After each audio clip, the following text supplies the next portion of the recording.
So it was last week when there was a little bit of confusion over the one for Holly Valance. Right? Of course. I don't think it was confusion. I think it was your error. No, it wasn't. And it was Holy Valance, and you meant Pelmet.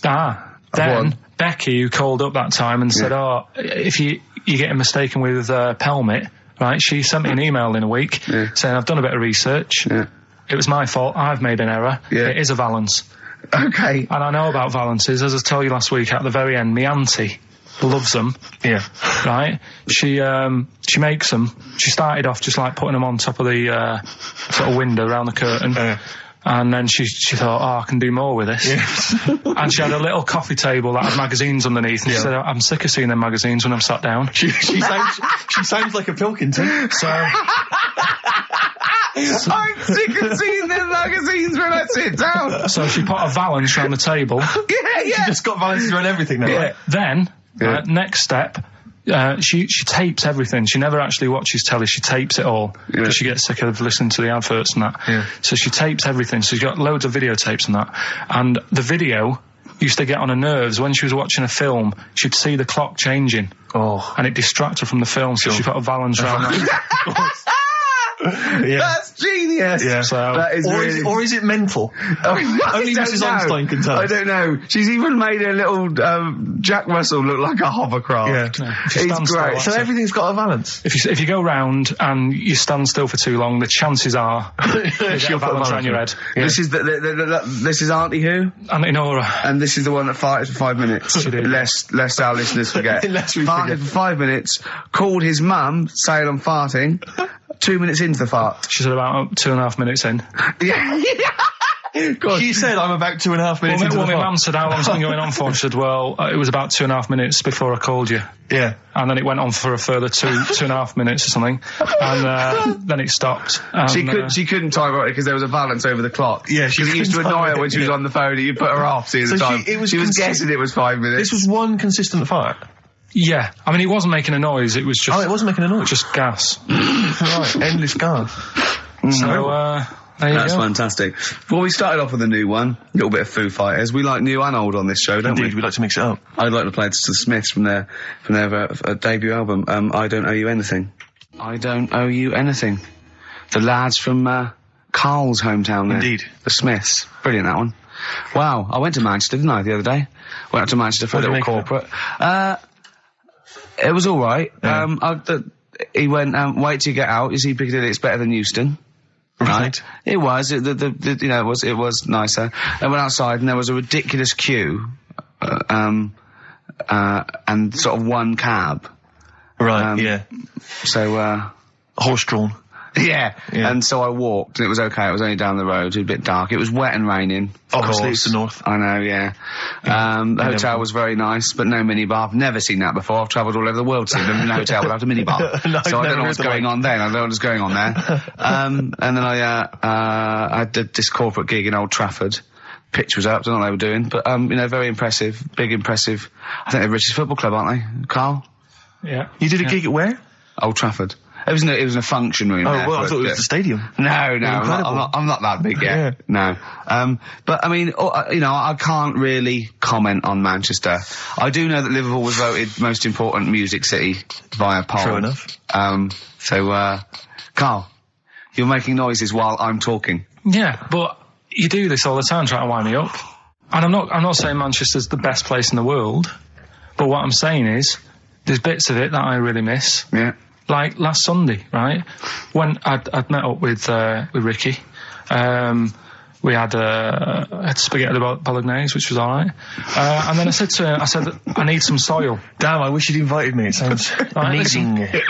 So I need some soil. What do you think? You need some what? Soil? Soil, yeah. I need to repot a plant, right? Yeah. So, you need to repot a plant? Yeah. Fair enough. So, I'm like, where you can't see these shops in London. Do you know what I mean? There's nothing around. I took him straight to one in my street. Yeah, but near your street, and that's probably the only one in London. Well, you say that, Karl. No, it does annoy me. Round my way, it's like, you can't move for soil shops. There's earth. You can just pick up handfuls walking down the street. Yeah, incredible. People just lean over into someone's front garden. No, you can take the plants as well. No, but what I'm saying is, Manchester, there's loads of decent hardware shops. Yeah. Here, if you want a panini and a latte or whatever, you can't move from 'em. But for soil, I had to go virtually how many miles away from me to carry that soil home and stuff. Yeah. It's not good. I mean, London's all right, but if cities were sort of marked... It's neglecting the peat market, really. Well, there's barely any mulch available in central London. I'm sick and tired of not getting a good, decent compost of a Sunday. Indeed. So, I'm thinking of moving to the north, where there is loads of soil and gravel. Indeed. And animal shite. Whatever. See, you're eating a biscuit. I can't believe it. Are you bored with this already? Do you know what? MTV called me last week. They called me again yesterday and said, when can they come down to do they're coming down next Saturday, by the way, to do a little screen test for you. They're going to sort of just film you with a little camcorder. You said this. They're going to film you. Are you alright? Do you want to, are you hungry? Do you want to go out and have a meal? I can't believe you're eating while I'm on air. No one can hear that. Do you know who I am? No one can hear that. Explain who I am. Well, that's Ricky Gervais, right? He's made his name on TV. Yeah. Okay, he's done any number of corporate gigs, and they pay silly money. So, I mean, this guy's earning, and really earning beyond his talent. All right? So I think I deserve a little bit more than a little mank eating a biscuit while I'm talking. Rick Gervais? Yeah. Have you won a BAFTA? Yeah, too. All right, so just a little bit of respect. Yeah. Yeah. Carl, well, what have you won? What have you won? I got a bronze certificate for doing a full week at school. That's great. It was only a bronze. What's that then? 3 out of 5 days. And I got me a little Crusaders badge, if you remember. What's the little Crusaders badge? The Crusaders badge for the religious club. So was that the fella that you went and played ping pong ball? So they wanted to talk to you about God. Yeah. Yeah. You got a Crusaders badge, did you? Yeah, that's why I went. That's why I joined. That's why I joined. For the badge. I like the little badge. Did 4 weeks and then packed it in. Travis on XFM 104.9 on Ricky Gervais with me, Steve Merchant and Karl Pilkington. We're doing Educating Ricky. Right, final one. Come on, Karl. Right, what was it? It was, why don't they just get a diary or some paper or something to write on? Yeah. Yeah. Because snappy. I couldn't think of a heading for it. It's basically, Go on. people who have tattoos, I've never understood it, right? That they have something put on their arm. Right, sorry. Have we started the educate? Is this part of it? Are you educating me? This is something that will be useful in my life that I didn't know about. Yeah. Go on then. No, it's just that they've got a machine out, right, that does tattoos. Tattoos. You come up with a design you want, and you sort of this machine scans it, and you put your arm in this thing, and you press print or whatever, and then it does the tattoo on your hand. Or on your like loads of little needles that follow a pattern? Yeah, the computer, basically, yeah. Is it a real tattoo? It's a proper tattoo one. The fella said... well, as long as it goes out, it pierces the skin with a I just wondered if it's one of those kind of, those kind of... No, it must be lots of little needles or a moving needle that can go Sorry, along but how is this cleaned, like, in between each person? Dunno, probably... I don't know. Well, no, it's only that if it's one needle, it's just the head, isn't it? If it's one needle that moves, and does it like loads of little... What are we gaining from a machine doing it? Just because they're going to sort of mess it up. But hold on, how do you keep your arm still? Because your skin moves slightly. So the machine it's sort of strapped to your arm. Right, and so it's spread... the fella said that the tricky thing was in all this, it was the fact that... nobody would let him test it out on anyone else, so he had to do it himself. But did it work? Because the thing is with a tattoo artist, they can see when your skin's moved and they can see what they've done and they keep wiping it and looking, whereas a machine's just got to trust itself. Yeah. So I think one needle could go wrong. If it was a lot of needles, that it just came down, 1,000 needles that was an imprint. Yeah. But obviously I'm asking someone who hasn't delved any further than there's a machine that can give you a tattoo. That's all you've got at the moment, isn't it? Well, yeah, basically. That's all you've got? I mean, that's what I've got, because I'm not a fan of tattoos. I don't... But where did you read this again? This was... Internet? This was on the internet, yeah, it was, yeah. Okay. And I just don't understand why people do it. That's what got me attention. Because me... Sorry, what have I learned from this?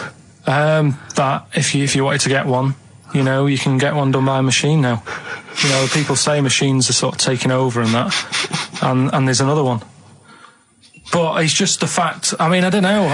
So give us the snappy title of this education again. Why don't they just get a diary or some paper or something to write it on? That's what I always think when I see people with loads of tattoos. Like there's that fella who we were talking about the other week in Scotland who was covered 99% in tattoos. It's just like, what have you done that for? Yeah. Do you know what I mean? You can't get rid of it now. You've done it now. Yeah. One of my uncles, right, Tattoo Stan, he's just caked in them. Tattoos. Right.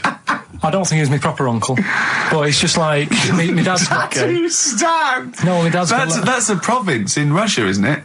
My dad's got loads of mates who. When you say he's not your names. proper uncle, Do you know how, like, when Just a bloke who someone used to comes hang around round, with the all school? right, Uncle Stan. Yeah. Do you know what I mean? And my dad had loads of mates like that. There was John the Screw. right? So he either works in a prison or he likes to have sex. Cabbie. Cab driver. Okay. There was Jimmy the Hat. I don't know what he Jimmy did. the Hat. Yeah. And, Did he wear a hat? No. No. There was Fred the Veg. You sure he wasn't a relative? Sorry. Fred the Veg used to get us, like, big bags of potatoes and that. Fred Veg, okay. And there was Tattoo Stan. Right. And he was just caked in them. And I used to always look at him thinking, why have you done that? I must have only been, like, 6 I or suppose 7. if you're born with a name like Tattoo Stan, Exactly. you're destined, Sorry, aren't you, were really? they like a 1950s gang? I'm worried about... I'm worried Who were about... doing a bank job? What was his name? The Hat? What was his name? Jimmy the Hat. I'm worried about Jimmy the Hat. Yeah. Not having a hat. I don't understand Are it. you sure he didn't have a hat? Not when I met him. Did he ever wear a hat? I didn't see him that much. Do you think it was a joke, like, when your mate's sort of like, 8 foot and huge, you call him Little John or Tiny? Do you think... Well, the fact that he never wore Yeah, a they hat. went, hold on, I've noticed something about Jim. Go on. No hat. And I go, oh, true, let's call him Jim the Hat. Jimmy the Hat, yeah. But my Uncle Stan, he had, like, loads of them. He did them himself. Oh dear. And it was always that thing. God. What was it things like? He had, like, the cross. cut here one. Cut here, on made the in neck. Britain. And if you're going to do them yourself, I'd say at least make sure you're sort of a good drawer. Yeah. And don't do it in the mirror so it comes out backwards. Well, that was the other thing. But, like, I remember he did, names are alright. He had, like, all his kids' names down his arm. And, what are they called? Yeah. oh, God, it's... Tattoo Stan Jr. Yeah. And, Paul shits the bed. I'm trying to... Oh, Wabbai Kate. yeah. But he had... Frankie never amounts to anything. Oh, go on. So he had, like, Yeah. Johnny, I don't think he's mine. so he did all this... I don't even know why I'm telling you about tattoos. No, nor do I, Carl. Hey, to be honest... Don and Blitzen from the About a Boy soundtrack by Badly Drawn Boys. Christmas theme there. You spotted the Christmas theme. Yeah. Carl's not really in a festive mood, but... I can't imagine Christmas is your time of year, is it, Carl? Well, I'm not sure any time of the year is, really. I liked it when I was about... I think when I was about 7, I enjoyed it. Was that the one? Was that the year, the big year for You you? get loads of stuff, you don't have to worry about anyone else, but once you've, like, got a job... What did you get when you... When were you doing your paper round? How old were you then? I was about 13, 14. Well, that was then you were a man, weren't I you? had to buy stuff. Oh. But you're still not You're quite a having a good selfish time. man, aren't you? I didn't realise this. No, it's just that And Christmas... that's coming from him, Carl. My dad always said... All right, steady on. Dad said Christmas morning was for, like, for me, so he used to stay in bed. So he never... That's brilliant. That's a great thing to say, isn't it? Yeah. Christmas morning's for you. Run wild. Do what you want. Just don't bother me. I'm going to Honolulu for 2 weeks. That's great. Dad, it's Christmas. Do I have to do anything? No. So my mum used to get up, because she used to like to see my face light up, when I opened the presents. And then... to give fireworks. And then I'd have to go to my bedroom from about 6 o'clock onwards, because, like, my mum and dad were into having big Christmas parties, and I wasn't, like, old enough to go. Right. So they'd say, right, you've had your fun there, you go up to your bedroom, stay in there. Really? Yeah, I remember one year, right, I got a train set, that's what I wanted. Yeah. Right? It's brilliant. Playing with it all day. I thought, I don't mind about the party, I'm happy staying up here, playing with this. Brother comes in, he's had a few, right, he's going, yeah, give us a go on your train. How old is he? He's a bit older than me, so he might have been like, let's see. Well, let him be 18. Yeah, probably about 18, 19, And how old something were like that. I had a train set, so, I don't know, about... 14. something like that. Yeah. Right, so I'm playing on that, loving it and stuff, and then he comes in and goes, oh, give us a go. He turns the transformer up to, like, 14. He went really fast for about 5 seconds, broke it, and then he went back downstairs.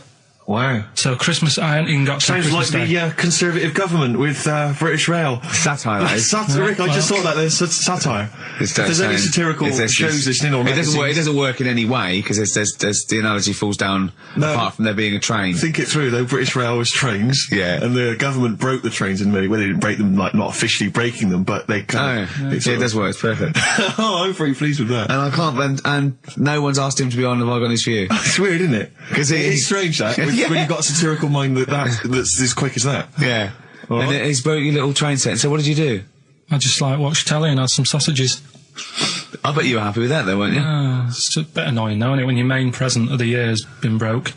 And did it ever get it fixed? No, that was it. Put away. I'm intrigued why your parents wouldn't let you come and join in the festive fun. Was it, like, really debauched down there? Was it, like, eggnog everywhere? Well, no, but I mean, that's fair enough. 6 is a little bit early, but I just think, you know, if you're your kid, you know, he had his fun, put him to bed at 8, maybe. And you think so on Christmas Day? I thought that was a day for family. Well, not if there's a party going on. Well, don't have the party on to Christmas Day. Well, that's another option. Yeah. Your parents are weird, aren't they? A strange breed. Well, I think that was the year, right? You're talking about buying presents and stuff. I think I did treat my mum to that. I didn't buy my dad anything. I think that was like when I got a bit older, I used to get my dad something because he wasn't that bothered anyway. No. So, got me mum, there was a cheap shop, right? Of course. Thank God for that. Called Snips, right?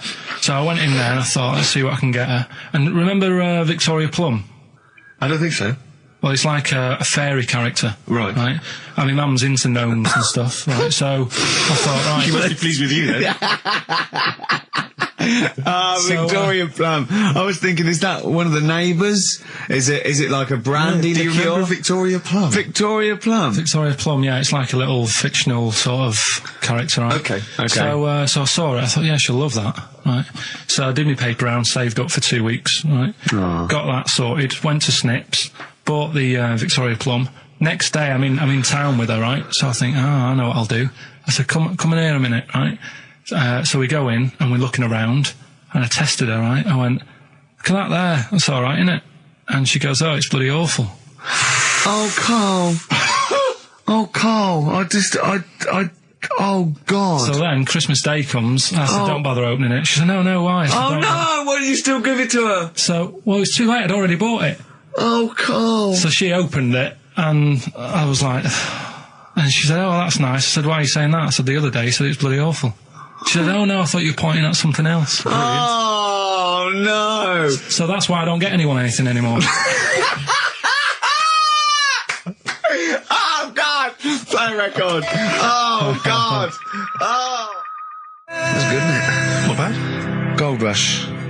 Let you down. I'm actually quite affected by Carl's Victoria Plum scenario. Just the fact that, like, that eagerness, he wants to make sure it's a great present. He's saved up his paper round. He thinks it's like a gnome, but modern. I'm worried that you're using it as an excuse now, and that's why you're not buying anyone any gifts, because you've had your fingers burned once. I mean, you were 6, 7 years old. To be fair. No, you weren't. You were about 13, weren't you, if you're doing your paper round? Yeah, it must have been, 11 or 12 then. All right. Yeah, so I'd saved up. Oh, no, I'm not using it as a thing. It's just that... What did you get your mum this year? I've sent them some money so they can get a passport. So they can get a passport? Where are they? Immigrants? Are they trapped somewhere? Well, they're in a holding bay somewhere in Dover. Yeah, I got a friend who's a truck driver who's going to sneak them across. What do you mean? So they can buy a passport. What do they do? Sell it when they're a bit down in their luck? No, they haven't got that much money, right? They've never been abroad, and the mate said they might take them next year, and they said, oh, we haven't got a passport, so I thought... You've got to buy a passport, have you? Isn't that your God-given right as an Englishman? No, you've got to pay for them. They're 30 quid each, so you better had to, otherwise they're conning me. Right. So you sent them 60 quid? You don't get born with a passport, of course you sent them 60 quid in an envelope, have you? Well, check.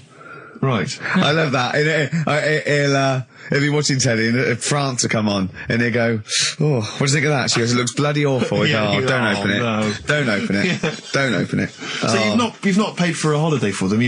No, I've just sorted out it's the better prize, isn't it? Because they can't go anywhere without it. Well, the passport keeps on giving. Yeah. So 10 years. That is, yeah. So, but no, I never used to. I mean, I can't think of other things. I used to get me dad once I started getting him stuff. It used to be a dressing gown, and then. But as an extra surprise, he used to put like a cigar in the pocket, so he'd think that was it. Yeah. Then he'd put it on and put his hand in the pocket. Right. And then he'd just hit you because he thought you'd nicked it.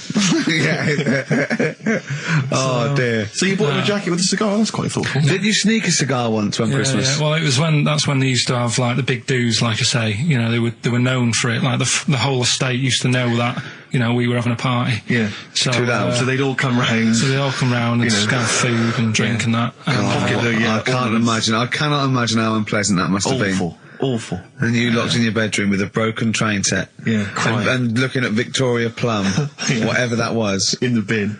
Oh, in the bin, yeah. And hear a mum saying, and he got me this. Isn't this piece shit? of rubbish. You could hear him just throwing it against the wall and laughing. And all the neighbours laughing. And you'd come down and just be in pieces with loads of spit on it. Just loads of gob on it. Eyes. And all the Polaroids of them just like laughing at it and pointing. Stamping on it. Alright. Flooding back. But no, I used to get up in the morning and then like they'd still sort of all be there asleep on the floor and on the sofa. That's awful. Carl. That's terrible. Christmas is surely the one day a year which is a family thing. It's for the kids. They're the ones that was Boxing Day. Well, I know. Oh, that's all right. It's over. Yeah. Back on the bike. All right. Who's going to pay for this? What, me? Yes, Carl. You're doing 2 rounds today. Yeah, was your paper round supporting the entire family? Yeah. No, so I used to get up and like go downstairs and they'd be asleep, so I'd be mooching about trying to find like another present that's still working. I love the idea that these people from the estate had like squashed his presents. So I found a cigar that had been sort of lit up and then put out, so I thought, I'll have a go at that. I went outside and had a go, and that's the last time I smoked. Right. I tried it, I thought, I don't like that. I love the fact that he does everything once. Yeah. In his life. It's a line of, I've done everything once. I don't need to do it again. Teenage Fan Club from the XFM Christmas album, and that's Christmas Eve. Their guitar sounds are just brilliant. They're just always so nice. All right, Carl, do you like that? Do you like Teenage Fan Club? Yeah, they're good. Carl, I feel like you've never kind of enjoyed the wonder of Christmas. I can't ever get the sense, maybe except when you were very, very young, that kind of bright-eyed, thinking of Santa, kind of landing on the roof and climbing down the chimney and drinking the sherry or whatever. So I like the idea of it, right? Sure. The sort of, I used to get a couple of annuals every year, you know. So do I, yeah. And I was allowed to open one on Christmas Eve. Oh, that's brilliant. So they could throw it on the fire. I think it is have a quick skim through, do the word search right. Yeah. I think that's a light of a cigar off the cooker. Oh. Well, anyway, listen, a good friend of ours, Ross Noble, the comedian, brilliant, he gave me this picture, Carl, which he's got from a magazine. He loves you. And I have to say, I think this... I just looked at it then. Obviously, it's not going to mean much to the listener. Oh, this is self-indulgent. But it is currently available. I think it's in the current edition of Bizarre magazine, so you might want to buy that. It's not horrible, though, is it?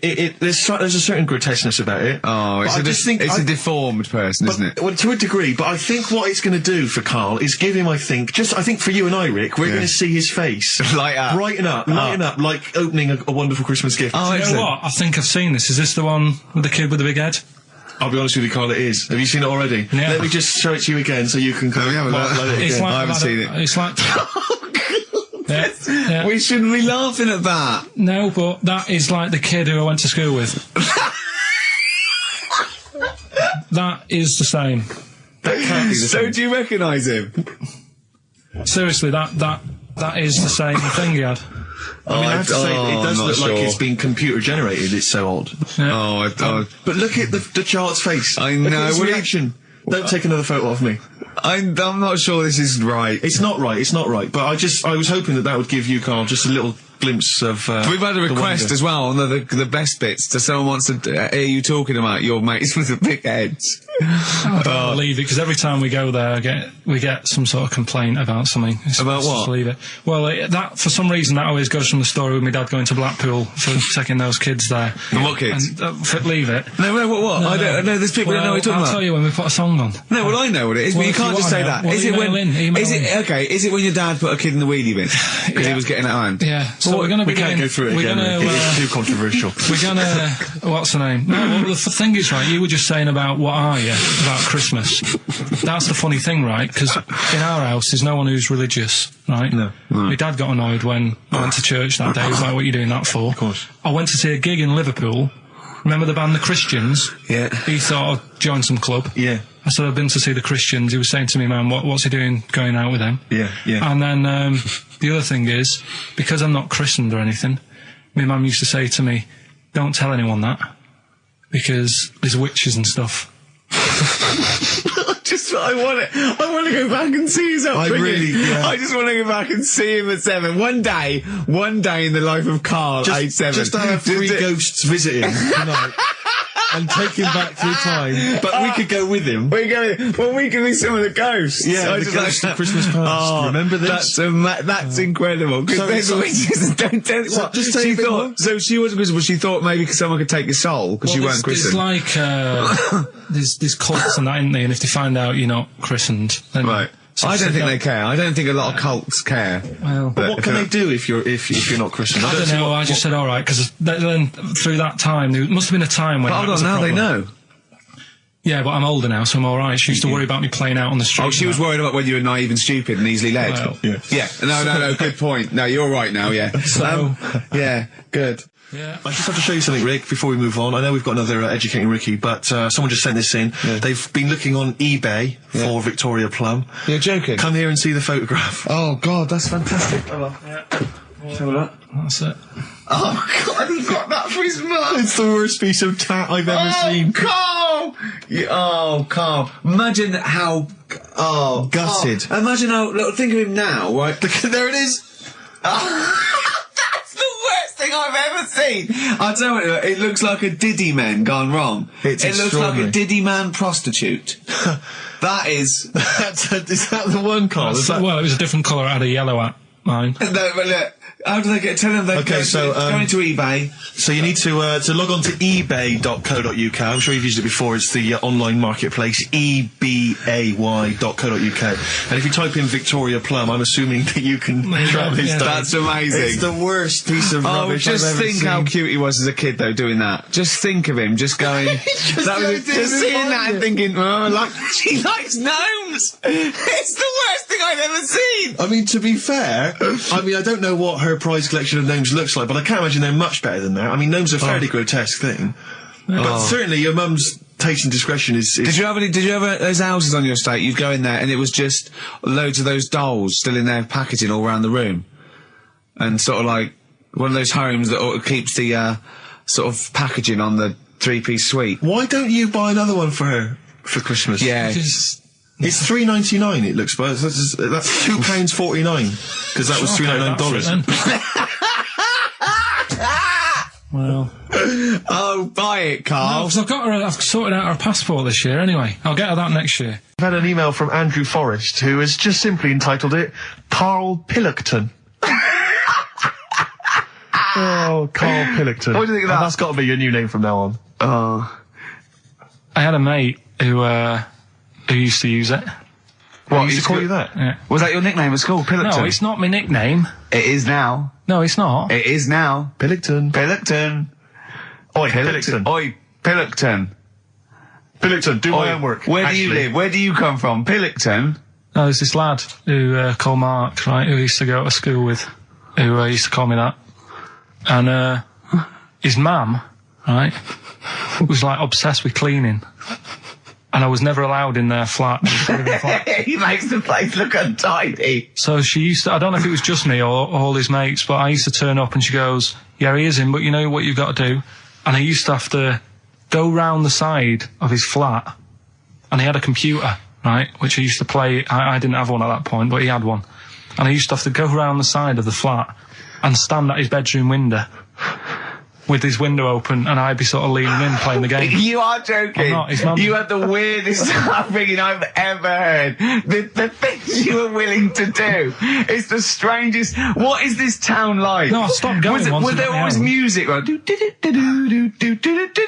there's the horse in the house there. Oh, look at these two kids with big heads and webbed feet. All right, Ronnie. All right, Reggie.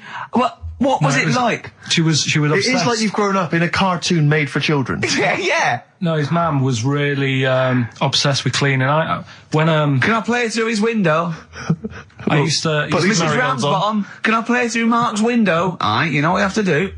She used to be up till about 3 in the morning. Pilkington again? Have you washed your hands? What, up till 3 in the morning? Washing? She used to be up doing the tiles in the kitchen. Washing until 3 in the morning? It's at 3 in the morning. And for ages and ages, that's saying that out on the tiles, I used to think that came from, like, his mum. Because she was out, like, cleaning them late. So, till I was about 13, I thought that saying, out late, on the tiles... Yeah. Was... And now you're not confused by anything. Well... There's no misunderstandings in your life now, is there? So he was allowed to walk in and out of the house, was he? No, he was alright, and he used to come round to ours a lot, and my mum used to get these pies from Hagenbach's, right? So... I don't know what that is. It's at that bakery where they used to chuck the cakes out the back, I'll tell you about. Yeah. And you ate six? He loved it, but I could never go round to theirs, or if I did, it was like, well, yeah, he is in, and I'd go, alright, and then I'd walk round the side of the flat. Stand outside. Why did you ever knock at the door? Why don't you just go around and knock on the window? Just to check he's in, because he wasn't always in his room. If he was in the lounge, he'd have to go to his bedroom, and then that's where he'd meet you. This is the strangest. And you'd play a computer game through the window. You say it was a flat. It wasn't like a 5th story one, and you had to get in one of those kind of cleaning contraptions and, like, winch your way up. I love the idea of that. So. Oh, Pilkington. Clocks from The Coldplay. On XFM 104.9, I'm Ricky Gervais, with me Steve Merchant, and back, Karl Pilkington. Hey. He's raring to go. It's nice when you have a bit of time off, isn't it? Yeah, how long have you had off now? About 3 weeks. About 3 weeks, yeah. We can't do that because we're sort of self-employed and we'd be letting people down, but it's different when you get paid anyway whether you turn up or not. But good to have you back. I'm never off ill. No, it's the first time I've been off ill. I mean, just you're off 2 weeks and then you're off. No, I just wish I was the kind of person who could let down an audience of regular listeners. Yeah, but like I say... Well, no, we spoke to you, you weren't that bad. A cold, you don't go home for a cold. We were discussing this last night in the pub, and, you don't go home for a cold. Okay, so moving on, what have we got then? We've got some great songs. I've brought in the Smiths, I've brought in Buzz Cox, I've brought in Neil Young, I know Steve's got some hip-hop. Some great hip-hop. I've got some great Elvis Costello. It's going to be great. Carl, come on, concentrate, you've been away for 3 weeks. Just annoyed. No, stop saying that. You're annoying me now. Why? What do you do? Go home ill? Oh, he's annoyed me. Oh, has he? Yeah, I got I'm a little bit annoyed. Can I have some time off but still get paid? Yes, of course you can, Steve, right, he called me up, winding me up about this. And, right, I'm 30, right? I'm 30 now. I can only remember being off 2 times. Oh, his memory's going as well. You'll have some time off. And both of them were when I was at school. What's school? One when it was windy. Why did you have time off? Because it was windy. But to be honest, Carl, that lasted for 7 years. Your time off at school. Why did you have time off? Because it was windy. Were you windy, or was it windy outside? No, it was like when... Your auntie wasn't out the window, was she? When the winds were bad in the 70s, and my mum said, oh... What? I remember space operas and flares. I don't remember the winds being bad in the 70s. Well, my mum just said, you might get blown into the road, so don't do that. She had so much faith in you, didn't she? As a human being. Is that why she got fired from the pie shop? I'm not coming in today, I might get blown into the road. God. The funny thing it was, right, Steve, they had this thing going at school, because a lot of people used to wag it back then. Right? Used to what? Wag it, sort of not go in. Yeah. Right. And they sort of tried to make it interesting for you by giving you an education. A certificate if you did a full week. Reward for the rest of your life with achievement. That sort of carrot. And also, like, let you go home at 3 o'clock on a Friday. Right. If you'd done a full week and that. Yeah. So it was lovely weather all week. Then it just sort of changed on a Friday. And I got up and it was all windy. It was always windy for Friday on Sunday, isn't it? Don't, if you don't go in, because, you might get blown into the road and that. So I said, alright, then I'll stay off. And, so why did she told you to hold on to a fence or walk you there? What's this? Don't go out. Immediately give up. I love this getting blown into the road. Is that based on your cats that kept getting blown into the road? Well, so I got to school on the Monday, right? And the teacher said, right, a long time. Today, to punish you, you're the only one who wrecked the whole week, right? Everyone else came in. You didn't. So everyone else is going home at 3 o'clock today. But you're not. Brilliant. Serves you right. And I wasn't bothered though. It was great because I said, well, you'll have to stay with me, won't you? And it was great. So all I did for half an hour was doodle and stuff. It was great that afternoon. Yeah. And that was ages ago. That was like when I was about 8. And that's one of the times I was off ill. Yeah. So it was, but that wasn't even ill, that was wind. Yeah. Yeah. So, yeah. Yeah, it's a bit different when you're to be honest with you, world, though, Carl. You can't just not turn up because you've got a bit of a cold or you're a bit fed up. I mean, we had an appointment 4 o'clock Thursday, wasn't it? And he had to call it because I cancelled it. Meeting went on a bit late. Time management. Get things done. If it was important, you'd get it done. Play a record, Carl. Pull your finger out, please. When I was a kid, right, and it's alright for you to go into women's toilets when you're a kid, it's like, oh, it's a bit cute, right? As long as you're not, like, over 15 or something, right? Right. But when I was a kid, I went into a toilet, and women, when they use their little cubicles, they don't shut the door. Some of them just sit down on the toilet, right? And you see everything. And, no, seriously, that's probably one of the first times I saw, like, a woman. Yeah. That, right? And my Auntie Nora when she was staying over. What happened with your Auntie Nora? She was, she's into wearing caftans. Into wearing what? You know, caftans. Oh, yeah. What are caftans? Big, bellowy sort of dresses. Right. And, yeah, I used to sit on the floor at home in front of the telly. Sure. She was on the chair behind. Yeah. She did a bit of a sort of a Sharon Stone scene. Oh, God. Yeah. Did you see it? There was no underwear? No. What age were you? What was it like? What age were you? It was like a ripped tennis ball. What? Right, we're off air. Either that or put us in for the Sonys. I've told you before about buying presents. Did those gloves have your name sewn in them? And a piece of string that ran over the back of your duffel coat? You know, I've never been into getting presents and that. I had the problem at that Christmas one, that time with the Victoria Plum. Yeah, we'd hate that. We'd hate to bring that back. We've done that. Because you talked about it because it's kind of to do with your dad, isn't it? He's a very bad gift buyer. Was that the problem? Well, yeah, my dad just wouldn't bother.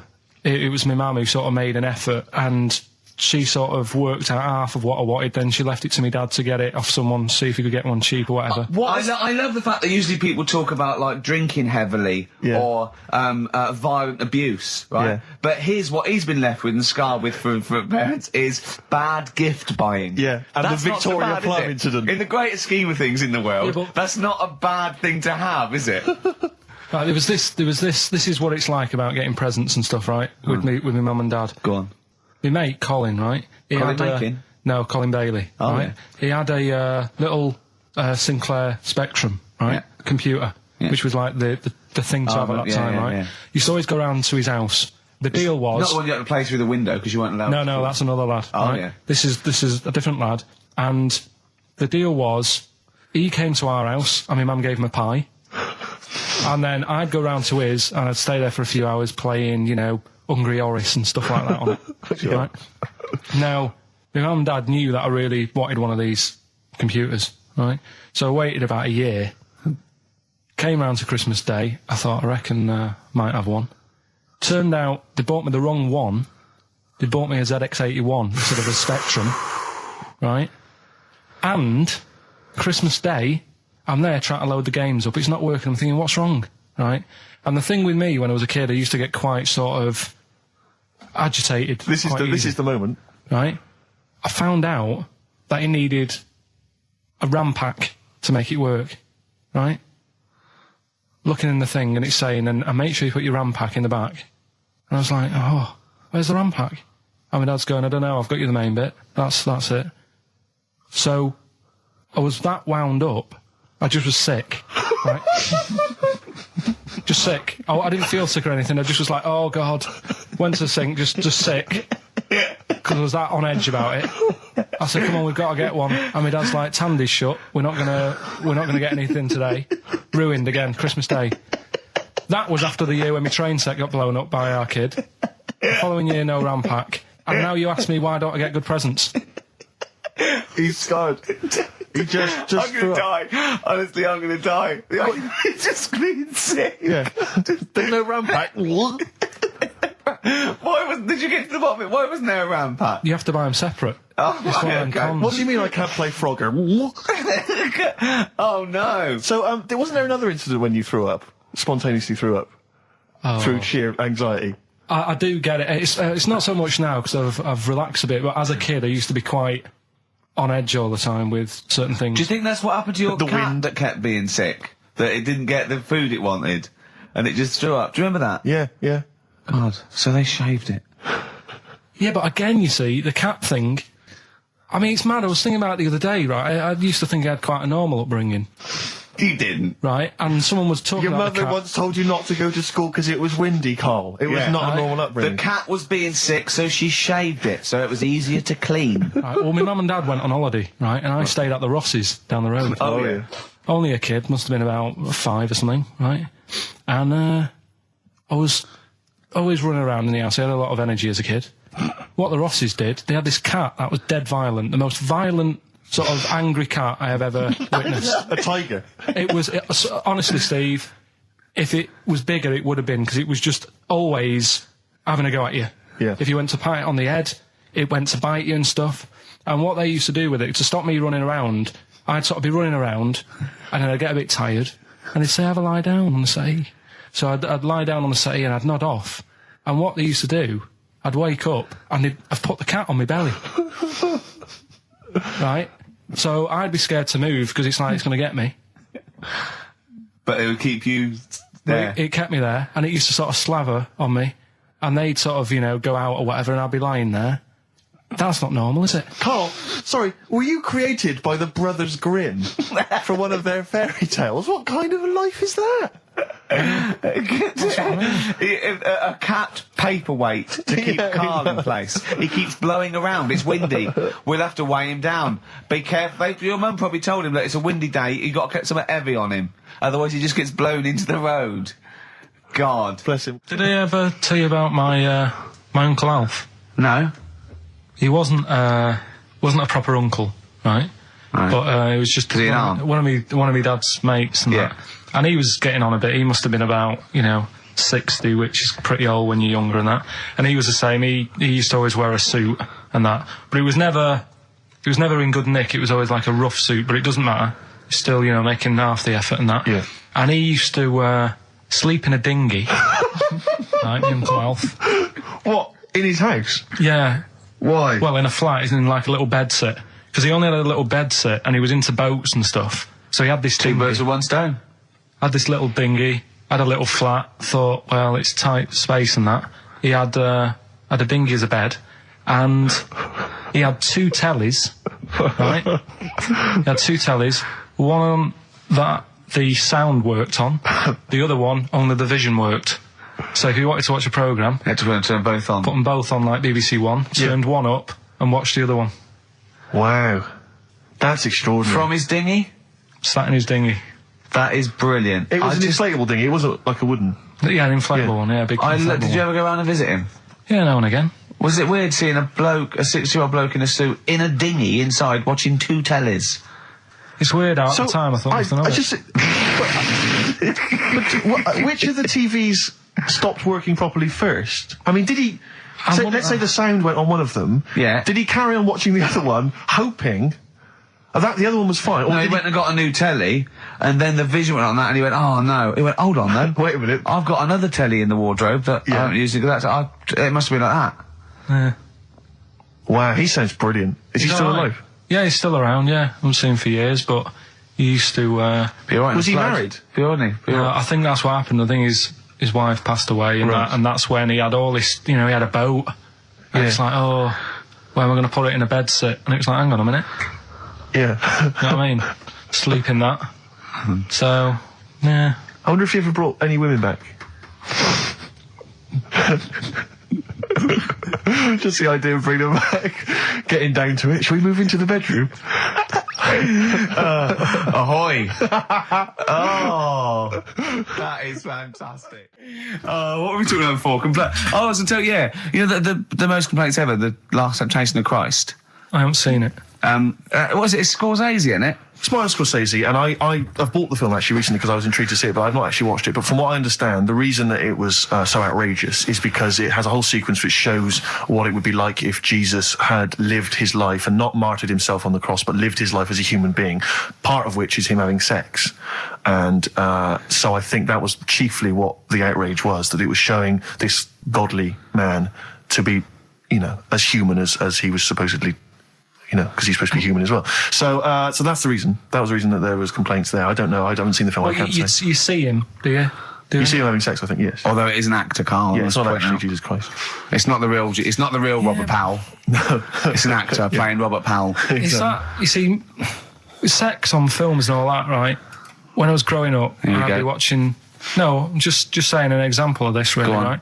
When I was growing up as a kid and I'd be, watching films with my dad, right? He'd really be enjoying a film, right? And then a sex scene would happen. Right. And he'd go... On film? Or just behind you? In the film, a sex scene would happen. Your brother up to his old tricks again. And he'd get up and go make a cup of tea, right? Right. Typhoon? That he'd stolen from some sort of telephone box?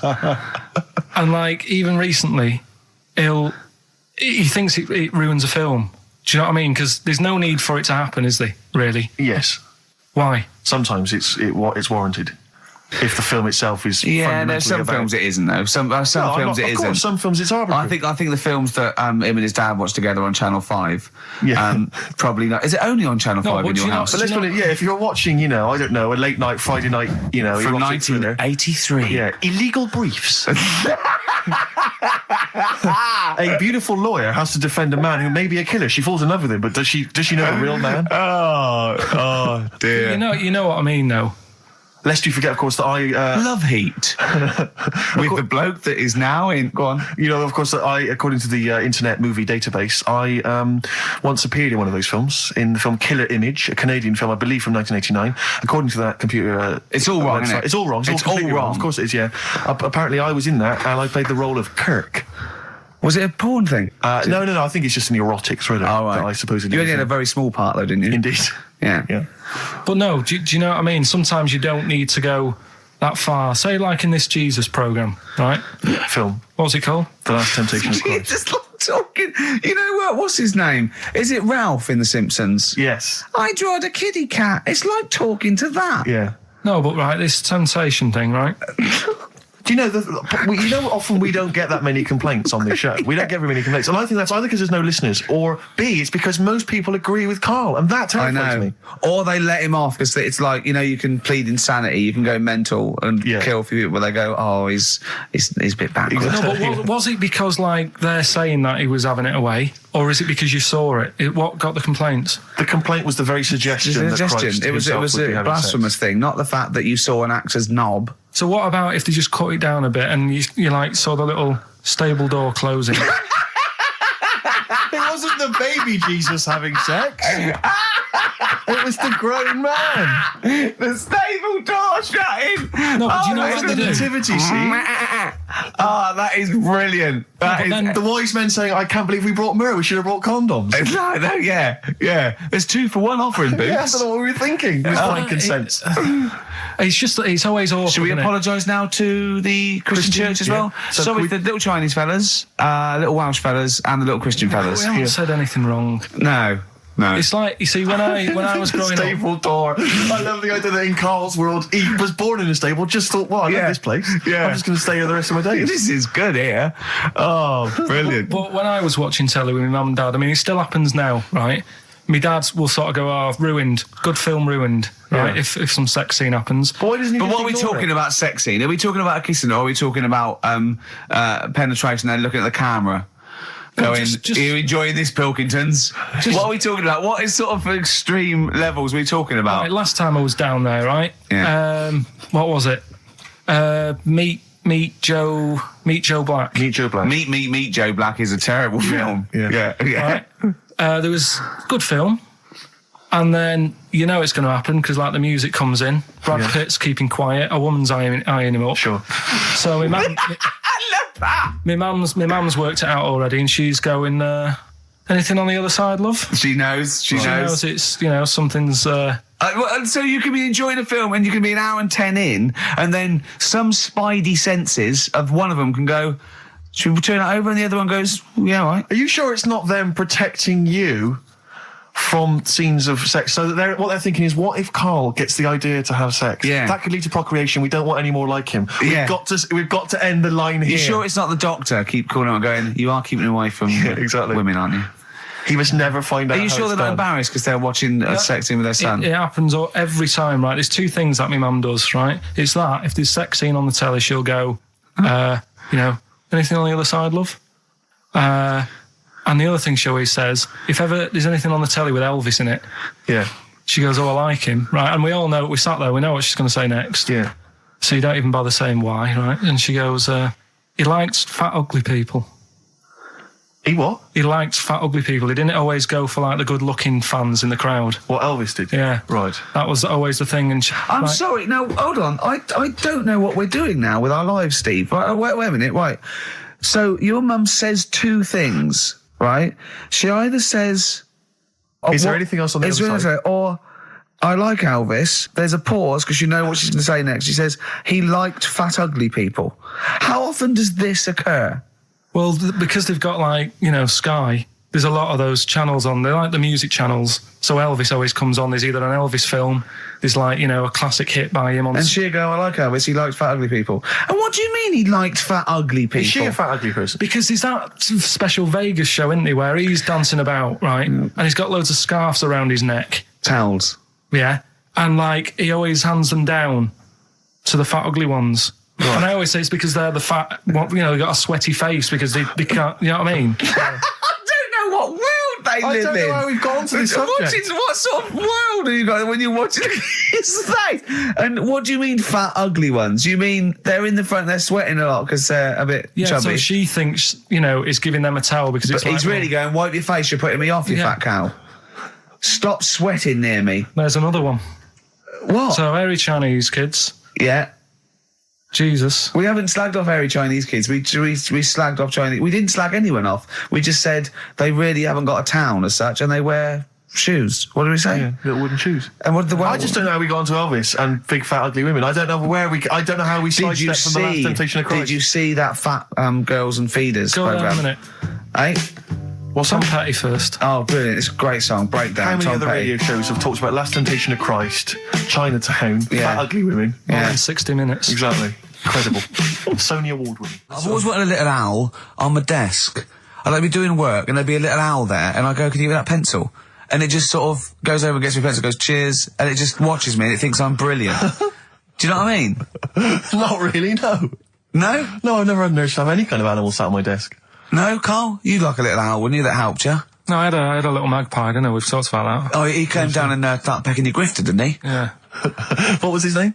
Maggie. Sure. Brilliant. Inspired.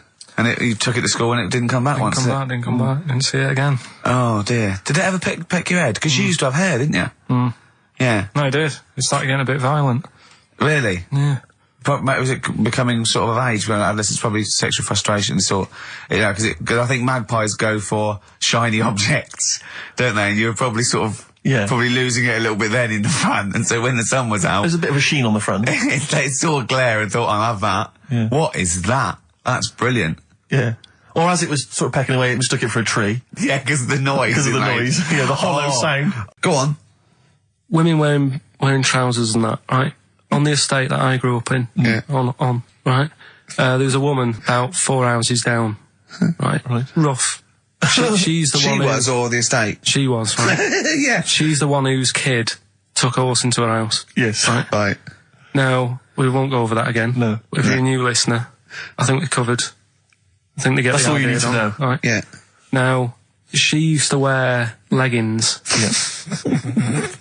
No, they're a bad idea. They are a terrible idea. I agree with you there, Carl. If you're a lady of what the colour? normo persuasion... Were they pink? No, they were sort of black, but with all bits on them. Oh, right. Do you know what I mean? What, toast and just horse droppings. Yeah, go on, yeah. And she used to, she's quite a big woman. Sure. Pauline Quirk, I think we described her as. Look like a light bulb. It is those kind of women that are attracted to leggings. Yeah, I know, yeah. They are drawn to them like a moth. Yeah. She used to wear them, and that's what I remember when I read this piece. she used to work on one of those sex line things. Right. She used to do that. But what, was she, an engineer? The weird thing with her was, she had big eyelids. Right. Go on. That were too big, and this is what I was thinking. What do you mean she had big eyelids? How big do eyelids have to be for you to go, they're big eyelids? What was she shoplifting with them? Would she come out of Dixon's with, like, radio stored in them? What do you mean she had big eyelids? It was another one of them popular things around our way. Do you know, like... What do you mean popular things? They go, oh, I say, well, all the rage. Can I get some big eyelids, please?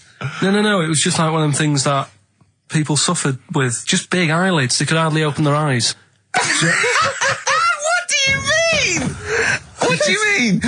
That's one of them popular things around where I grew up. People had big eyelids. They could hardly open their eyes. What does that mean? What sort of freak town were you born in? You had webbed feet people with big heads. You got women with big eyelids. What does big eyelids mean? Are you confusing her with the horse? Yeah. Did she have hooves? Look, what? Just too much skin. It was like the neck of a chicken.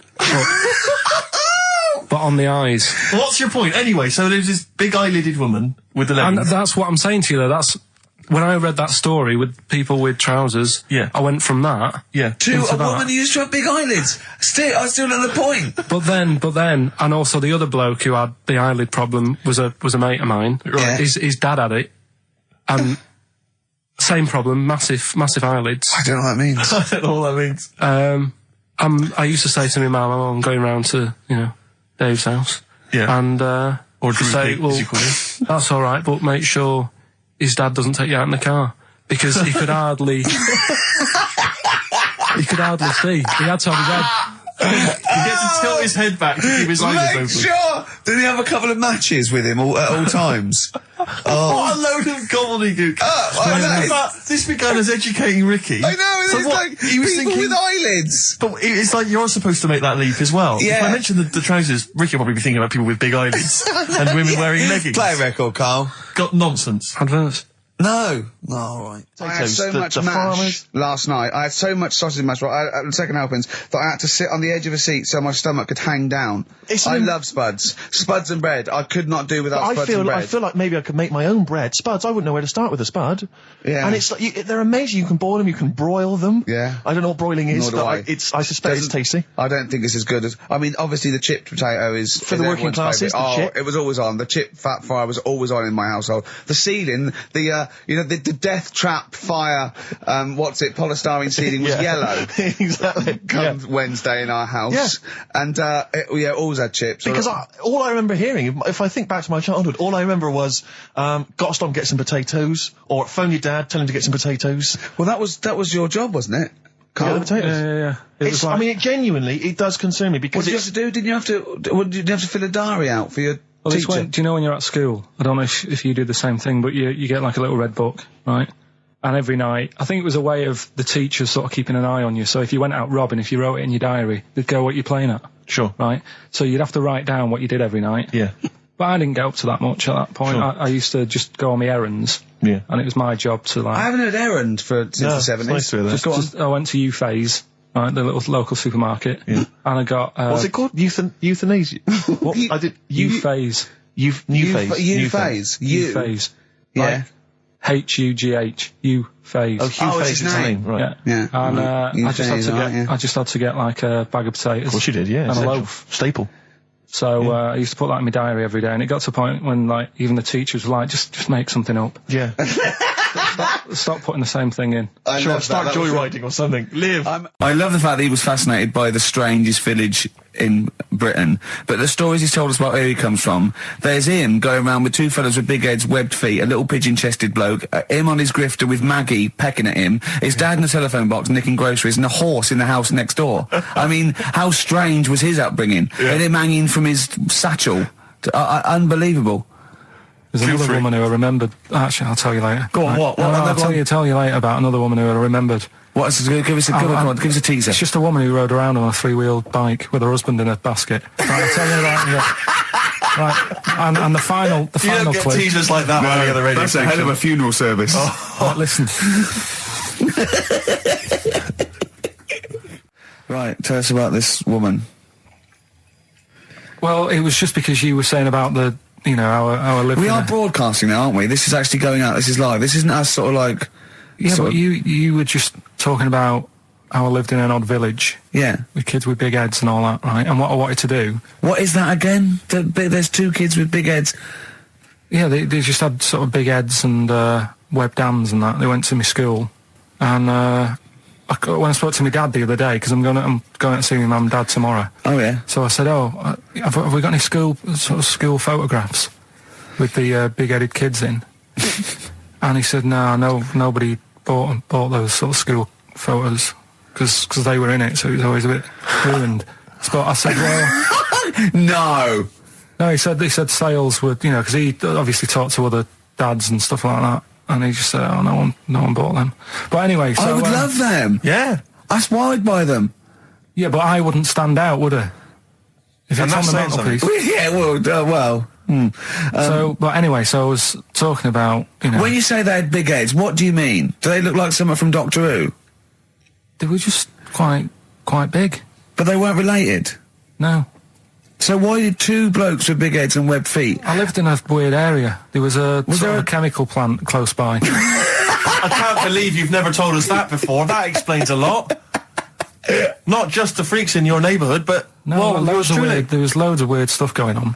There was this, like I said, there was this woman who used to, like, live in one of the council flats, right? And she had a 3-wheeled sort of big... What do you call it? 3-wheeled son. He was the weirdest bloke we ever knew. Well, they call it like a big tricycle, but for an adult rather than one for a kid. It was a big one. It wasn't a motorbike, though. It was a... No, it was a push bike thing. Yeah. And she used to sort of ride down the road with a fella sat in the basket on the back with his, like, legs dangling over, and they'd be going to, like the pub and what have you. Was it a different fella each time, or the same one? No, same little sort of bald-headed fella. So it was in collection for, like, organs and things. Bring out your ill. And then people just throw Grandad just in the back and go, right, we get £4 for Grandad. But she's got a lovely pair of testicles on him. They're very low, but they bring out your dead or nearly dead. She used to pick on her husband quite a lot. They'd be in the pub and what have you, and they'd be sat by themselves, but she'd always be sort of, you know, having a go at him, moaning at him, sort of pushing him about and that. So my dad and his mate, right, they went round to their house, knocked on the door, she answered, and he said he was a copper, right? He said, you know, Detective Pilkington, gonna come in and have a word. So I'm just going to make a note of impersonating a police officer. Yeah, but for the good, he went in and sort of said, now, I've heard... It's a superhero. Yeah. I've heard, you know, you picking on your husband a lot. Yeah. We'll be keeping an eye on you. Do it again, and there'll be trouble. And she backed off after that. She was all right. And how was the husband? Was he still in the basket, though? Was he allowed to ever sort of, like, ride up front with her? Or was he just always in the bar? No, she'd sort of stop picking on him in public places and stuff. That's good. You can't get done, can you, just for doing that? I think impersonating a police officer well, you probably did. There was no gain. I think you can't impersonate a police officer full stop, but I think they'd probably be lenient on him that he was, you know... Well, let's face it, he's not going to be caught, because while we don't even know about it, it's not like his son's going to say it on a radio station, is it? And stitch him right up. Is this something you did generally? Kind of a little bit of light vigilante work? Just whatever, him and his mate, just, you know, if they saw something going on, they go, what can we do? Sure. What little scam can we do, or whatever. That's fantastic. Chumbawamba. Well, you know, what kind of... Uneasy listening. Yes! I bet it was, from the Chumbas. Are they still cracking on? Because they used to live in a squat. They've done about 400 albums, them and the Levellers. Yeah. Who's the best? Chumbawamba or the Levellers? So, good question. Thanks for asking that. Yeah. What's the telephone number, Claire? It's 08700 800 1234. Or you can email ricky.gervais@xfm.co.uk. Worst album titles ever. It's like real radio, It's just like Chris Moyles. It is, isn't it? Exactly. Oh. We've got the big fat guys on the telly. Yeah. You know. And his kind of cheeky sidekick. And my Comedy Dave. You're almost as funny as Moyles. Fingers crossed one day. The weather episode, Snoop Dogg, Dr. Dre, Crowdhouse, I love that. Enjoyable. That works for me, Steve. Yeah, what do you think? No, it was nice. Well, she started off all right. Should we give her one more go? I think a round of applause for Claire. Yeah, no, that's brilliant. No, that's excellent, that. I love that. Rick, the phone... Oh, it's just gone. No, I tell you, the phone board had lit up there, Gervais. Really? There was a call buzzing through on call A call one. came through? A call came through on line 1, and Sturgis missed it. Carl would never have missed that. He knows how valuable they are. I'm sorry. Yeah. That was probably someone with an amusing album title. No, I did get one, Steve. I did get one. Do you want to hear it? Yeah, go on. Okay, this is from Al, who says, what about this? H to H-E, who am the only one. Sorry, H to H-E. H-E. Who am the only one. I don't know what it means. No. Van de Graaff generator. Oh, well, no wonder. That's the thing that one of those things at the museum that you wind up and you touch and it makes your hair stand on end. Yeah. That's the scientific thing, isn't it? Sure. I've given up, Steve. Yeah, no, that didn't really make me laugh either. I'll be honest, I'm thinking that the whole kind of amusing album titles thing we should abandon. I thought that as I said it. To be honest with you, I thought it was easier than this. I mean, Chris Moyles makes it work, that kind of crazy comedy let's try radio magic, but obviously and I don't think our listeners are into that stuff. I just don't think they can be bothered to get to the phone. I don't think a lot of them are able. I think a lot of them are, you know, Do you remember when we spent about 3 hours trying to get to through to the Chris Moyles show? Vaguely, yeah. What was the He was doing this competition, and it was song titles with golf, about golf. Like, so you go like Drive, the Cars, and and I was getting so excited, I wanted to phone up and go, Duran Duran, golfy, golfy, golf, golf. and I just thought, it might have lasted, oh God, it probably cost me about 30 quid just to ruin Chris Moyles' competition. Yeah. That was a long time ago. Yeah, those were the days when we realised, you know, he was a great talent and one to watch. Yeah. Before we'd enjoyed his new TV show. But, anyway. Yeah. That's not... No, that's cheap. It's cheap. It's cheap. Yeah. Anyway, what should we talk about now then? Because that all went well. No, I mean, that's 20 minutes. That's 20 minutes done. Fantastic. And we've nailed amusing album titles. We've done that. That's fine. So we need a new gimmick now. I'll tell you what. Wait. You know when you go out, you take an umbrella out. You leave the house, you've got an umbrella. Right? Yeah. And it's a really sunny day. Yeah. And then you come out and you go, I wish I hadn't bothered with that because it's in the way. But then, right, imagine when you go out, right? It's raining. No. You go out without an umbrella. Okay. And then it rains. What's going on there? Oh, Isn't that weird, isn't it? We've all been there. So if you've got like funny, weird observations of things that happen like that. Yeah, stuff like that about umbrellas or any kind of sort of accessory or hats. Give the number out again, Claire. This is going to be brilliant. This is going to be great. Take this one. Take this one. 08700 800 1234. Just comedy observations. Yeah, stuff you thought of. Wacky stuff you thought of. Just tell us what stuff we come up with.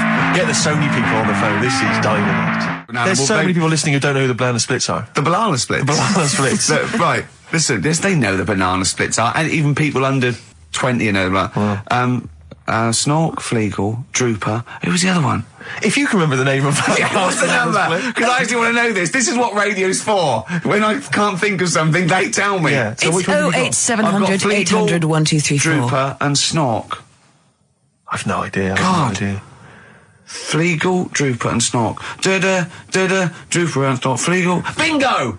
Nice, well done. Don't bother calling. Sorry. That particular tragedy, or that has been avoided. Bingo. I don't know what bingo looks like. Yeah. There was one. Anyway. There was one that had sewn up eyes. Drooper, I think. Sorry, go on. No, anyway, my point was this. Go on. Pink. Oh, I can't be bothered. No, really? I can't be bothered. I think we can play that new one by Pink. You cannot sort of play Pink. Why? Because it's too poppy. They just won't allow Pink on XFM. They what? They will not allow Pink on XFM. They what? Wait a minute, that's red rag to a bull. Someone's telling you that you can't do something. That's crazy. Right, let's also get the new Justin Timberlake single. The thing is, Ricky, you're going to have to nip down and have a word with Foxy, because we haven't got it up here. Really? Yeah. I mean, he'll have it. Can't you call someone at Capital Radio? Well, yeah. What's that one by Busted? That's what I go to school for. What about Abs? Dynamite. Abs, the new one from Abs. Dynamite. Yeah. Well, play a record and we'll discuss this Pink thing. Would you want a bit of Cat? Oh, Cat Stevens. Yeah? Yeah, Cat's Full of Four. This is Sittings. Lovely. Piano and everything, isn't it? Oh, this was the tune we were originally going to use as the theme music for TV's The Office. That starts again on Monday, I think. Just play it. I wish people had to wear hats now. I couldn't go off because my shape and size. I look like Bertie Bassett. Whereas you look like Basil Rathbone. I'd look pretty good at all sort of Christopher Lee. Yeah. Wow. You would. Because I'd sweep into a room, I know. See, I think you look like, and don't get this wrong, don't take this wrong, right, we're mates. I think you look like a freak with a cape on. Okay. So, alright, well. And at which point would you take it one step further and add the Deerstalker, and go the whole Sherlock Holmes? So I'd have the cape, the pipe, the Deerstalker, and I'd solve crimes. It'd be great. It'd look like some sort You could be my fat companion. I could be. What, sort of like get padding and stuff. Yeah, no, I like that. Yeah. I'd like to solve more crimes, if I'm being truthful. I would love to solve crimes. Just to solve one crime would be great. I wouldn't matter if I solved it. If they police came to me and said you did it, I'd just look at the first one, go in. Yeah. Just get it off the streets, you know what I mean? Just like, tick, done that. Sure, yeah. But I just feel there'd be something, I feel like maybe because like in TV shows, it always used to be, they were a doctor who also solved crimes, they were a plumber, they solved crimes. Quincy. But, a couple of sort of BAFTA-winning writers. What did Heart to Heart also do? solve crimes. That's good. That'd be good, That'd be great. What did Heart to Heart do? They were just millionaires. They were just a millionaire couple who would invariably what was the Murder She Wrote? They did that every week, though. Every week, Heart to Heart. Murder She Wrote. She wrote it and she solved it. We sold it. It's brilliant. Murder She Did wouldn't have been such a good sort of thing. No. But this is what you don't seem to get that anymore. People who do one job for a living. DJ who also solves crimes. The DJ who solved crime, that was Shoestring. Was he a DJ? Yeah. He was Eddie a private ear, wasn't he? He was a private ear on the radio. Is that what the thing they did? Not private eye, private ear. Is that what they said? Yeah. And how did he solve it? He worked out clues for call-ins and stuff? Yeah. No, he used to leave the building. He didn't just sit there and play records and then try and guess. That's great. Give us a call on the usual number if you've got any idea who murdered. No, it's Snitch Hour. Got a letter here. Who reckons she knows? I know a lot of my friends are big fans of Midnight Caller.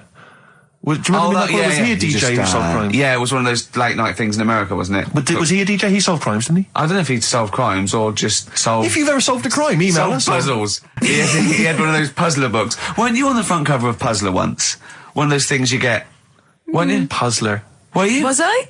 No, I don't think so. Oh, it was your other friend who's a DJ, it was Puzzler magazine. That's it, yeah. So was Puzzler a rude thing? No, it's one of those things that those puzzle books you can buy. Actually, it's a puzzler. You do for coach journeys, and they just put people's pictures on without permission. Yeah, I don't think they're just like, well, I didn't give permission. They just find like celebrities, and they just get their picture and they stick them on the front. Well, they would have used me then, would they? Well, I forgot. I didn't. Hey, Pink. Should we play Pink? Yeah. Oh man, I don't live by the rules. Be on your head. Here we go. That was the Strokes, and kids are mental. Yeah. No, you're all right. No, shut up. No, the thing is, I think if we'd introduced that as just, and we didn't mention who it was, and we just said this is the new one from one of those trendy new bands, the Boomtown Rats. then I'm sure these listeners would have happily accepted it. Yeah. As it was, they knew it was Pink, and the phone lines have gone crazy. We had upwards of 2 calls. I'll tell you this, we had between 2 and 4 calls. And they've not enjoyed it. Why do we do this show? We don't need to do this show. Because you love us. We could be on Radio 1. Oh, man. We could be on Radio 2, probably. Yeah. I don't know. Virgin, I think, called once. Yeah. Someone's just emailed, they just said, Pink sounds like Run for the Sun by Bucks Fizz. I can see what they're thinking. What do they want then? Well, yes. Okay, what's the phone number again? You know what people like? I never understand who phones a radio. Who tries? It took us like 2 hours to fail to get through to Chris Moyles. People will phone radio stations. Can you please play the new one by The Strokes? You just buy it, or you'll have the album. Why have you got to hear it on the radio? What difference does that make? Some guy talks at the end and the beginning of it. Yeah. Partially ruins the song. I can't understand who phones up for a request. We're really alienating our listeners now, aren't we? Nice we don't care what you think, go and buy it. We're going to play what we want and we don't care. Yeah. I mean, we're not being particularly funny or interesting. We haven't even got that to fall back on. I'll tell you what it is, Rick, arrogance.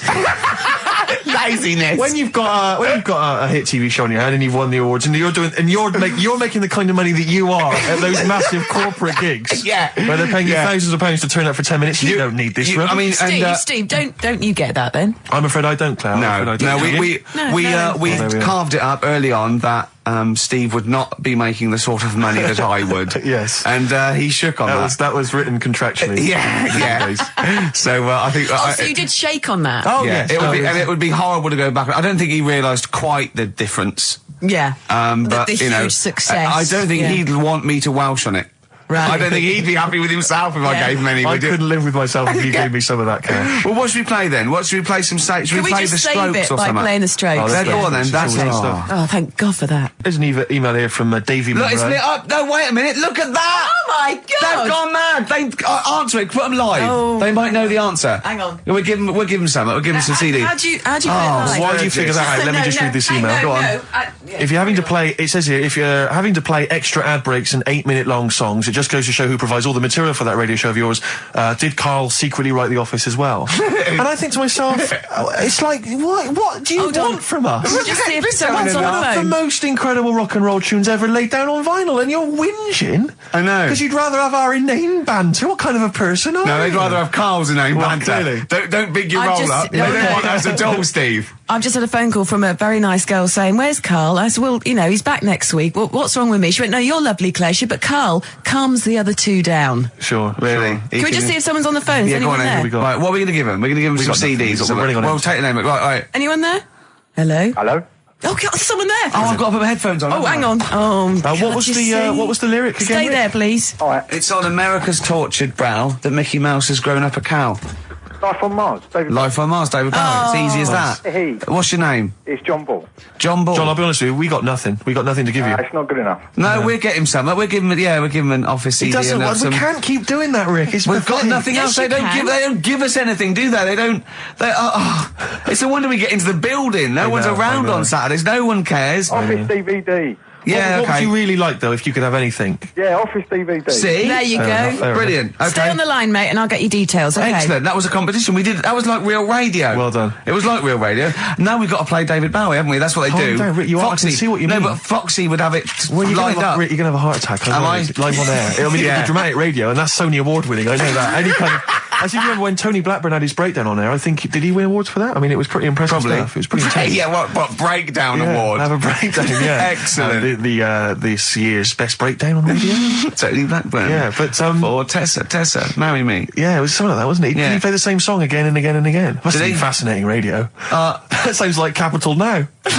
Oh, it's that satire. High five. Is that nice We've one? done there. Oh, well done. Well done. Are we owned by Capital? You've We are, got, aren't we? yeah. Remember what happened last time? Sure. And now Richard Park, who owned Capital, is the Grandmaster. What? The Grandmaster? He's the grandfather. No, he's a headmaster of Fame Academy. Oh, is he? Yeah. Okay, let's play a record now, because you have to lie down, because you're just getting so worked up and now. I can tell when there's an excitement and enthusiasm and sweat, beads of sweat run down Well, your it brow. started off so badly, we had nothing, but then I did a competition, gave away some things. You've got an email that really annoyed you, haven't you? Well, we can talk about that later. Yeah. But yeah, whenever I see beads of sweat, I know, because that's not the Jeez. Ricky Gervais I know. Okay. It worries me. You never work yourself up into any kind of sweat. Okay, so you need to let's just play. chill out, calm down. We're going so well now, aren't we? What about a bit of Beck? Let's have a lovely bit of Beck, just to chill everything out, just calm everything down. Yeah. All right. Yeah. All right, relax. Yeah. Okay, Yeah. there you are, you Yeah. see, he's gone. Yeah. Yeah. Tell them about that email you just Well, got. this guy- Right, I got to tell I nearly said the fans! People who happen to be listening to XFM waiting for the person after us. Who's on next? Natasha's not with the football show. Right, Steve was genuinely annoyed. I laughed, right? Steve was genuinely annoyed. He doesn't like rudeness or people insulting him from a distance. I'm not sure I can find it. Oh, what was it?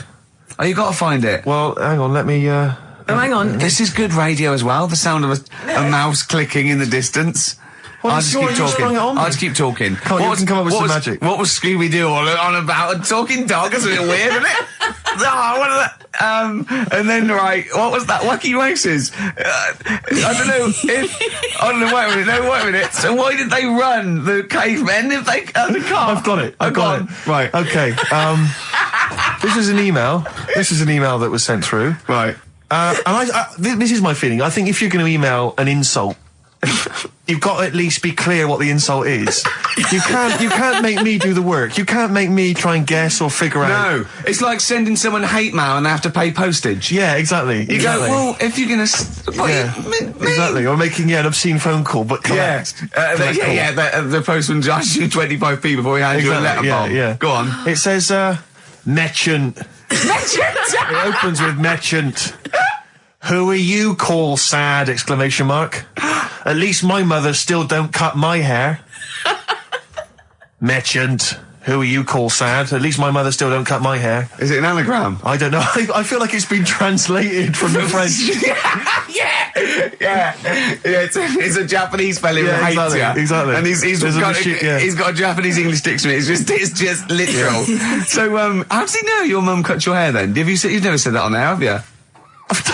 It's not true, Gervais. Can I just say, I think your hair looks really nicely. I've known you for about 5 years now, and it's lovely. I laughed at you needing someone to say it. It looks fine. Yeah, it looks good. What do you mean it looks fine? It does look good. It looks good. He's got a little bit of product on it, hasn't he? Yeah, he has. Maybe I have. A little bit of hair gel. Maybe Gavin had his fingers all over it yesterday. Yeah, I have my hair cut by Gavin of West Hampstead. Is it called? Is what it's called, Gavin, or is he a bloke who works in? It's a Gavin who works in. Do you use that fudge stuff? Sorry, no. But seriously, I use a form of clay, a moulding clay. Yeah, that's Gavin recommended it. Yeah. Gavin recommended it, and I've been very happy so far. Hold on, though. Rick, what do you use? I don't. Yeah. Don't. I just sort of. Well, that's obvious. No, I just sort of like comb it back and whatever way it falls, really. Yeah. You had more questions about Gavin? Good to hear that again. It's fantastic. Waiting on a Friend by the Rolling Stones. Yeah? Go on then, Carl. On XFM 104.9, Ricky Gervais, Steve Merchant, Karl Pilkington. Go on. Right, this one. Remember Blockbusters? Uh-huh. Right, this one is good, and we'll do this one. Rockbusters. And remember how Bob Holness used to give you a letter? Yeah. And it'd give you a question, and the answer to that question is that letter? Yes. Right, well, it works like that. So if I said to you, we'll test it out on you, Steve, right? Right, welcome to the show and that. Hello. Let's play, right? And I say, right, your first one is W. Mm-hmm. And the cryptic clue, because it's done like crosswords. Okay. So not quite like Blockbusters. Well, this young man prepared for his death. And it's a W, so the answer. And it's not always going to be like our sort of music, it can be any sort of music that's out there. So the W is the name of the answer. I understand that, but is the answer always the band name, or is it? Yeah. It's always the band name, is it, or the artist? Yeah. And so would the W be the surname, or would you have both the initials if it was someone's name? Would Elvis Presley be EP? Don't get annoyed, Carl. These are questions that I knew would be asked. I know this. You tested it on me, so you've got to tell them. We need to know point. the rules. If it was Elvis, I'd probably do E. No. Give him the answer. Give him the answer. Right, did you hear the clue? No, give me the clue again then. So the letter is It is a cryptic clue. The clue's fine. Listen, and the clue is, this young man prepared for his death. This young man prepared for his death. Yeah. This young man prepared for his death. And it's a W, and it's his first name. That's what he needs Well, to see, know. that's the, yeah. Yeah, but I don't... Well, shouldn't we have the initials? Wouldn't that make it easier? I mean, yeah, but it didn't do that on Blockbusters, it just had one letter. They did if it was if... The gold run, they often had 3 or 4. Did they? Letters, yeah. But it was normally just one word. It wouldn't have been a name or something. Alright then. W-Y. W-Y. Will Young. Excellent. I Right, didn't so understand it. What was this the young Will man... prepared for this young man. So he's sort of mixed, sort of cryptic. Yeah. But I mean, you know, that's a good effort. That's better than usual. No, that is better than It's not usual. bad, is it? So do you want to play? Let's play Rockbusters. Yeah, Rockbusters. How many of these have you got? No, because let's just clarify a couple of rules here, Carl. Let's just make sure we thought everything through, because I'm pretty certain when they get these things on TV, they at least have a go at them in the office first before they put them straight on there. I'm sure that's how it works. I'm sure Bob Holness just didn't turn up the first day, and he goes, "Don't worry, we'll wing it. It'll be fine. Bring the students in. Let's have a go." I'm sure they did a bit of preparation. So let's just check. We've got every base covered. Yeah. Firstly, how many questions have they got? I'll to get tell you right? what. Let's do this off air then. Should we play a great tune? Well, yeah. Well, people need to call in, don't they? Because we're doing it, aren't we? Yeah. It'll be alright. And there's good stuff. I've got CDs, right? I've got some compilation stuff and a couple of videos and that, so that's what they're playing for. Call up now, 08700 800 1234. Get them on the air, we'll play the game. Brilliant. Yeah? Yeah. Is that what we're doing? Bit of The Cure. Brilliant, Pulp. Good news and bad news. Bad news is we have got enough callers to play Carl's game. The good news is we don't have to pay any more adverts in this show. So, if it doesn't work, sod it. Right, who have you got on the line, Carl? Sam. Now, let's just remind ourselves, what's the game? It's Rockbusters. Okay, now calm down, Carl. I know you're a bit stressed, you've got a lot to do, but don't worry, you've just had a holiday. Throw this desk out. Let's throw it out and start again. Rick, don't get stressed. Go on then. People wouldn't think it was us if this show wasn't, half-baked and ill-formed and generally shoddy. That's what they've grown to love. Okay, alright. Sam? Hello? Is it sounding alright today? It is. It's just about. Right. Cheers. Sounded worse. Right then. Yeah. And so we've got Sam on the line. Who else have we got there? So we've got Tim as well, haven't we? Hi there. Alright, Tim. Tim and Sam. Right, You sound quite similar, lads. Could one of you affect an accent or something? Which one's Tim? Yeah, it's me. Okay, which one's Sam? This is Sam. That's slightly deeper, Bit slightly deeper. deeper, Sam, yeah. And they're not against the clock anyway, are they? So it doesn't really matter. I suppose not. So I think Steve just wanted a bit of variety. you Okay. you understand the rule, lads? Can you explain them to us? Right, play it. Okay. Hang on, wait. Well, let me explain, because, life is too short. Now, Carl's going to read out, say 3 clues, yeah? And, just shout your own name and answer it, or shout the answer. Shout your own name, then the answer if you know it, and it's the person who gets the most right. Okay. Is that alright? Yeah. So, Here we go then. okay then. So Shouldn't it be the first to 3? Well, yeah, but then he hasn't got... I've got enough, it's fine. He's got enough clues for that. Right then, here we go. Welcome to the show. Oh, God. Right, first initials, ST, right? Is that right? ST. Well, I don't know. Oh, we don't know, do we? How do we know? Here we go, ST, and the cryptic clue is better than the average homeless person. Okay? Sorry, I think... Is that a band? Yeah. Is it an old band? Yeah. I think that's one word. Alright then, S. It's an old 70s band. Better than the average homeless person. Tim? Go on. Supertramp. Yes. Supertramp Well done. it is. Yeah. Well done, 1 point to I have you, no idea Tim. why that's right, by the way. You don't understand why it's right? He's a super tramp. Oh, right. Better than the average homeless person. cryptic, yeah. Yeah, cryptic. Yeah. Okay, second one. Come on, Sam, you got That's actually quite good for Carl. Trust me, Tim. Take that as a good clue. Because, yeah, okay. We won't do this again. Wait, 1-0 Right, to here we Tim. go. Right. F. The letter is F. That's the next one we're moving on to. And the cryptic clue is, the little girl is hungry. What shall we do? The S or F? I've got it. F. Freddy. Sam. Peter. Yes, 1-1. Feed her. He's pulled out of Feed her. Yeah. Feed her. Okay. Yeah. So that's 1 each. So this is the decider, isn't it? Wait a minute, ITV are on the phone. Well, you said first to 3, so no, it's not, is it? That's what I said. Just do the 3 clues and who gets the most. Okay, well, we can do that now. So, here we go. I love this. This is rubbish. Go on. So, here's the last one. The initials are AK, right? And the cryptic clue is exploding pet. Shout out your name if you know it. Last orders at the bar, please. Last orders at the bar. Exploding pet. AK. You're tuned to XFM 104.9, Karl Pilkington's quiz, Rockbusters. The format is still available. The highest bidder, please give us a call, or you can email ricky.gervais@xfm.co.uk. Is it a band or a singer? I'll give you a bit more of a clue. It's a pop band. Okay, we wouldn't... Sam. Tommy Kissam. Yes. Hey. Oh, this is amazing radio. So who was that won? That was Sam who won. So it's 2-1 to Sam. So he wins. What does he win, Carl? He wins some CDs and some videos. No, he's got obviously now, Sam, if you're ready, take the spot. You're going to do the gold run. Away you go, Carl. I haven't got any more. You're a fool. Right, stay on the line. We're giving both some presents. Play a record for. Rick, I'm going to shoot off. Not come.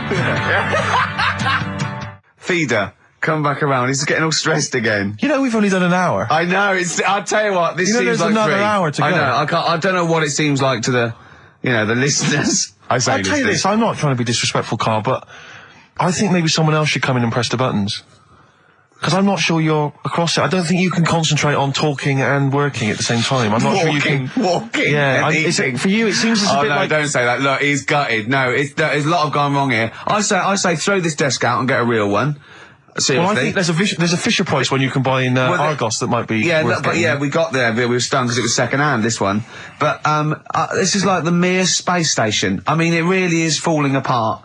Get a new one in. Let's not, I can't believe it. I mean, look at that. Look at the library. Look at the gaps in the library. Let's not go on about this, because this isn't good. What? Whereas that quiz was. Whereas that was good radio. You can join in and stuff. But the problem is, Carl, why do you rush to do it? I told you before we should practice these things. That's Although, to be fair, Steve, I haven't got time to do anything, so at least Carl's coming up with stuff. But I don't mind, running What through other with ideas it have you while got? you're having a kip outside. Really? What other ideas have you got? Have you got any other ideas, Carl? Because you've got another hour of it. Have you got anything at all? No, I wasn't disputing. He's all smug because he's had a phone call. That was, Beck, lost cause. Go on, tell him why you're all smug. Because Adrian just called up. Yeah. After hearing the story about the Chinese kid. Yeah. And he said, yeah, that's true. He said that there was a TV programme on it. Yeah. He had a chromosome defect. Yeah. And it made him hairy. And his mum and dad used to have to shave him. That wasn't in the book.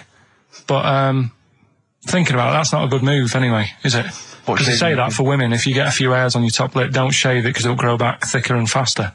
So they should have just let him. They should have just said, well, let's see how bad it gets. But if they went in there straight away if he came out as a baby and a little bit hairy, they should have left it for a little bit. But Adrian called up and said, yeah, he was hairy, he was all but right. we weren't disputing there was a Chinese kid born slightly hairier than the rest. We were disputing the fact that you didn't actually tell us a story. You just told us a And what we are disputing is that man was abducted by aliens for 3 days and grew a beard. Yeah. That's definitely not true. No. We don't know about chewing the fat, but it sounds quite viable. Yeah. You see, the difference is between me and Steve and you is that what we believe isn't random. Do you know what I mean? It's not random. The things we don't believe stuff just because it's interesting. It's not every other thing we believe and every other thing we don't. I think Carl believes stuff if it's interesting. Yeah, I know. Yeah. If he thinks, intriguing. Fact. That song's got a good story. Okay. Yeah, love it, snappy. Go on. There's loads of songs out there, isn't there, with songs that you couldn't fade out. When you hear them on the radio and that, you don't want anyone to talk over the start or the end. Yeah. Because remember we did this one before with Killing a Georgie by Rod Stewart? Yep. And I was a bit worried that it might have been a true story because we were, joking about it. And he went, oh, you know that Killing a Georgie? He went, I think it is a true story. I went, why? He went, I listened to it again, and Rod Stewart at the beginning says, this is one of my best friends.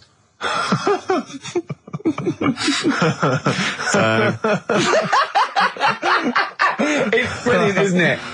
It's genius. So there's loads of songs out there, and what I want to do, we want to get the audience involved in this. So if you've got like a favourite song that's got a really good If you've got an audience. Yeah, go on. And they email in ricky.gervais@xfm.co.uk and they say what the song is now. What would examples be then? Examples, ones that jump to mind straight away for me. Elvis, In the Ghetto. Yeah, good one. Brilliant. Andrew Gold, Lonely Boy. Absolutely. Don't know that one. Eminem, Stan. Right, yeah. Good one. You couldn't fade it out, could you? Because you go, well, what happened? Yeah, no, absolutely. And that's what I'm saying. Not just any sort of pop song that keeps repeating itself. And, it's like, it doesn't matter. It doesn't matter if it skips or, you know what I mean, if you turn the radio off. Yeah. But I'm talking about Ernie, songs. the fastest milkman in the world. Yeah, that is a good story. That is a good story. Oh. Yeah. Do you know that one? Yeah. Yeah, it's a story, yeah. Ted from Teddington, he drove the baker's van. Well, So what have we got then? Have we got one? So we're going to kick it off today with Stevie Wonder, Living Just Enough for the City. Okay. And just briefly. Sum it up. Right, Yeah. if you are nipping out, maybe you're in the car and you're about to pull up somewhere and get out, what it's all about is a lad who's growing up in like America in some rough area, right? And he's trying his best to do well and get a job and everything, but because of where he's from, he's stopping him doing that, right? It's like how I grew up on an estate in Manchester. I had to leave there and come to London to do all right for myself, right? And it's his whole family, and it's a tale of like how his man works dead hard and works loads of hours, but the kids are always well dressed and cleaned. It doesn't mean just because you haven't got a good job, you let your house run down. Do you know what I mean? She's looking after it. The sister, she hasn't got new clothes, but they're always clean, and her knees are clean, I think it says in one point.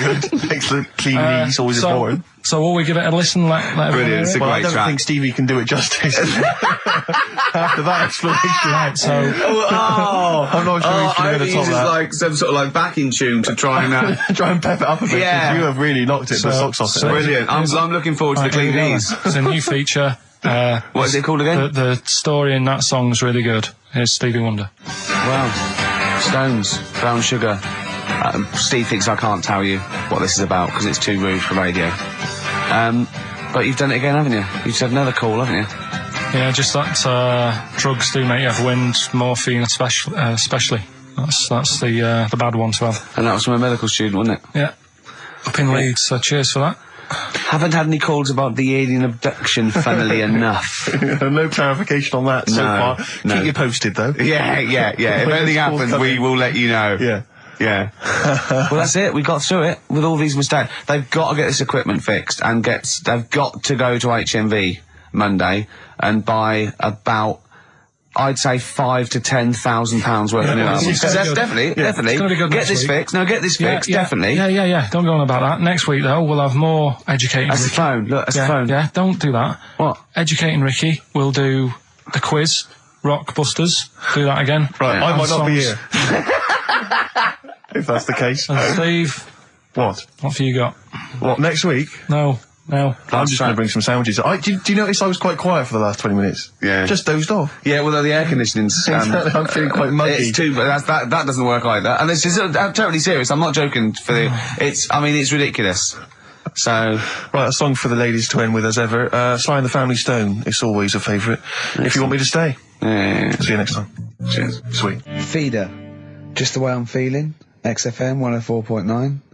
I love that. Carl, you're panicking. You've just remembered a song from your childhood, and I don't know what you're talking about. But I'm going to give out a number. Please take this number down if you can help, Carl. It's 08700 800 1234. Right. I'm not that bothered. We were talking about a track from the 60s. Yeah. Mighty Quinn. Yeah. And it was on the same compilation. My dad had a tape in the car, and the tape was always on in the stereo thing in the car. And I used to sort of sit through all this stuff I didn't like, but knowing that coming up soon was a song about a monster with purple eyes. It wasn't Puff the Magic Dragon. It wasn't that. A monster. There must be something else about it that give people a clue. Do you remember a chorus or a few lines? It says something like, it was a one-eyed, it had big eyes, purple, and it eats people or something. The Big-Eyed Purple Eater. Wasn't there a song called something like that? The Big-Eyed Purple... And it was a hit, I'm was it? sure there was. A song which is something like the Intergalactic Purple Eater or something like that. It's a novelty song. Rubbish. What, by the Bonzo Dog? Yeah, it's that sort of thing, yeah. I'm sure Well, if you know what, Carl... Look, the telephones have gone mad! Yeah, well, we'll find out in a bit. I mean, I'm not that bothered. I'm not going to buy it. It's just that we were talking about songs and that. It'll be good to know who it was, but... Yeah. Right, Rockbusters. Okay, now how long... Where did you get the phone? What, do you want to just answer Well, that? ask the phone, so just answer the yeah, phone. see what it is. Just see someone's... Hello? Hello, mate. Alright. Yeah, that song, I don't know if it's by, or is that what you want? That's the bit I wanted, really. What's the name of the song? Well, you know how it goes, it's like, born nights on and dawn out a bit, Yeah. Oh, yeah. Sorry, I don't think you've helped much, though. You can't remember what it's called or who it's by. Well, no, I mean, I know the tune, but that's about it. But he's It done seems well. to me, Steve, He's done well. He's given up his spare time to call in and sing us a song. Don't diss him. Rick, I'm concerned he's just only marginally remembering it more than Carl is. It was actually in, I think it was in the Blob, no, it was in something like the Blob, actually. I think Steve McQueen was driving away and it was running in a sequence. This is so very familiar. Thanks very much, mate. See if we can get a title off someone. And XFM. Hello, yeah, I know the name of that tune. Go on. It's the Purple-Eyed People Eater? Yeah, that sounds about right. And who's it by? Yeah, well, I'm just at work and, Who is it by? It came to my mind. Do you know who it's by? I don't know who it's by, mate, sorry. This is not enough information. I wouldn't phone in We if I didn't had half ask the Lewis, information. but we asked him just what the tune was. But I want someone like Paul Gambaccini to call in. He knows what chart position it got to. Okay, right. Thanks very I don't much. think this is enough information. That's two people. The thing we barely is, got if any you know the information title, from. we can put it in the internet, can't we, and find out who did it. Yeah. That's full of Brilliant. information. Well, thank you very much for calling in. I don't know why they bothered, frankly. Right, listen. Sorry, no, I mean, I just think if you're going to bother to call in a radio station, have the facts. Have all the facts you have. Well, he hasn't got the facts, and he runs the radio station. He doesn't run it. They keep him here like a mascot. He's like a pet, isn't he? They have him running around the office. God. Now listen, it's Rockbusters. I've got the prizes here. Rick, I'll be honest with you. I mean, we've given away some shoddy stuff in the past. This is the worst collection. Tat, is it? This is really scraping the bottom of the barrel, Carl. I mean, hold on, the how phone's many going more mad. of these can we give away? If you're still phoning, hang up because we're not going to bother anymore. We're really sorry about that. Maybe email us or something. Lonesome Day by Bruce Springsteen from his new album The Rising on XFM 104.9. Ricky Gervais, Steve Merchant, Karl Pilkington. Foreman just phoned in and said to Karl, stick up for yourself. Don't listen to that Merchant. He does my head in. He's so arrogant. I don't think I'm arrogant. I think I'm mean. Yeah. I just think I'm sort of objectionable. I don't think it's arrogance. I think it's sort of nastiness. Yeah. I'm just not a very nice person. But believe me, I'm not arrogant. I think I'm pathetic. We've had a lot of emails saying, could you bring back White Van Carl? Oh, yeah. Which is that section of the show where we ask the questions that the Sun asks someone else, random punters of Carl. But sadly, recently, they've got very politicised and very kind of, basically a little bit depressing. So there's not really anything appropriate. Supergrass, Seen the Light, XFM 104.9. We're a little bit worried. We might have a technical hitch here. We've had no emails, and usually we get loads and loads. So we're worried it's us. Can someone send an email? Yeah, just a test email. Yeah, but we won't know if they have or not. They might just be ignoring us. No one might be listening, Steve, so this isn't proof. I guarantee there's at least one person who would send an email. Maybe if Dickie Anderson's listening, he could do it for us. Anders! Do us a favour for all the pleasure we've given you over the last few years. Ricky.gervais@xfm.co.uk. If you haven't heard the Rockbusters, might as well give them out. Well, let's check the emails working before we do that. Yeah, otherwise it's a complete... This whole show has been a sham and a farce and a waste of time. Well, I think they can take that as read. Well, listen, still to come, right? We've got, the monkeys thing. Oh, chimpanzee that! And when I was out last Sunday, right, at Johnny's birthday party, Steve was there. Yeah.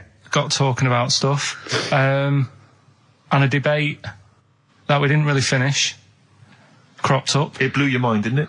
Amazing. Oh, I know about this. Steve told me. This is the infinite amount of monkeys.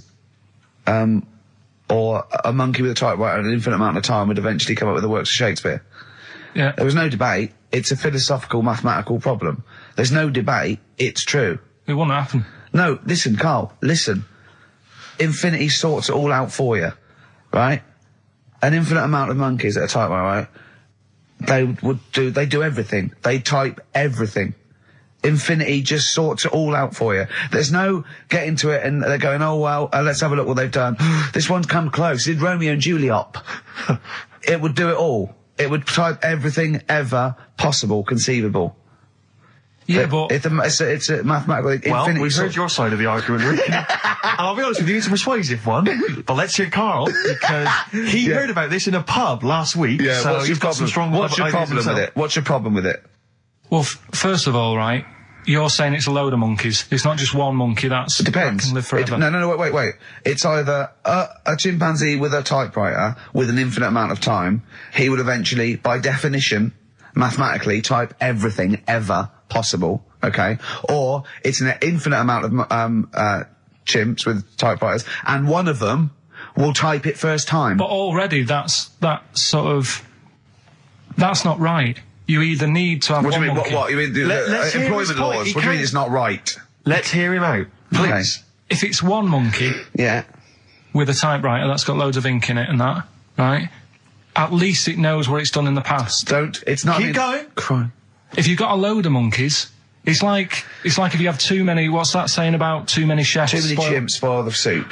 Right, well it's the same thing. It's like, well, I didn't tell you to put salt in it. I was going to put salt in it, and it messes it up. Whereas if it's just one, they know what's gone on. So what I'm saying is... just leave him go. I can't be bothered, I want to hear the rest. This blows my mind. He doesn't know what this does to me. It's a mathematical problem. I want to hear the rest. Well, it's just, I just don't think it will happen. What do you mean you don't think it'll happen? Infinity works it out for you, by definition. Well, what's stopping them typing the same thing again? They would. In fact, the problem should be if you had an infinite amount of time that it would type. It works for Shakespeare an infinite amount of times and everything else an infinite amount of times. But you know, that's not as. But not Shakespeare. Oh, shut up, you idiot! Rick, do you know what he said to me? I said to him, I explained it to him. I said, you've got an infinite number of monkeys, infinite number of typewriters. They will type the complete works of Shakespeare. He said, have they read Shakespeare? You're an idiot! Play a record. Said, no, I'm not having this conversation. Not doing it from I'm not having it because it really, really winds me up. But you're saying they'll do it with no spelling errors? Well, they do it an infinite amount of times. And they do it wrong an infinite amount of times. And they spell the last full stop wrong an infinite amount of times. And they get one thing wrong in Hamlet wrong an infinite amount of times. They do everything an infinite amount of times. But are they going off a story that they've... Play a record, Carl, because I'm going to knock you out. I'm just saying... Shut up! Do they know the story? Oh, they're monkeys! Oh, Christ. No, right, okay. Right, Carl, she's a girl and I'm a man. Good that, innit? On XFM, 104.9, Ricky Gervais, Steve Merchant, Karl Pilkington. As ever, Rick, there's always someone who steps in to defend Carl. Okay, what is the defence? What is the defence? Here's an email from Scott Coomer. He says, Carl is actually right. I've got an A-level in statistics and probability. It doesn't matter how long they have and how many monkeys you have. You cannot guarantee they would type the complete works of Shakespeare. Infinity makes it probable they would get it right, but not definite. Yeah. Well, yeah. Yeah. That's what I was saying. No, you weren't saying, Carl. You don't understand it. Infinity sort of sorts it out. That if they do anything, they nearly do everything, won't they? No, I mean they'll give it a good shot. No, that's not the point. But the I'd point be is surprised if they did one page right. Right, listen. It's not to do with consciousness. It's not to do with them aiming. They are just bashing away at the keyboard. It's like they're used to show that there isn't consciousness. They chose the chimpanzee because it can type, presumably, hit the keyboard. It's because they hadn't come across you at the time. Yeah. It's to take out thought out of it. It's to take out reason and trying, right? It's just random. They're saying that if you typed enough things, if a computer was left typing everything, if you left it for an infinite amount of time, and they chose Shakespeare because there is meaning behind it, and it's difficult to get it exactly right, to show you that Infinity would come up with it's not just Shakespeare, it's every novel. It's everything. Fairly eloquent there from Gervais. A quick riposte, please, from Karl Pilkington. No, I'm just saying, what I don't understand, if it hasn't read it, then how does it know where it's going? Listen, right, listen, right, can I just explain to people, right? Some people have said, why are you cruel to Karl? He drives me mental with things like that. What do you mean, well? Let me just take a breather. How do I do your editing? He keeps coming in the week. You know that I work here properly, in the week, don't I? Yeah, I've got a proper job, Yeah. Should be 9 to 5, but I normally get in at about 8 o'clock and work. A lot of people getting 8 o'clock. Working hard, trying to do my job. 3 times this week, I've been rushing around. I walked past my little studio. He's sat in there, all right? Now, because I've got this sort of job, I can get away with it. I said to him, if I was a doctor, would he keep coming to me practice? If you were a doctor, there'd be severe problems with the NHS. Imagine that. The standards would have lowered so much if you can arrive at the hospital, you're a doctor. We'll pop in, I'll go to lunch, don't we? We have a little lunch break, don't we? I go, come on, let's go now. He goes, I'm busy. I go, come on, let's go now. He's going, no, you're doing me head in. Well, when I was talking about the monkey conundrum with Karl, he said to me, right, if I had a day off work, and I was, say, watching the TV, and with one hand I was typing a typewriter, would I type Shakespeare? I mean... Yeah, but you see, there's certain things. We were talking a little bit about this stuff the other week, weren't we, when we said, you were going on about Einstein, and I said he's not that good. E equals MC squared. It sounds good, but I've never used it and that. Right? I've never used it! You haven't used 2 and 2 equals 4, Karl! The fella with an apple fell on his head. It could have been anyone sat under that tree. Do you know what I mean? It's just annoying. Lucky. And it just happened to be a genius. Newton gets all the credit for his laws of the universe. Well, other people were working whilst he was having a lunch break under the tree. So in a way, it's like he didn't deserve to have that success story. Again, forget the apple and the tree and whether he was sitting down having a lunch break. It's totally irrelevant. Yeah, but what I'm saying is there's certain things that will just happen. It's like, I think we were talking when we were out eating the other week. we were talking about Noel Gallagher. Well, this is the reason the monkey discussion came up, right? Noel Gallagher. I don't know what to say. I don't know what to say. Rick, I don't want to misquote Noel. I'll be like Herbert Lom in Clouseau. I'm going to get a twitch whenever he opens his mouth. I don't know where to start with some of his statements. Well, as I say, this discussion began because we were talking about a quote that Noel Gallagher supposedly gave. Now, I don't want to misquote Gallagher, but the gist of it was that he said, had I written Wonderwall or whatever, instead of the Beatles writing Strawberry Fields or whatever, I'd be the one that was considered the great songwriter and it wouldn't be the Beatles. You know, it's just the fact that they came first that meant that they get all the credit as being the greatest band. I don't know where to start with that statement either. I mean, that's Gallagher's thing, and he's, you know, well, whatever. We know what we think of that. What was your point, Carl? You agreed with him, didn't you? Yeah, I reckon, right? Do you know we've talked about putting a baby in a room before and it'll know what colour it is and stuff? If you've got a room that's painted red, right? But forget that, because that's going to confuse Hear him out. Listen to me. Say if they did some new TV show, right? Like, what's that film with Jim Carrey in where The Truman Show. The Truman Show, right? So they make up a little room and some woman has some kids and you say, right, let's put the kids in this room, and they don't know what's going on outside. They don't know anything about, like, EastEnders and that. It's like their little world, right? They don't know anything that's gone on. How could a child survive without EastEnders? Right, listen. So, he's sat in the room, right? And then, when they're all asleep... Right, wait for this bit. Someone Have you heard this bit? Wait for this bit. They're all in a room. Yeah. They're asleep. Yeah. Someone pops in, puts a guitar next to the bed. Right? Nips off out again. They wake up in the morning... And one of them goes, what's this? They don't even know it's a guitar because they've never seen one, right? They're talking English, though. Yeah. We just left guitar out of the vocabulary. Right, so... There's plenty more to come. So, one of them will pick it up, and they'll go, I don't know what it is, and they'll start strumming, they'll go, that sounds good, doesn't it? Give them a few weeks, they could come up with Hey Jude. Whereas, type in Shakespeare... A monkey that can't even spell. I see that. Can't answer it. I might come with you, Rick, if that's all right. We've got to sort out that Christmas special as well. Yeah, no, sure. All right, I'll see you later. I'm shooting off then as well. Flaming Lips. Yoshimi battles the Pink Robots on XFM 104.9. Before the ad break, Steve Miller Band, Fly Like an Eagle. Great track. Lovely to hear that. Brilliant track. We're not scared of playing that sort of stuff, are we? Indeed. We've got some great... I think we're underestimated here. People think we're just like, you know, two guys and a buffoon in a room. But we're so much more than that. We try and put together a whole package for them, don't we? For their Saturday afternoon listening pleasure. If there was an infinite number of us three in an infinite number of studios, broadcasting for an infinite number of shows, would we ever do anything half decent? Yeah, we eventually... Would we ultimately come up with something quite good? What was that email that you were laughing at? I can't, it's too rude. What does it say? It's too nasty. Oh, go on, give me the gist of it. The gist of it was that it would mean that if there was that infinite number of monkeys, eventually, besides the fact that they would type the complete works of Shakespeare, they would also type the sentence, Karl Pilkington is a genius.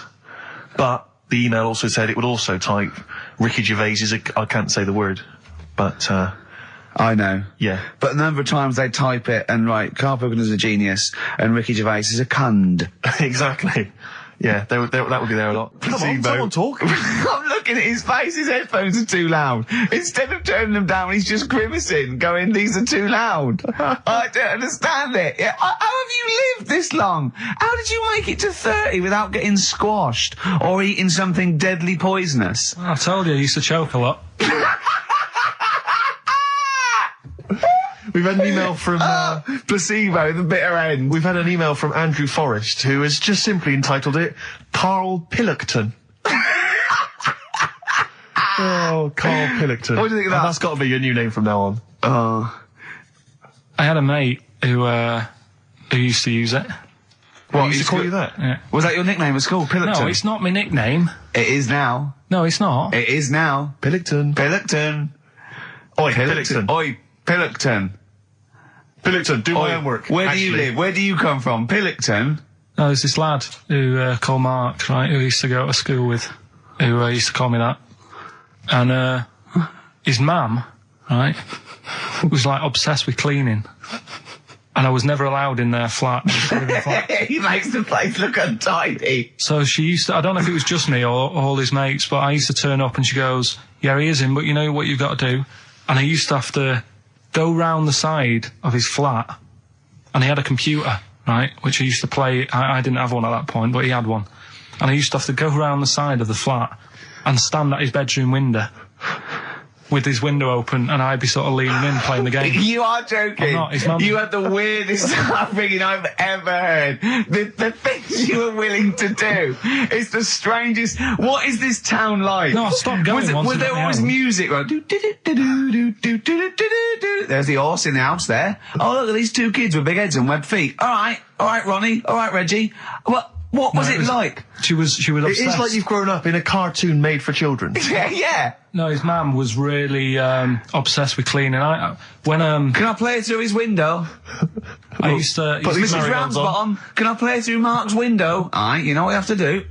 She used to be up till about 3 in the morning. Pilkington again? Have you washed your hands? What, up till 3 in the morning? Washing? She used to be up doing the tiles in the kitchen. Washing until 3 in the morning? It's at 3 in the morning. And for ages and ages, that saying that out on the tiles, I used to think that came from, like, his mum. Because she was out, like, cleaning them late. So, till I was about 13, I thought that saying, out late, on the tiles... Yeah. Was... And now you're not confused by anything. Well... There's no misunderstandings in your life now, is there? See the grass, seen the light. I just think of people... sort of a Saturday going, you coming shopping? I go, I can't, I'm listening to XFM, there might be some monkey news. And they waited 2 hours for that. What sort of a show has a feature called Monkey News? Well, I have to say, the monkey story has been corroborated. Which one? Well, this one, it says, police in Britain this week are on the lookout for a very different kind of burglar. A chimpanzee who has been sighted breaking into a house in Hackney, stealing a mobile phone and leaving. The chimp is also the prime suspect in a break and entry in a nearby house where part of a radio was taken. One policeman stated that it might have been trained to steal, but a monkey's not going to think, that's a mobile phone, I'll just have that. Look at Carl's face. Yeah. Fact. That's fact. WC, featuring Snoop, The Streets on XFM 104.9, Ricky Gervais, Steve Merchant, Karl Pilkington. I think we should kick off with a bit of a competition. I think we should get the listeners involved here. Phone up if you want to play XF Family Fortunes. Now, a lot of people, of course, won't be familiar with this because we played this in the very early days of XFM. Yeah. Do you want to explain the rules, or do you just want people to phone in? It's like Family Fortunes. We need two of you. I asked you... Do you remember we discussed this before? You can't say that. Yeah. And so get two on the line. You're competing against each other, and so it's fingers on the buzzers. Will you stop chewing, picking your teeth? I mean, even if the listeners can't hear it, it really annoys me. It is a bit like having a chimp in the room. Do you know what I mean, Carl? Right. Have you ever seen him eat hot food? No. Honestly, it is like a chimp. And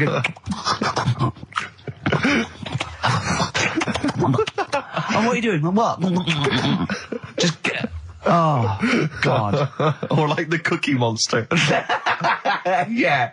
Oh, God. I'm never annoying, Carl, so why are you? Do you know what I mean, Steve? You're so annoying. I'd say, have you been with him for trying to have lunch with Ricky? Yeah. It's the hardest thing possible. You wander around for hours. It's sort of a combination. It used to be bad even before he was a celebrity because he has a tolerance level. It's extraordinary. I mean, he is irritated by a car honking its horn in the street. He's like, I can't believe it. Let's go in here. I'm so angry. He gets annoyed by police sirens, by rain, wind, birds in the air, other people in the streets. They're the most annoying. Children particularly, whether they're in a school playground we happen to be walking past, whether they're on TV. It's just noise that isn't mine. Well, I know, but this is the thing. You are the most irritating man I've ever met, without a shadow of a doubt. I mean, you know that, Carl, don't you? I mean, noises he makes. It's extraordinary. I mean, I've been editing some behind-the-scenes footage we shot of making the second series of The Office. It's extraordinary. I've had to cut sequences out involving Ricky because they'll just think he's a gibber, just think he's an idiot, like some kind of puppet that the rest of us are controlling, because he's shouting, he's whistling, he's honking, he's making noises, he's dancing around. It's extraordinary. And if you're out trying to find somewhere to eat with him, all these irritants, all these annoyances, and it's, that music's too loud, I don't like that particular song, I'm not going in there, there's more than 8 people in that cafe, I'm not going in there. It's just extraordinary. I think we need a woman. I'm thinking of hiring a woman, like a PA, to just go out ahead of us, scout ahead of us, go in, and she can just phone back and say... Oh, sexist. Oh. Or a guy. Oh, that's or a fella. Oh, sexist. Or a fella. Just to go ahead. Oh, I'm phone thinking back. of hiring a woman. Subservient role. We couldn't hire him. Oh, no. Oh, sexist. Well, that or a chance to meet a woman. Yeah. That I'm also paying. It's like paying for it. It's exactly. Slightly more above board. Yeah. So, if you want to play Family Fortunes, call up. What's the number? 08700 800 1234. Yeah, it's just like Family Fortunes. Two of you are competing for some great prizes. And, I go, something you know how it goes, and then you go Buzz and play it on board. It's not as high tech as Family Fortunes. Current single from Nick Cave and the Bad Seeds, that's Bring It On. Yeah. On XFM 104.9, Ricky Gervais, Steve Merchant, Karl Pilkington, and two people on the line to play XF Family Fortunes. Brilliant. Hello. Steve first. Steve, hello. Steve first, hello, how you doing? You alright, mate? Where are you calling from? From my pub in Barnes. You got a pub? Yeah. In Barnes? Yeah. Are you posh? No. Oh. I suppose you're the local landlord. Do they come in and sort of like go, good man, there's a shilling, get me some ale? They're all posh in Barnes, aren't they? Well, no, not all of them, actually. Does Nigel Havers come in your pub? Because he lives there, doesn't he? Well, none of them do, actually. I know there's lots of them about, aren't there, in Barnes, but no, not You've in banned them. You've banned them. Who's on the other line? It's, Jennifer. Jennifer, hello. Hello. Where are you calling from? I'm calling from Forest Hill. Forest Hill, that's Yeah. right south, and I don't go out of WC1. Oh, you should. Do you run a pub? Do I own a pub? No. Do you drink in one? Yes. That's just good. just some friendly chat there. Yeah, You know the thing between the brain that you were talking about before? Oh, yeah. I can't remember what it's called, but they did an experiment, and apparently the length of it determines whether you're straight or gay. Is that That's right? what I heard. Yeah. Well, so what? You could actually trim it if you fancied. It didn't go that far. Oh. Well, you've just interacted with Karl Pilkington. Oh, my God. I treasure that. Right, here's the prizes. Okay, now, listen, don't be disappointed because, as ever, Karl has just gone through some people's drawers here at XFM and found some really quite shoddy prizes. So, you get, on DVD, I don't know if you're a fan of, are they a German band? Rammstein or Rammstein? Oh, you'll enjoy that. But there's any number, that includes Asch zu Asch, Spiel mit mir, and Hergelade. That's just some of the classics on this, DVD of their greatest videos. Red Dwarf, the first Do you think series. Germans sit around looking at ISIS records and going, look at these Wonderwall? Possibly so. Wow. The very best of the Stone Roses, although I might have that. So, anyway, there's also an I Love You compilation, kind of appropriate, and a tribute to the Ramones, which might be interesting. So you can get the idea, Steve and Jennifer, the stakes are pretty high. Okay, here we go. Extra Family Fortunes. So, fingers on the buzzers, just both go, wah! If you think you can answer this right, and then we, the highest answer or the top answer gets the chance to play or pass. If you play, you've got to get all 5 answers. There are 5 answers. Every wrong answer, you get a life, and I'll go, and when you lose 3 lifelines, then the other person can steal. It's as simple as that. If you've seen the show Family Fortunes... No, this is not based on anything I've ever seen ever in my life. Okay, right. Okay, fingers on the buzzers. Okay. Name something. We asked 8 of my mates, right? Something you associate with Karl Pilkington. Well, Okay, Jennifer, what? silliness. Yeah, that's the top answer, thick or dimness. Hang on. Do you want to play or pass? Play, please. Okay. Stay tuned, Stephen, because you might be able to steal if she gets 3 wrong. Okay? Right, okay. Right, we've got a top answer, 4 to go. Thick or dimness is top answer, obviously. Okay, Jennifer, some other things associated with Karl. Comedy. You'd think so, wouldn't you? Yeah. No, I don't even know who he is. You don't even know who he is? No, she does. She must do And it. yet, bizarrely, she knows that silliness or Yeah. stupidity is the top I know, answer. Yeah, come on. Something else. The smelly eyebrows. One more wrong answer, and then Stephen gets a chance to steal. Okay. I don't know. People are screaming it at home. Very sensible. Oh, What was that? Very sorry. sensible. Yeah. Yeah. Okay, Stephen, can you think of one of the answers that Jennifer didn't get? Must be a mind for inane nonsense. Oh, well, I'm going to give you that because number 5 is even thicker. So, yeah, what you missed is, our top answer was thick or dim. Second top answer was Manchester.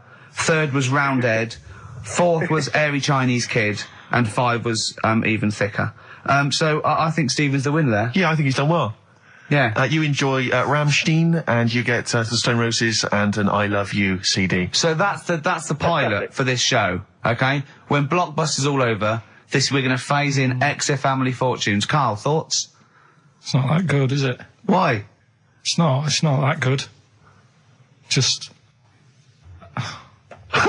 I'm not that happy with it. Why? Why? Yeah. Well, just... What else? What? No. You're definitely right about that top answer.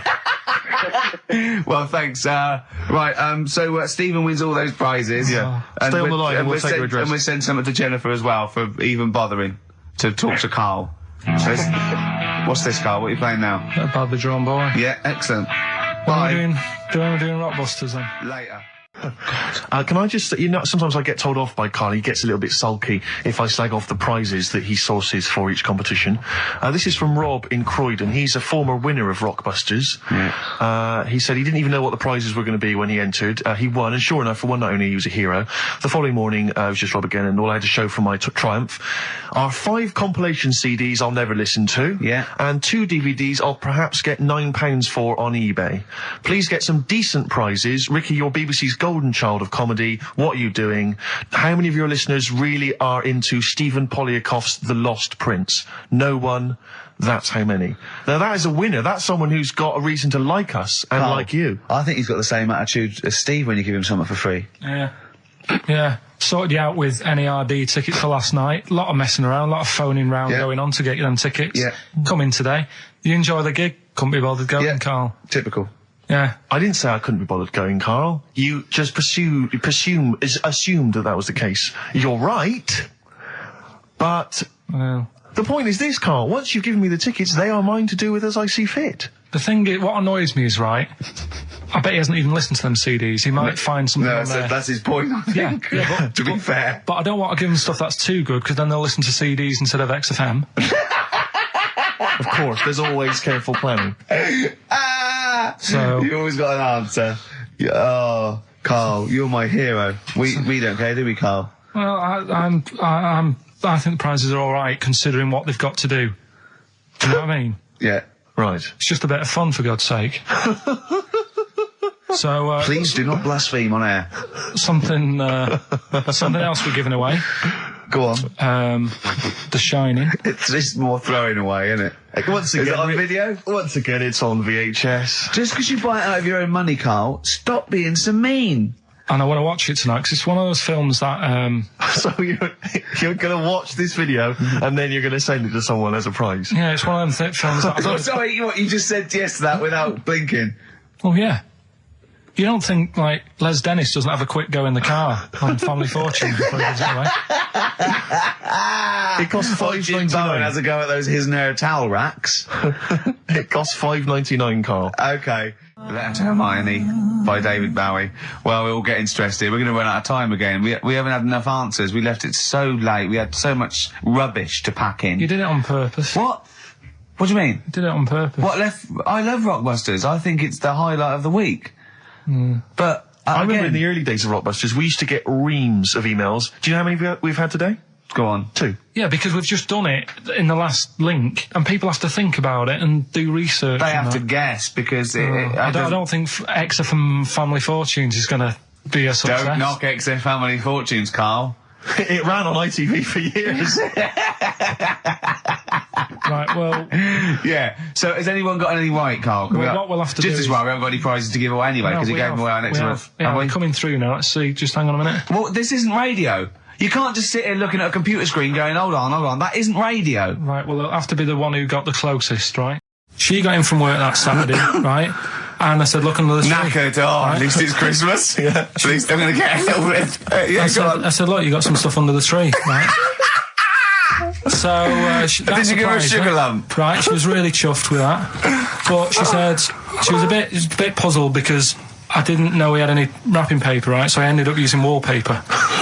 You didn't take it off the wall, though. You had some... No, it was some left over, right? So she said, why have you used wallpaper? I said, well, I didn't have any paper and you were getting in a bit and I wanted you to have a surprise. So she said, can I have a feel of them? I said, no. Presents. You thought, right, I've got the right thing. Yeah. Right. And then Christmas Day, I said, no, don't get carried away. It's nothing really good. You know, we said we weren't going to buy each other much. So there you go, open them. Yeah, go on. And can I just ask, had you received your present from her yet? Yeah. So what had you received? What did he have? Had some shoes. Nice. Right. Getaway game for PlayStation. Nice. I'm just totting up the value of this. Those, Go on, yeah. And just also think about how much fun and pleasure you get from them. Yeah. Although, of course, condoms, I can see the the appeal. Well, okay. So I think but also add to that bit 150 quid for a meal. If you're going to start totting up, 150 quid for a meal. I bought some shoes, 72 quid. Yeah, that was after the event, though. Doesn't matter. All right, so you'd received these, dare I say it, thoughtful and nice gifts. You handed over the box of condoms. They were wrapped up. She unwrapped them. Yeah. Go on, take us through it. Walk us through it. Well, it's not something you play with on Christmas morning. Oh, God. Oh. But when she opened what them, did she say? Well, I wrapped them twice as well, so she thought it was something really good. Extra protection. Right. And, so she thought it was something really good. And then... the disappointment would be doubled. Yeah, go on, yeah. And then she just opened it and went, oh, yeah, so what's on the telly? And that was that. Ungrateful. What an ungrateful woman that is. Well, Fancy not wanting... I told her... A box of economy condoms from Boots. I said to her about the thing about, it's all about the surprise and that, innit? Yeah. You explained that to her? Yeah. What, after she'd unwrapped it? Yeah. Thoughtful. And she was all right about it. Yeah. She understood. Rick, I suggested to him that he buy his girlfriend a gift. I'm worried I've done more damage to the relationship by suggesting that than if he had just forgotten. Next time you've got to go shopping for her yourself, Steve. I think I might do. You've better go shopping for her yourself. I'm glad it's all over, though. It's mental. Yeah. It annoys me. The whole thing annoys me. And she knows that as well. Yeah. She should know. What, she still insists on having Christmas once a year? Well. Wow.